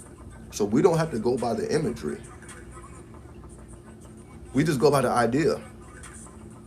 When you think about the world, how does that represent God?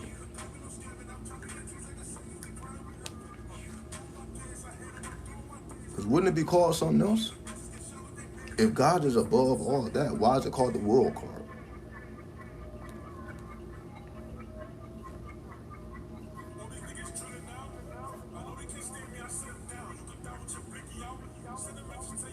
It wasn't until Crowley came that it became the universe. Crowley named it the universe, which is more proper, but we know people that are not proper is the world card. But how would that represent? Why would it be the God card? Because God is greater than the world.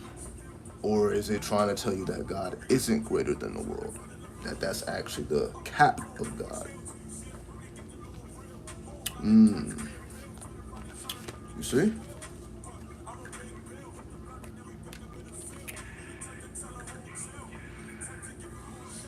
In this particular deck, it's a woman dancing with a snake in the center of the four corners. All right. What I'm saying here is the world card is Saturn. Let's just go by the mathematics. The world card represents the planet Saturn. So, unless you're going to say Saturn is God, how do we know this? Well, the Saturn symbol is right at the bottom of the card. Do you not see? See? That is the symbol of Saturn. You see that? That is the symbol of Saturn. So there's no way that that can be God. God is not Saturn. Saturn actually is more conflated with Satan.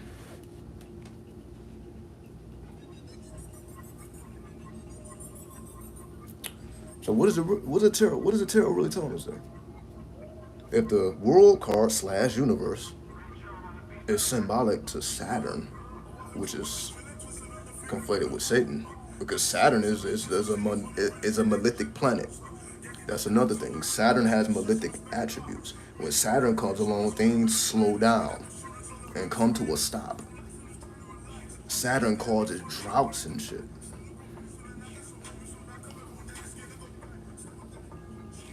So we're just going by the mathematics. Excuse me.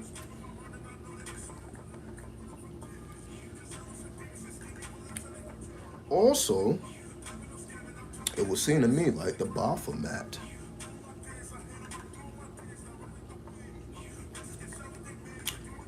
is actually the world card. Because is a Baphomet not sitting on top of a world, a globe? Is that not true? Look at the imagery, the original Baphomet drawn by Ulysses Levi. Look at the original Baphomet. He is sitting on top, or she, or it, the androgynous being is sitting on top of a globe. So is Baphomet the god?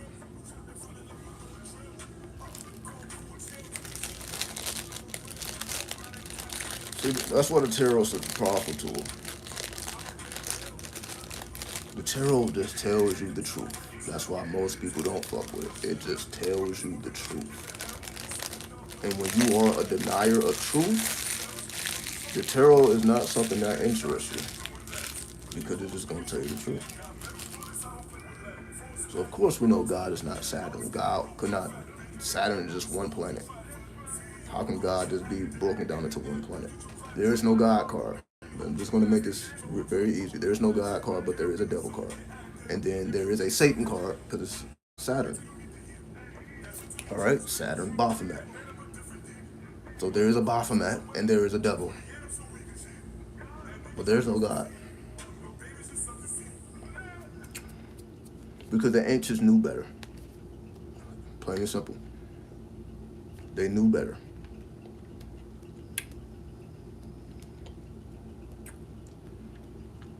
They knew everything was mathematical. There's no snapping fingers. The universe is created by mathematics. Mathematics. Not a biblical God. Right?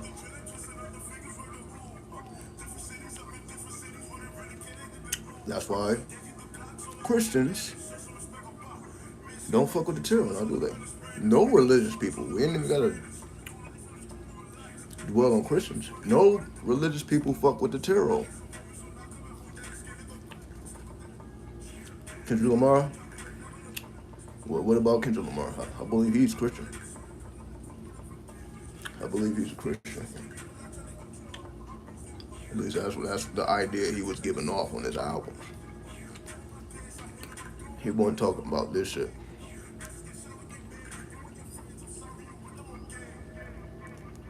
But I'm just showing y'all how real this shit is. All you gotta do is go through the tarot. That's gonna tell you the real shit. So if the ancients didn't feel it was important to have a God card, but it was important to have a devil card. Because this is just about the idea of God being greater than the devil or above the devil. God is not thinking about the devil. Well, why is there a devil card? And no God card in the tarot. You see how simple questions just put everything into context? You can do that when you are this hero. That's why I keep saying this. When the tarot is within you, you think like that. Well, there's no God card in the tarot, so that can't be a real reality. Because every reality is within the tarot already. So obviously the idea of the tarot was never to convey that there is a mystical power behind all this. that this is all mathematical components.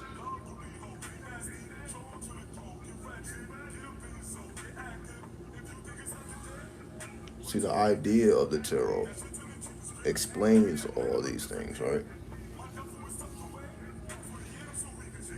That's why I'm forever a student. That's why I committed all these things to memory, because I'm like, I'm gonna always be pulling from the tarot. Like, I don't pull cards anymore.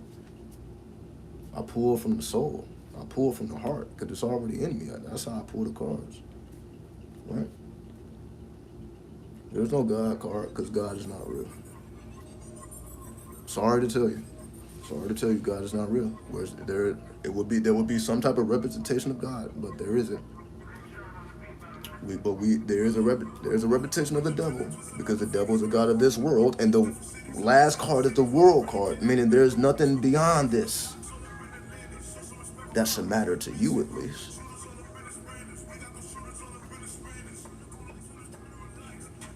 It's kind of like the flat Earth, the idea of the flat Earth. But anyway, we ain't opening up that can of worms.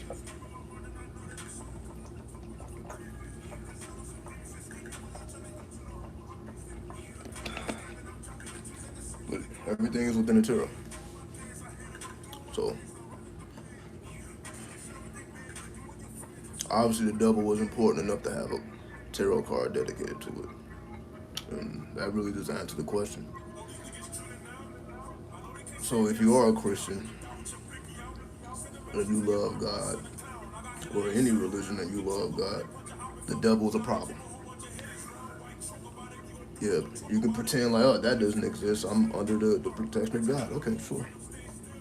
God is not more powerful than the devil here. Maybe in 4D, but not in 3D. In 3D, the devil is the God. Why do you think the animal kingdom is the way the animal kingdom? Okay. Tell me how God created the animal kingdom where they all have to kill each other to survive. What's godly about that? These are just the questions I ask myself. I'm just revealing it to you. What's godly about the animal kingdom? It seems like some savage shit. They have to kill to survive. That is a law of the jungle. Kill to survive. If you don't kill, you will be killed. Where the fuck does God fit into that equation? Where does God fit into that equation? Only the strong survive. Where does God fit into this equation? We had just become comfortable as humans because now we're away from the animal kingdom. We can live like that shit don't matter, but the law is a law. The law of the land is a law of the land. If the law of the land is kill to survive, you have to kill animals to survive. You have to kill plants to survive. It don't matter what your diet is, you have to kill to survive. That is the law of the land. There is no way around it. Where is a God in this law? Kill to survive. That a law that ain't one of the 10 Commandments. But it's a reality. You must kill. You must kill. And you must kill to preserve your life. If somebody's trying to take it from you, what do you have? You have to kill them to preserve your own life. God was killing many people in the Bible, children and infants too. Look at it like this. What if it wasn't God? That's what I'm saying. What if it wasn't God? What if it was something else? What if the whole creation story? I'm really just talking the Gnostic shit, honestly. I'm just separating the real from the fake. What most people think is God is the demiurge, according to the Gnostics. See, I just always gotta bring up history, right? Gnostics were early Christians. So fuck what the Christians think right now. The early Christians were called the Gnostics, and the Gnostics believed that the only divine spark that existed was in you. Everything else is from the demiurge. This world is a mistake. This is a creation of the demiurge, according to the early Christians. The only thing divine is a spark within you. You are the only divinity on this bitch, according to early Christians, who were later day Egyptians, aka Kim.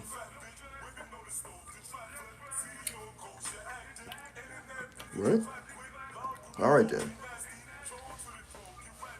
See why history? There you go. All I do is pull out those historical facts. That's why it's not a God card. Because motherfuckers knew better. The God that people think is really not a God. It's a false God. So we're not about to make a card to a false God. We're going to make a card for the real God, aka the devil. All right then. Devil represents Capricorn,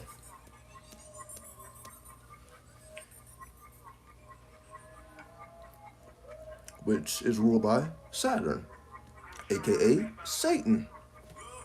So you have Satan, which is the big God. Then you have devil, which is a lesser God. So what people look at as God and devil is really Satan and devil. That's why I say God and devil are not really enemies. That's some bullshit. It's really Satan and devil. If we're talking about mathematics, if we're talking about astrology, if we talk about how the tarot is set up, all you see is Saturn and Capricorn. The big God and the lesser God. That's Satan and devil. To show you the difference. Devil just means an accuser. The one who I'm accusing right now. So I'm technically the devil right now with my accusing nature. Then you have Satan. Which if we study the clip off, Satan is one half of the twin God. With the other half being Moloch. So the real God is actually a twin God. But that's clip-offic science. That's a little bit, I don't expect people to just understand that because I just said it. You got to actually do some studying. So what's behind the synchronicities we experience during spiritual experiences? There's really no such thing as a spiritual experience. What do I mean by that? The word synchronicity comes from Carl Jung. The first person to use synchronicity, the creator of that term, is called Carl Jung. And if you look at his definition of what synchronicity represents, you know what? Let's just do it right now. Right? So let me show and prove. Let me show and prove. Let's look at Carl Jung's definition of synchronicity. I'll do it right now.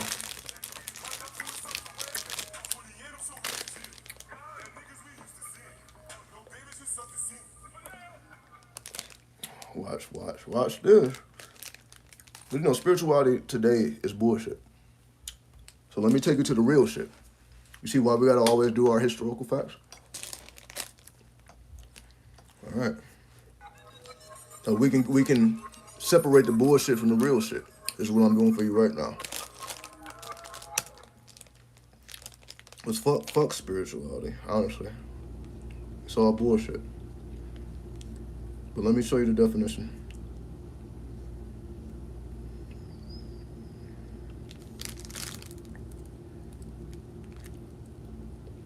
And I'm gonna use Chat GPT. I'm not even gonna use Google.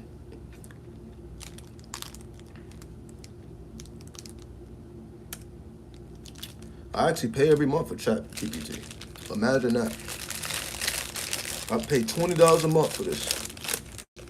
So I don't have to use Google no more. Imagine that. Technomancer. Yeah, why would you pay $20 a month just for research? Let me show you why. So instead of me having to use Google, what was called Jung's definition of synchronicity? And then they just give me a bunch of articles that people wrote. Chat GPT would just give me the fucking definition. I don't have to go through all these pages and bullshit. We about to go directly to it. So I'm about to ask ChatGPT, what is Carl Jung's definition of synchronicity?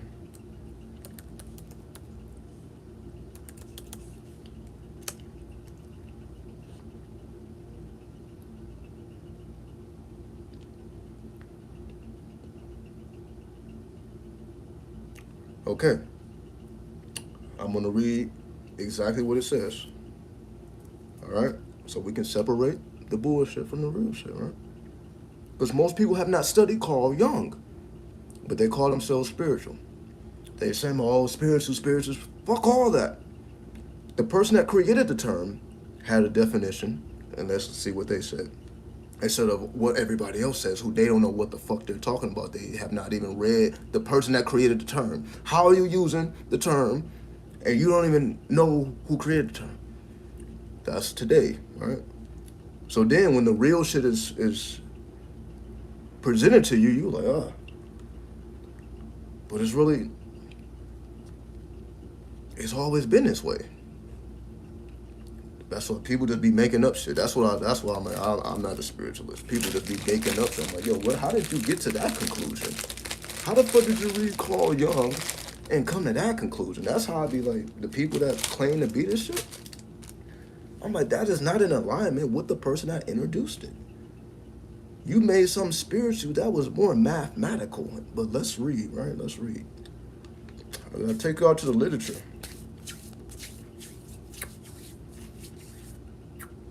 All right.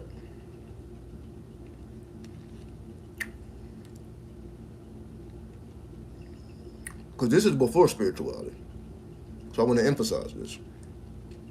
So this is before the world was considered spiritual. So this is before that term was even in existence. Nobody was calling themselves spiritual at the time the word synchronicity came into existence. So that's why we can put this in context, right? So spiritual people didn't exist at this time, or people that consider themselves spiritual. So this is why this definition is a little different. It's the same thing between the new age and the new thought. New thought and new age is different terminology. So while the world becomes more spiritual, it becomes less and less mathematical and scientific. But it was the mathematicians and the scientists that put all this shit together.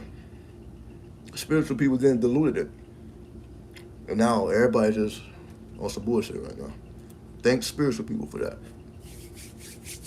Thank spiritual people for corrupting this shit. Now they just say anything goes. But let's see what actually. Carl Jung, the Swiss psychiatrist and psychoanalyst, introduced the concept of synchronicity to describe a meaningful coincidence of two or more events, where something other than the probability of chance is involved. Jung's interest in synchronicity arose from his observations of the interconnectedness of events, which seemed to have no direct causal relationship, yet had a meaningful connection for the individual experiencing them. That's the first thing. There's nothing spiritual about that, right? Now, people can say, well, that is spiritual, but that's them adding their own definition. That's not what the man said. The person who invented the term didn't say that. Okay. It was more about archetypes in the psyche. That's what Carl Jung studied. Archetypes. Studied the psyche. He also introduced to us the unconscious mind. So while everybody was talking about the subconscious mind, he came with the unconscious mind, and that's why we know about the collective unconscious. This is all what he added to the game. Then people started adding whatever the fuck they wanted to add on top of that. But if we want to go to the foundation, you see, there's nothing spiritual about this, right? People can add it on, like, well, that got to be God. If they're unrelated and they're meaningful, it got to be God. It got to be spirit. But that's their definition. That's not ever what he said. Because he is not a spiritual person. The person that introduced synchronicity is not a spiritual person. This was a psychoanalysis and a psychiatrist. Okay?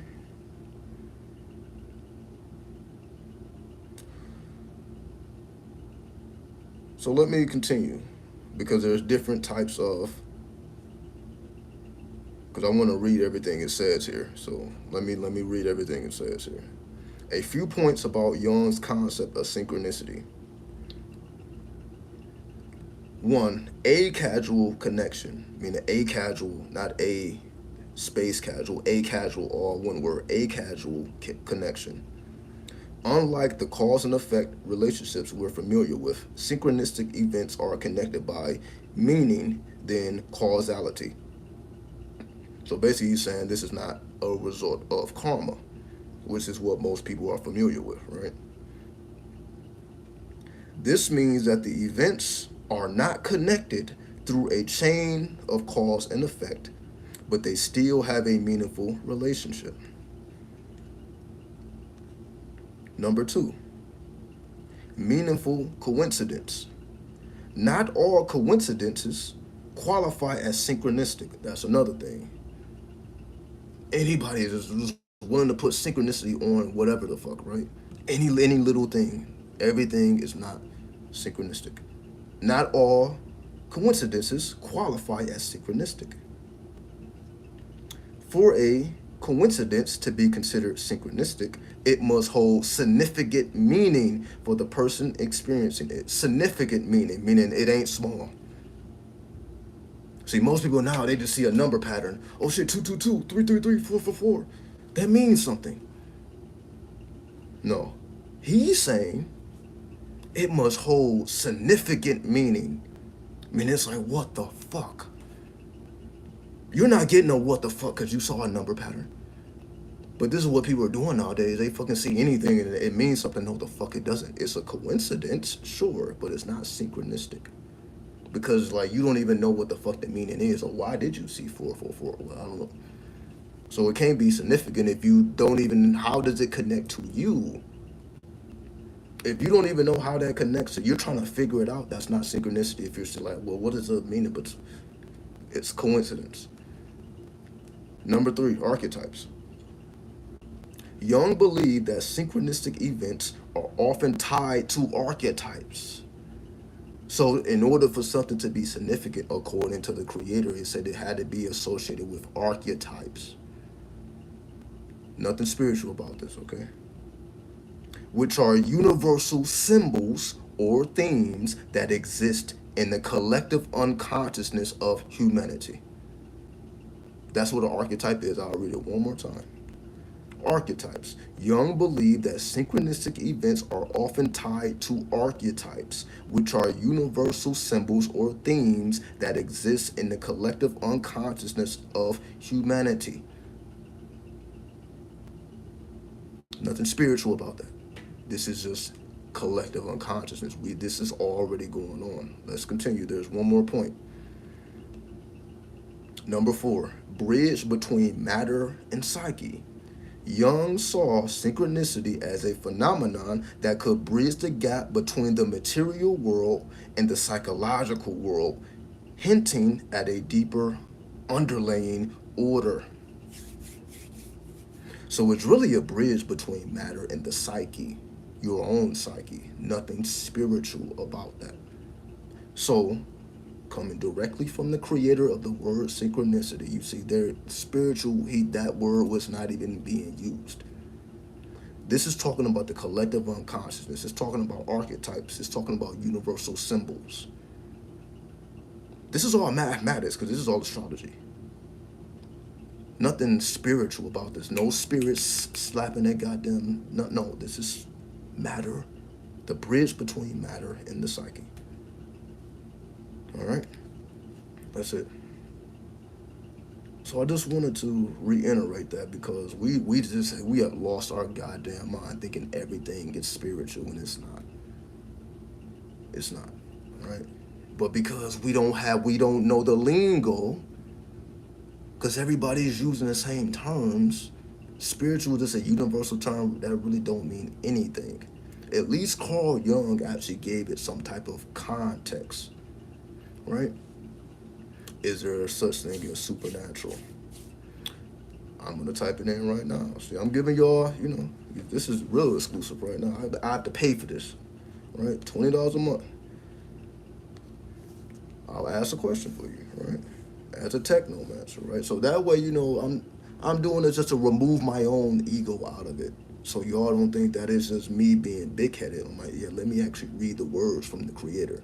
Let me remove my ego and let me show you what the real thing is without people thinking it's just me, right? So that's why I'm doing this. So, what was your question? Is there such thing as supernatural? So I will type, what is the meaning of supernatural?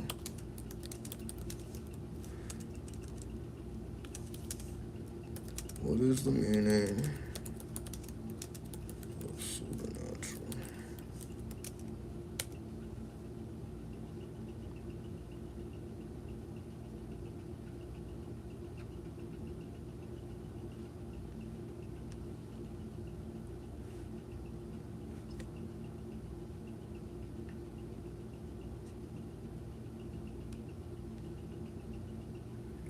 So what it's saying here is the supernatural encompasses anything that is believed to exist or occur outside of the natural laws and processes that govern the physical universe, which is basically exactly what synchronicity is.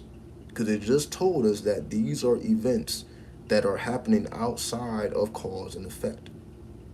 So supernatural and synchronistic is pretty much the same thing. Anything that's occurring that's outside of causality, which is cause and effect, aka karma, anything outside of the karmic chain would be considered supernatural, right? So a synchronistic event could be termed supernatural because they're occurring outside of the natural law, which is what the occult is. All the occult is you learning how to invoke things to occur that otherwise would have never happened. That's what you're doing in the occult. That's your whole mission. How to cause things to happen outside of the natural order. That's what being an artist is. Natural order, you're not supposed to be rich, successful. You're not supposed to have any of these things. So you have to cause shit to happen if you want to be successful in real life, that's what I'm basically saying. If you want to be successful in real life, you have to go outside of the karmic bonds of nature. You have to go outside of the natural law, because the natural law, only the strong survive, and yada yada yada, everything else said, right? So let's just say you're not as strong. Let's say you are amongst a bunch of strong people and you're not as strong. You got to go outside of the natural order to be a factor at all, right? That's why people become magicians. That's why people utilize magic to go outside of the natural order. Because the natural order, again, it requires you to be a fucking savage, really. Kill or be killed, right? Kill to survive. Everything I was saying, this is real life. Kill to survive. So if you're trying to go outside of kill to survive, you have to go into the supernatural. Again, which is what the occult prepares you to do because it's a mental science. The tarot is a mental science, right? Mental. It bleeds into matter, but it starts at the psyche. We could just say that the occult is the bridge between the psyche and the material or matter. That's what we do. That's how we bridge the gap. We bridge the gap with the tarot, with the occult, because that affects your psyche. Because again, these are symbols, mantras, words of power, all that stuff. That is engaged in the psyche. And then it bleeds into the material. But it first bleeds into the psyche. Now, again, if people want to consider that spiritual, they can, but it's a weak definition because, again, you can actually explain it in more scientific terms because they're right here, right? We have the study. You can study any of Carl Jung's works, and he has explained these things so well that there's no need to even consider it spiritual because it's not. Remember, Jung believed that synchronistic events are often tied to archetypes, which are universal symbols or themes that exist in the collective unconsciousness of humanity, meaning it's already in you. Every man, every woman is a star, right? It's already in you. So it takes certain symbols to unlock you. You have to be unlocked. That's why you study the occult, to unlock yourself. As we call knowledge of self, to reborn yourself, to become born again, to be saved. So the true way to be saved is you saving yourself through your own psyche by connecting with these universal symbols, which cause synchronistic events to occur outside of the cause and effect. Is that not? That's the whole occult. But most people are spiritualists. Most people are not occultists. Most people, again, don't know the tarot. They don't know the Kabbalah. They don't know the clip off. All the stuff that I'm always talking about, the average spiritual person doesn't deal with at all, right? Not when they got it in their heart. They may be like, okay, I know that's a Kabbalah. You can show them a picture of the Kabbalah, but to say, okay, well, what's the fifth Sephiroth? What paths connect to the fifth Sephiroth? They can't answer that because you got to know about heart to know, okay, well, you got to know about heart. You can't pretend like you know that. Either you know it or you don't. But again, most people don't know it, right? You don't say good breakdown. I'm just trying to be real, right? I'm not trying to step on nobody's toes. I'm just trying to give you the game for real. Because what everybody else is doing is ridiculous, right? It's ridiculous. I'm just trying to help you see, like, yo, maybe some literature needs to be read so that we know what we are really doing. That's why people are all over the place. Spiritual people are chaos. Let's just be real here. These people's life is full of chaos. That's why I was talking earlier. Why all these so-called spiritual people just, again, you know, we want to pretend like we don't see it. We want to pretend like these spiritual people don't come into fame, into fortune, and then fumble the ball. We want to pretend like we didn't see that happen, right? We want to pretend like all these so-called spiritual, why do they fall? It's because they consider themselves spiritual. I'm just letting you know, right? So today I gave my cousin 100, and later somebody randomly gave my husband 100. I consider that synchronistic. Well, what does that mean to you?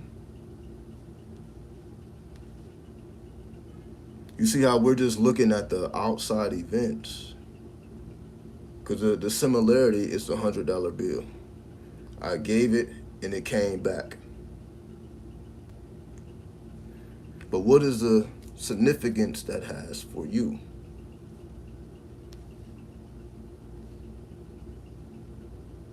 That's the question. How does that help you to understand what archetype took place in this event? How does that help you to better understand yourself?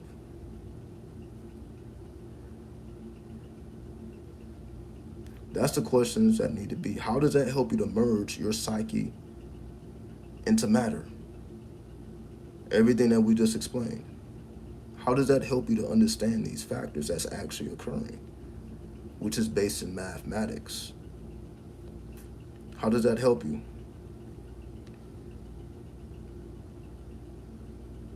Because again, I will read it one more time. What is the definition of synchronicity?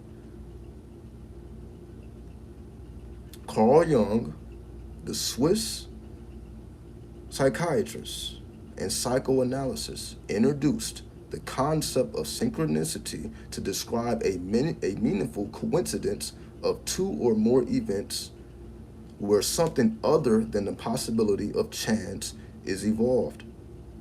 Jung's interest in synchronicity arose from his observations of the interconnectedness of events which seemed to have no direct casual relationship, yet had a meaningful connection for the individual experiencing them. Now the question becomes, what was the meaningful connection? My husband felt some type of way about me giving the money away. So, so for it to specifically come back to him was wild to me. Now, I'm not saying that it's not a coincidence that that occurred, because it very well may be. But to call it synchronistic means it holds significant weight to you. What is the significant weight that those two occurrences holds to you? In terms of, you're like, oh shit, like this is something that makes me really ponder. What pondering? Because when you ponder, now you go into the collective unconscious. Now you go into the psyche, because that's what we're talking about, right? How did that help you to go inside of yourself, into your unconscious, into your psyche, so that you can pull out the archetypal principle and symbol that that actually represents? That becomes a question. Because again, it is a bridge between matter and the psyche. The psyche is filled with archetypes. That's what the tarot is. The tarot is the archetypes. So we putting this all together. When you look at the tarot is a bunch of archetypes. So what card, not the whole, okay, let me the 22 major arcana, let me be more specific. The 22 major arcana represents the archetypes of the psyche. What card in the major arcana would that event, those two events rather, represent? That is a question.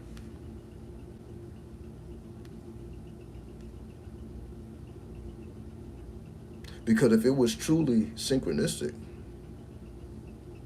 then it will lead you to one of the archetypes, which is one of the 22 tarot, right?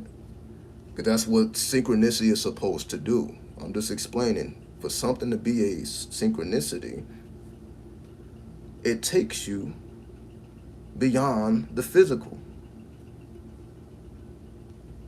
into the psyche, into the collective unconsciousness, into the archetypes.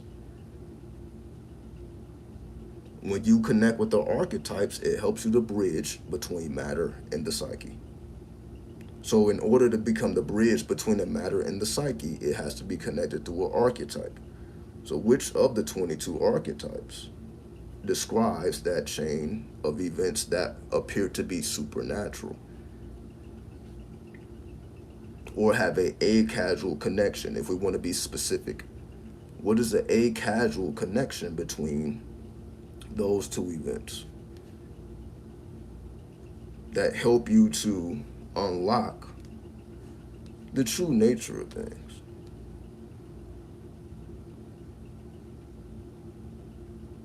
So that's, again, the language is different because this came before the language we use today. Like again, everything is spiritual today. Everything is synchronistic. Even the most insignificant stuff is synchronistic to people nowadays. But if we look at the foundation of, okay, well, what is the actual definition here? most people's so-called synchronistic events are not synchronistic. Because if we ask, again, that's the minor arcana. Six of Pentacles is the minor arcana. I said, which of the 22 major arcana cards? Not the minor arcana, the major arcana. The major arcana is the archetypes, right? So the 22 major, not the minor, right? Because the minor is more so like the forces of nature and the elements. So if we're talking about the Six of Pentacles, that is the element of matter, right? We're talking about before you get to matter, before you get to the minor arcana, you got to go through the major arcana. So what major arcana did you go through to get to the minor arcana? That's what I'm asking. Because the major arcana, you have to go into the archetypes. But you see, are most people going through this level to explain their events? No. But most people have not read the works of Carl Jung either. But you see how I knew that though? Like, how many times do I have to pull this out of my mind? Give me a second, I need to put on. It's getting kind of cold in here. All I'm doing is helping you to know this real shit.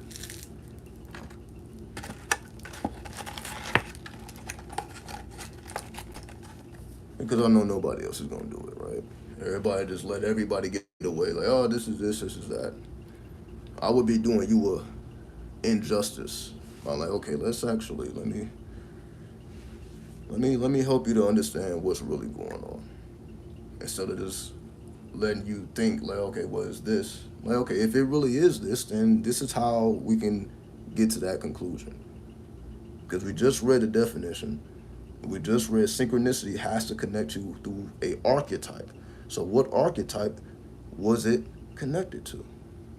Because that becomes a bridge between matter and the psyche. And then we can call it synchronistic. Because we already got all the tools in front of us. Now again, are most people going through that? No. But most people are, you know, do I have to keep disrespecting the human population? I don't think so. You know, people just saying any goddamn thing. But I'm not gonna say any goddamn thing. I'm gonna make sure you're right, and not just right, but exact. That's why I took you to the original source. It's not enough to be right. You have to be right and exact. Right? Give me 1 second. Let me cover up my. Hold on.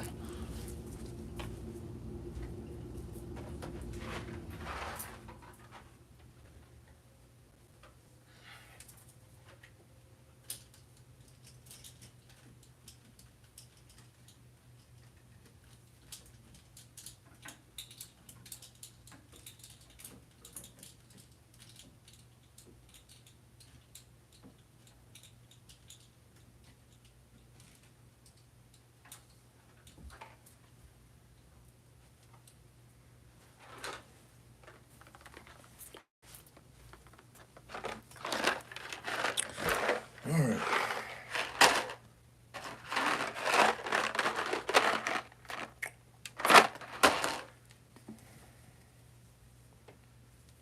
All right. Give me a second.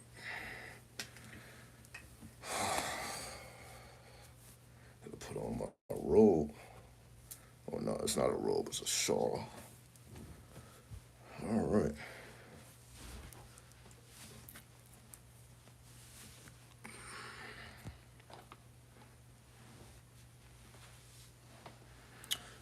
The magician.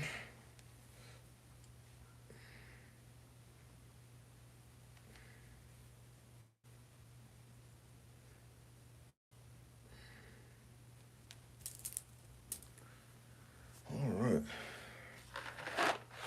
I'm getting goosebumps. Hold on, let me open this up.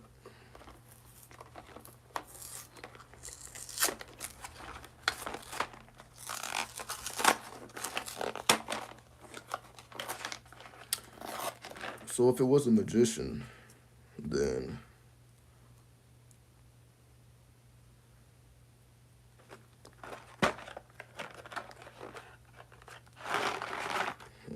second. Again, we just gotta stick directly with the definition.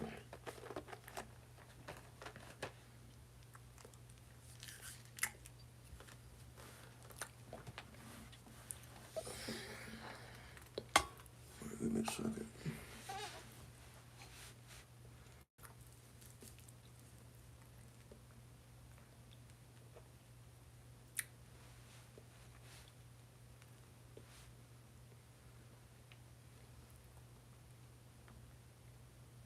So, for example,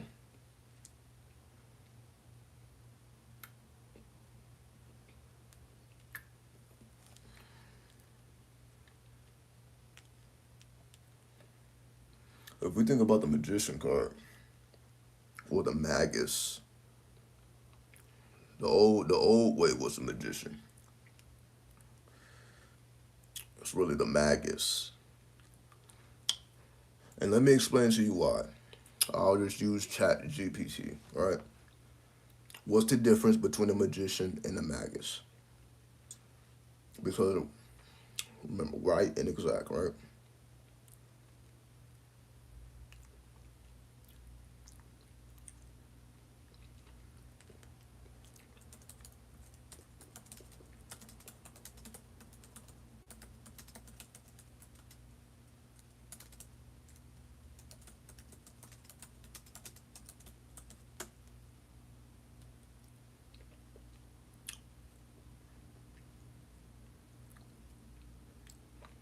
So I typed into Chat GPT, what is the difference between magician and magus?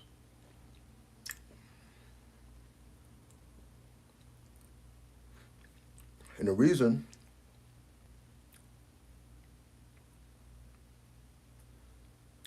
I'm showing the difference is because in Crowley's deck, it doesn't say the magician, it says the magus, but in traditional decks, it says the magician, right? So let me show and prove that. Let me pull out the magician card, and let me show you where it says the magus. So no, everybody doesn't have this particular deck.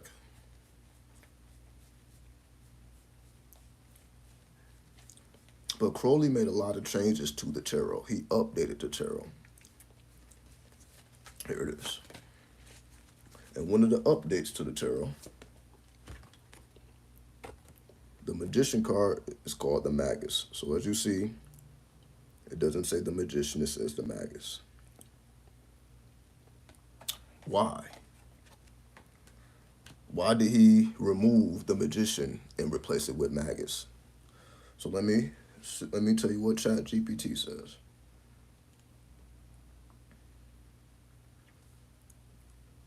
While both terms can be associated with the practice of magic or the supernatural, magician often has a broader range of meanings and can refer to both entertainers and practitioners of the occult. Magus, on the other hand, has a more specific historical and religious connotation, often associated with wisdom, esoteric knowledge, and spiritual mastery. And that's where I was going. The reason why the magician changed to the magus is because this is specifically talking about esoteric knowledge, wisdom, and spiritual mastery. Versus when you say the magician can be something real or fake, right? So that's why Crowley felt it was necessary to update the magician to the magus. Now, let me further explain synchronicity.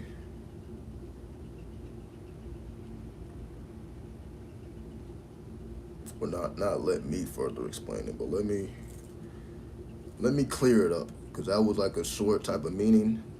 Let me give more context and more meaning so that we're not really jumping all over the place. So let's get more meaning into what synchronicity is. Let's give more depth to it so that it'll be a lot easier to understand, right?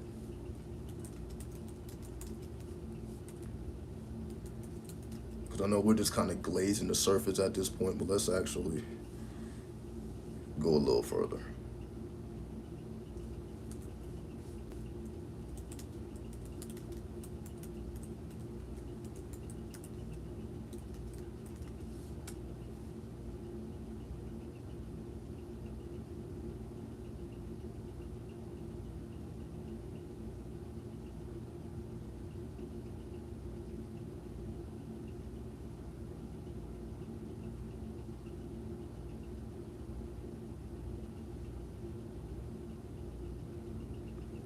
Now,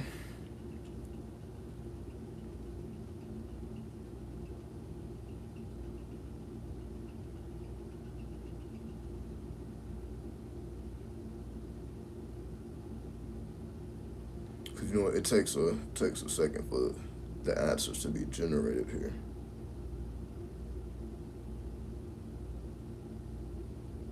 So let's go a little further into this.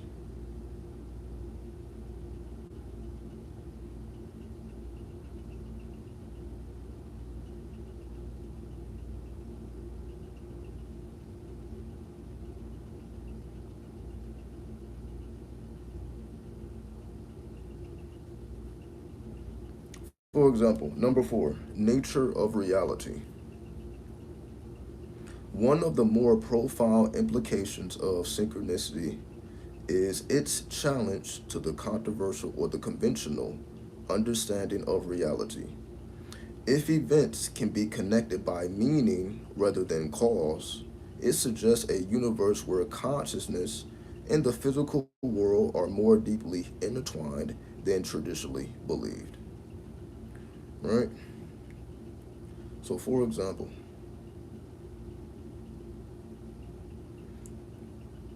when we study the universal laws, the seven universal laws, of course, one of the seven universal laws is the law of cause and effect, right? That's the seventh. The seventh universal law is the law of causality, right? So what synchronicity is doing is saying it's going beyond causality. It's going beyond the laws of nature because all we know is cause and effect. However,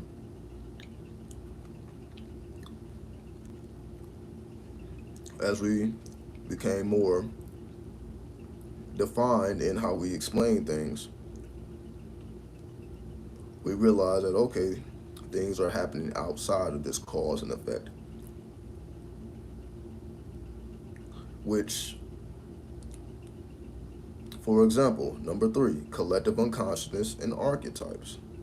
Jung believed that the collective unconscious, a level of unconsciousness shared by all human beings, containing memories and ideas from the shared experiences of our ancestors, played a role in synchronicity. We can stop there. So Carl Jung is saying that synchronicity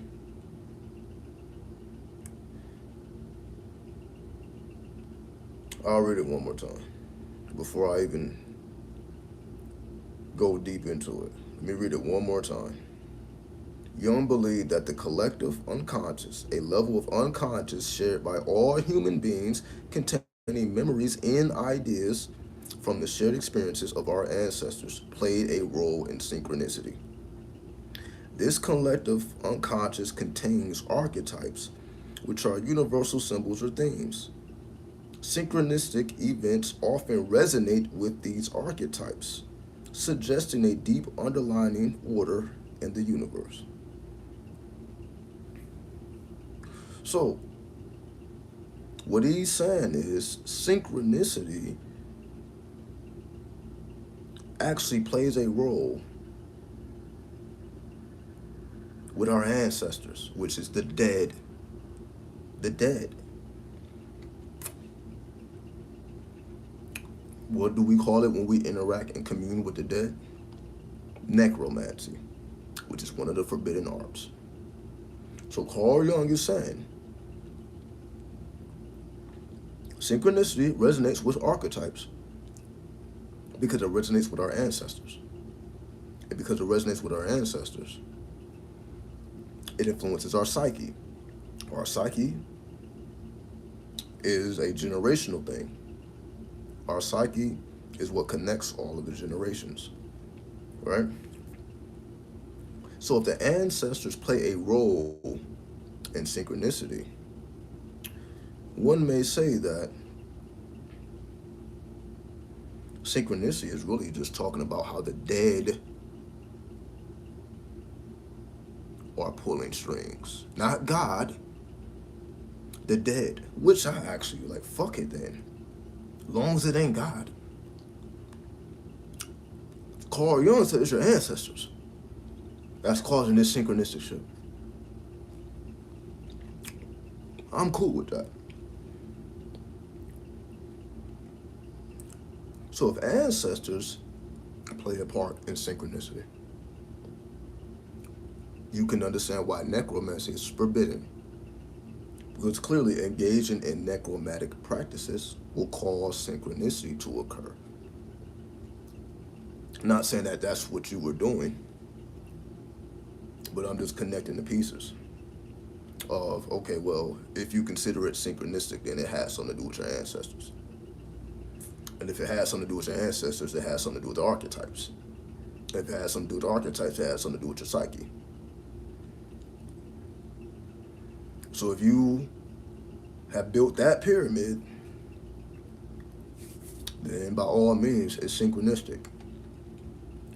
Like, damn, that was the ancestors that did that. As long as it ain't God. As long as you give respect to who actually is doing this shit, by all means. By all means. Because you know, I'm just on fuck God, but it's all about the ancestors. That's the only God I know. The only God I know is my ancestors. So that's all it is.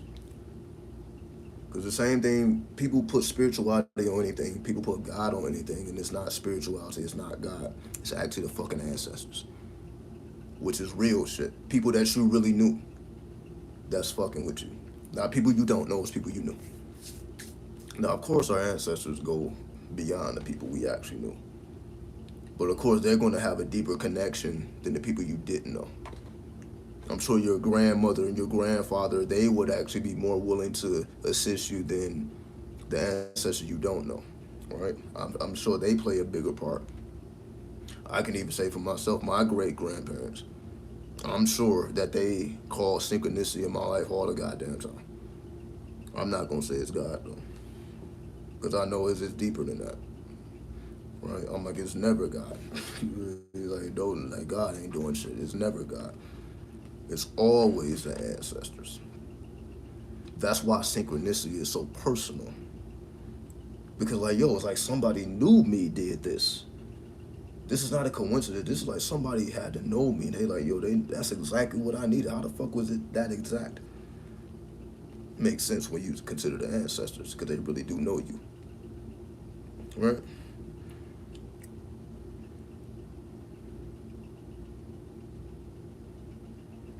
Now let's go into quantum physics. Like what the hell? Let me show you how this all connects. Beyond psychology, the idea of synchronicity has influenced various fields such as philosophy, metaphysics, and even quantum physics. Some interpretations of quantum mechanics, for instance, explore the idea of non locality, where particles can be instantaneously connected regardless of distance, which resonates with the acasual connection principle of synchronicity. Moreover, many artists, writers, and thinkers have drawn inspiration from this concept, incorporating it into their works and ideas, which is what I was talking about earlier. People have incorporated Carl Jung's ideas into their ideas, but they didn't create the ideas. So even though somebody else may consider something spiritual, or it came from God, or it came from this, that's just their bullshit on top of the real shit. The real shit is non locality. That's the real science. What most people are calling spiritual is really called non locality. Just that simple. But people obviously they don't know non-locality. So they just say spiritual. That was spiritual. That was spiritual. No, it's called non-locality. It's just that. Just that simple. But you only know these terms if you study. And most people don't study. So all they know is, oh, it's spiritual. No, it's not spiritual. It's quantum mechanics. Spiritual and quantum mechanics is not the same thing.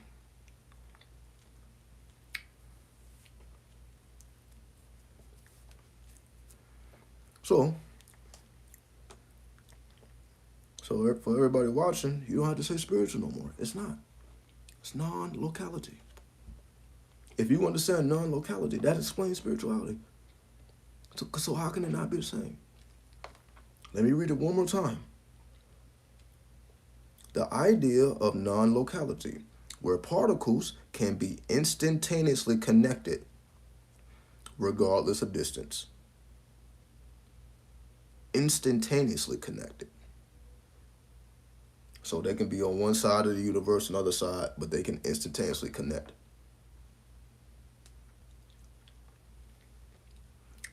Again, he was the first one to lay down this shit. Carl Jung. Before him, people wasn't even talking about none of this shit. He gave words to what people were already experiencing. But he gave the words, but most people don't know the words.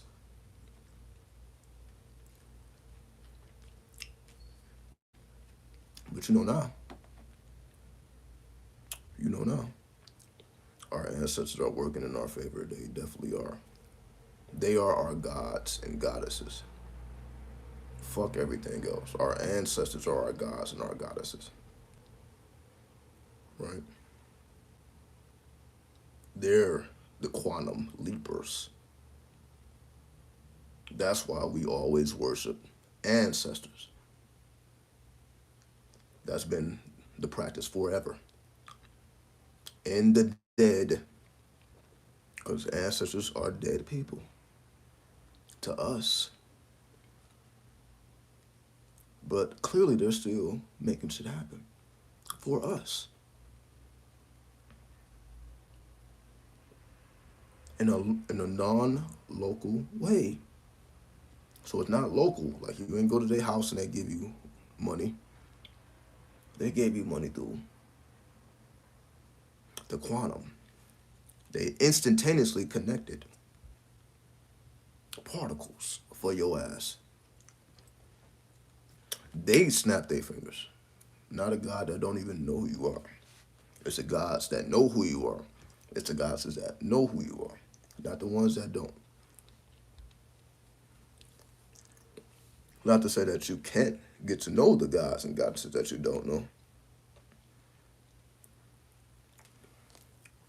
But most of the blessings is from those that you do know. Now, let me ask ChatGPT, can you further explain non-locality? For those who may not like, okay, don't really get it yet. Okay, let's go deeper.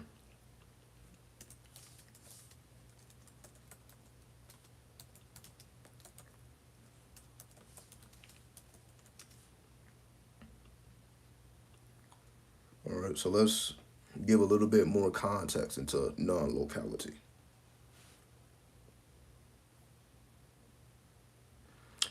And I guess this is also called quantum entanglement. We ain't talking about Jada Pickett, right? Fucking entanglements. This is. You see how people just do and say any goddamn thing trying to sound smart and shit. Fuck all that shit. Anyway, definition. Non-locality refers to the phenomena where changes to the state of one particle seem to instantaneously affect the state of another distant particle with which it is entangled, regardless of the distance separating them. This appears to defy the classic notion that information cannot travel faster than the speed of light. What do we call that nowadays? Oh, downloads. Can we not see that Carl Jung laid the foundation of spirituality? We just give it these stupid ass terms. Oh, I got a download. Non locality. Do you see how that not explains all spiritual phenomenon?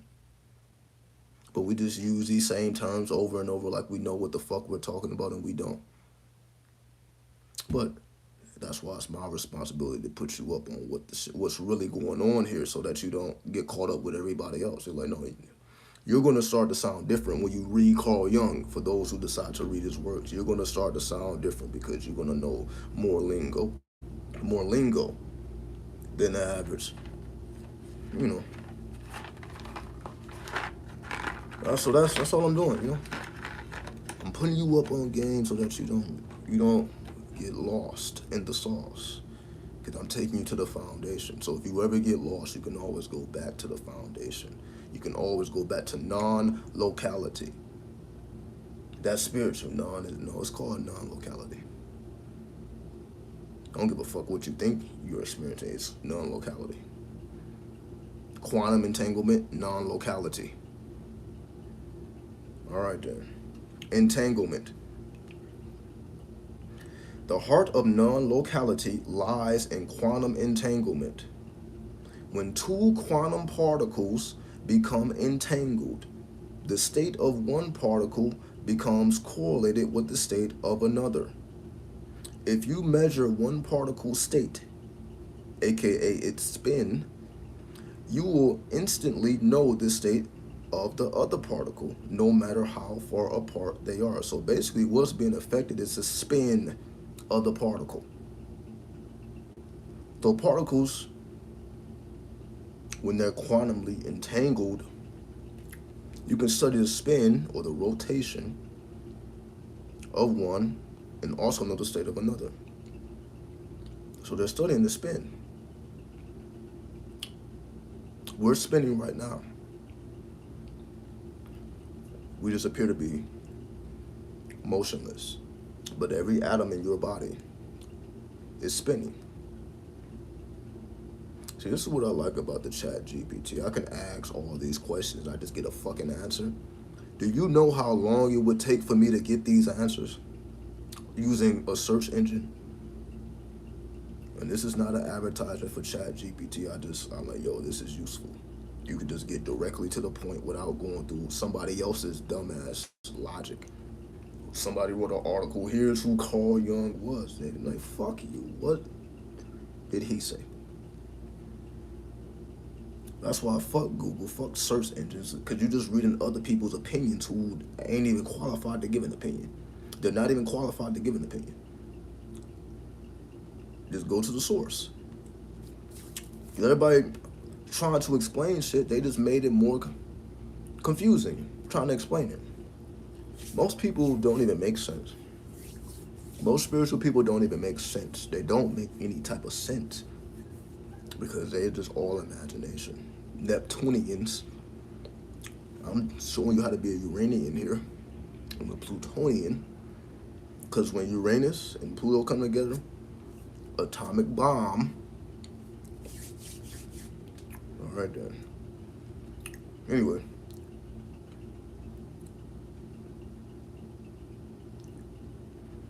Non-locality is faster than light communication. So when you receive a download, that happened faster than the speed of light. So when you have that aha moment, non-locality, everything that you think is spiritual is really quantum, entanglement, and non-locality. It's just that simple. Why people don't use these terms? Because they don't study people like Carl Jung and they don't study this shit, right?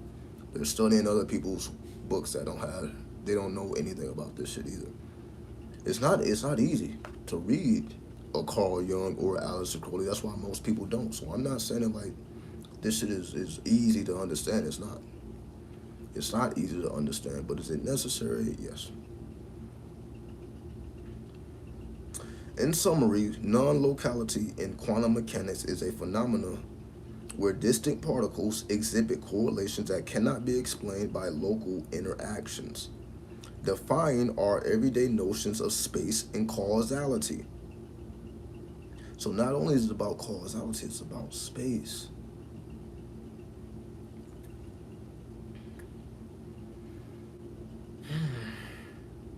What I mean by space is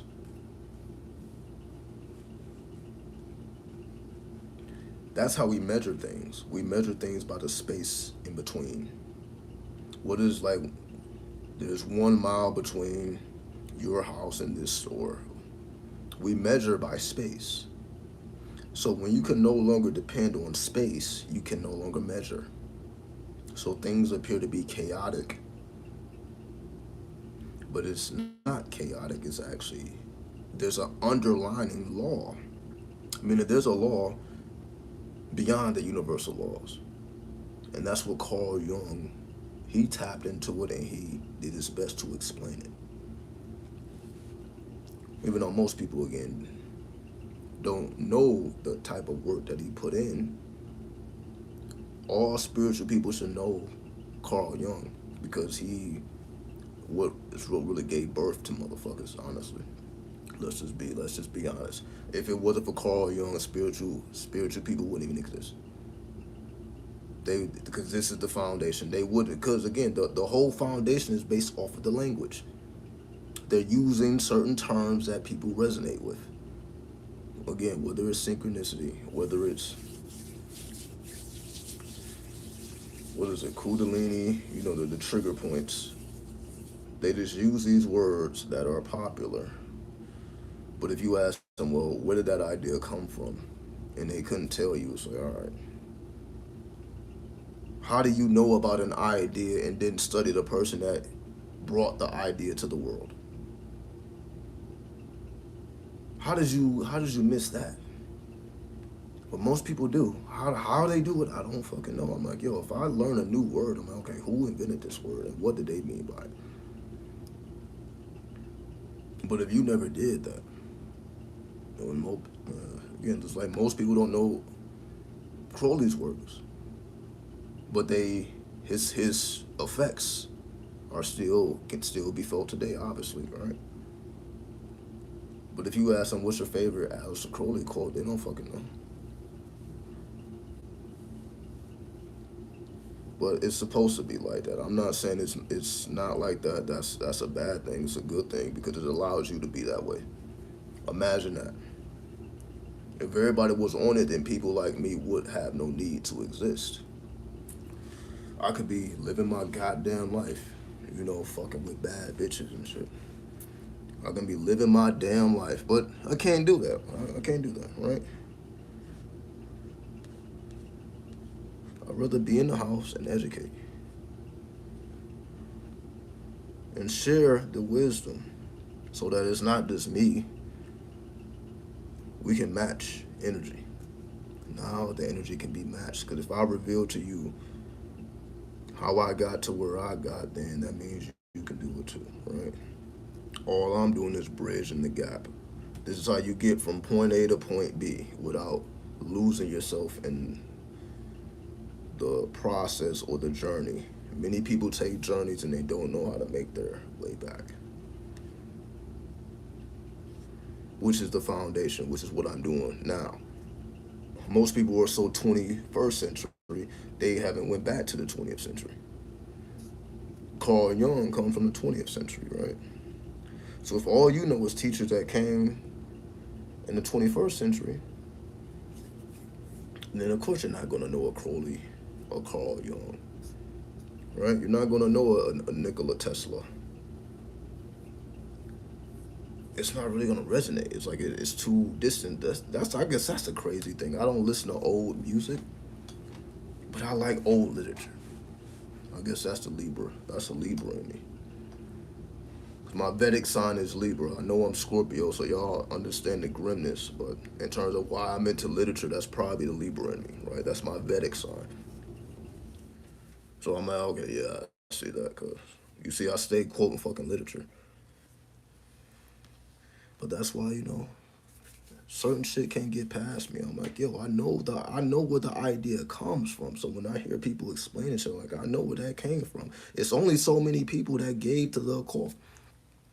It's either going to come from Crowley, it's going to come from Blavatsky, it's going to come from Carl Jung, it's going to come from H.P. Lovecraft. It's only so many people it's going to come from. It's going to come from Elijah Muhammad or Master Farah Muhammad, Noble Drew Ali. It's only so many people this shit is going to come from. So when you study all these people, you know where the ideas come from. And when you know where the ideas come from, you like, yo, you didn't even study where it came from because there's more to it than that. Then you like, okay, you just heard somebody else say it, but you didn't actually do the research yourself. But that takes time. And for whatever reason, people don't have time. Let me ask a question: why is time an illusion? So everybody's fucking busy. Nobody has time, but we also know time is an illusion.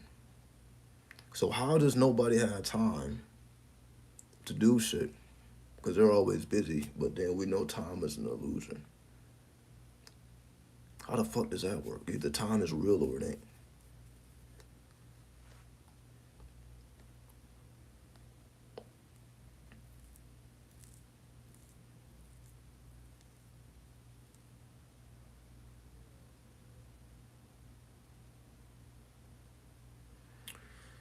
So it's giving me all type of shit. It's giving me all right. I guess I gotta read all this stuff. All right. The idea that time is an illusion is a philosophical and theoretical perspective that has been explored by philosophers, scientists, and spiritual thinkers for centuries. The concept is multifaceted and can be approached from various angles. Relativity in physics. In Einstein's theory of relativity, time is relative and can vary depending on one's state of motion. For example, time passes slower for an object moving close to the speed of light compared to an object at rest.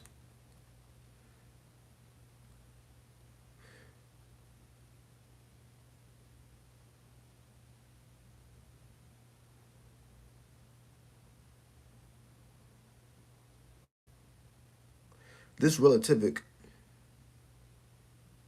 view of time challenges our intuition or our intuitive, what is it, Newtonian perspective of time as something absolute and unchanging.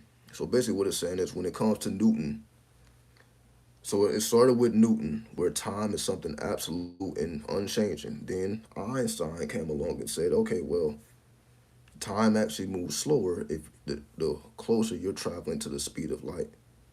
So this explains why, if you continue to better yourself, you stay young. Just think about it. The spirit of youth is in your ability to move faster than the speed of light, not physically, but mentally. Moving faster than the speed of light allows you to receive downloads,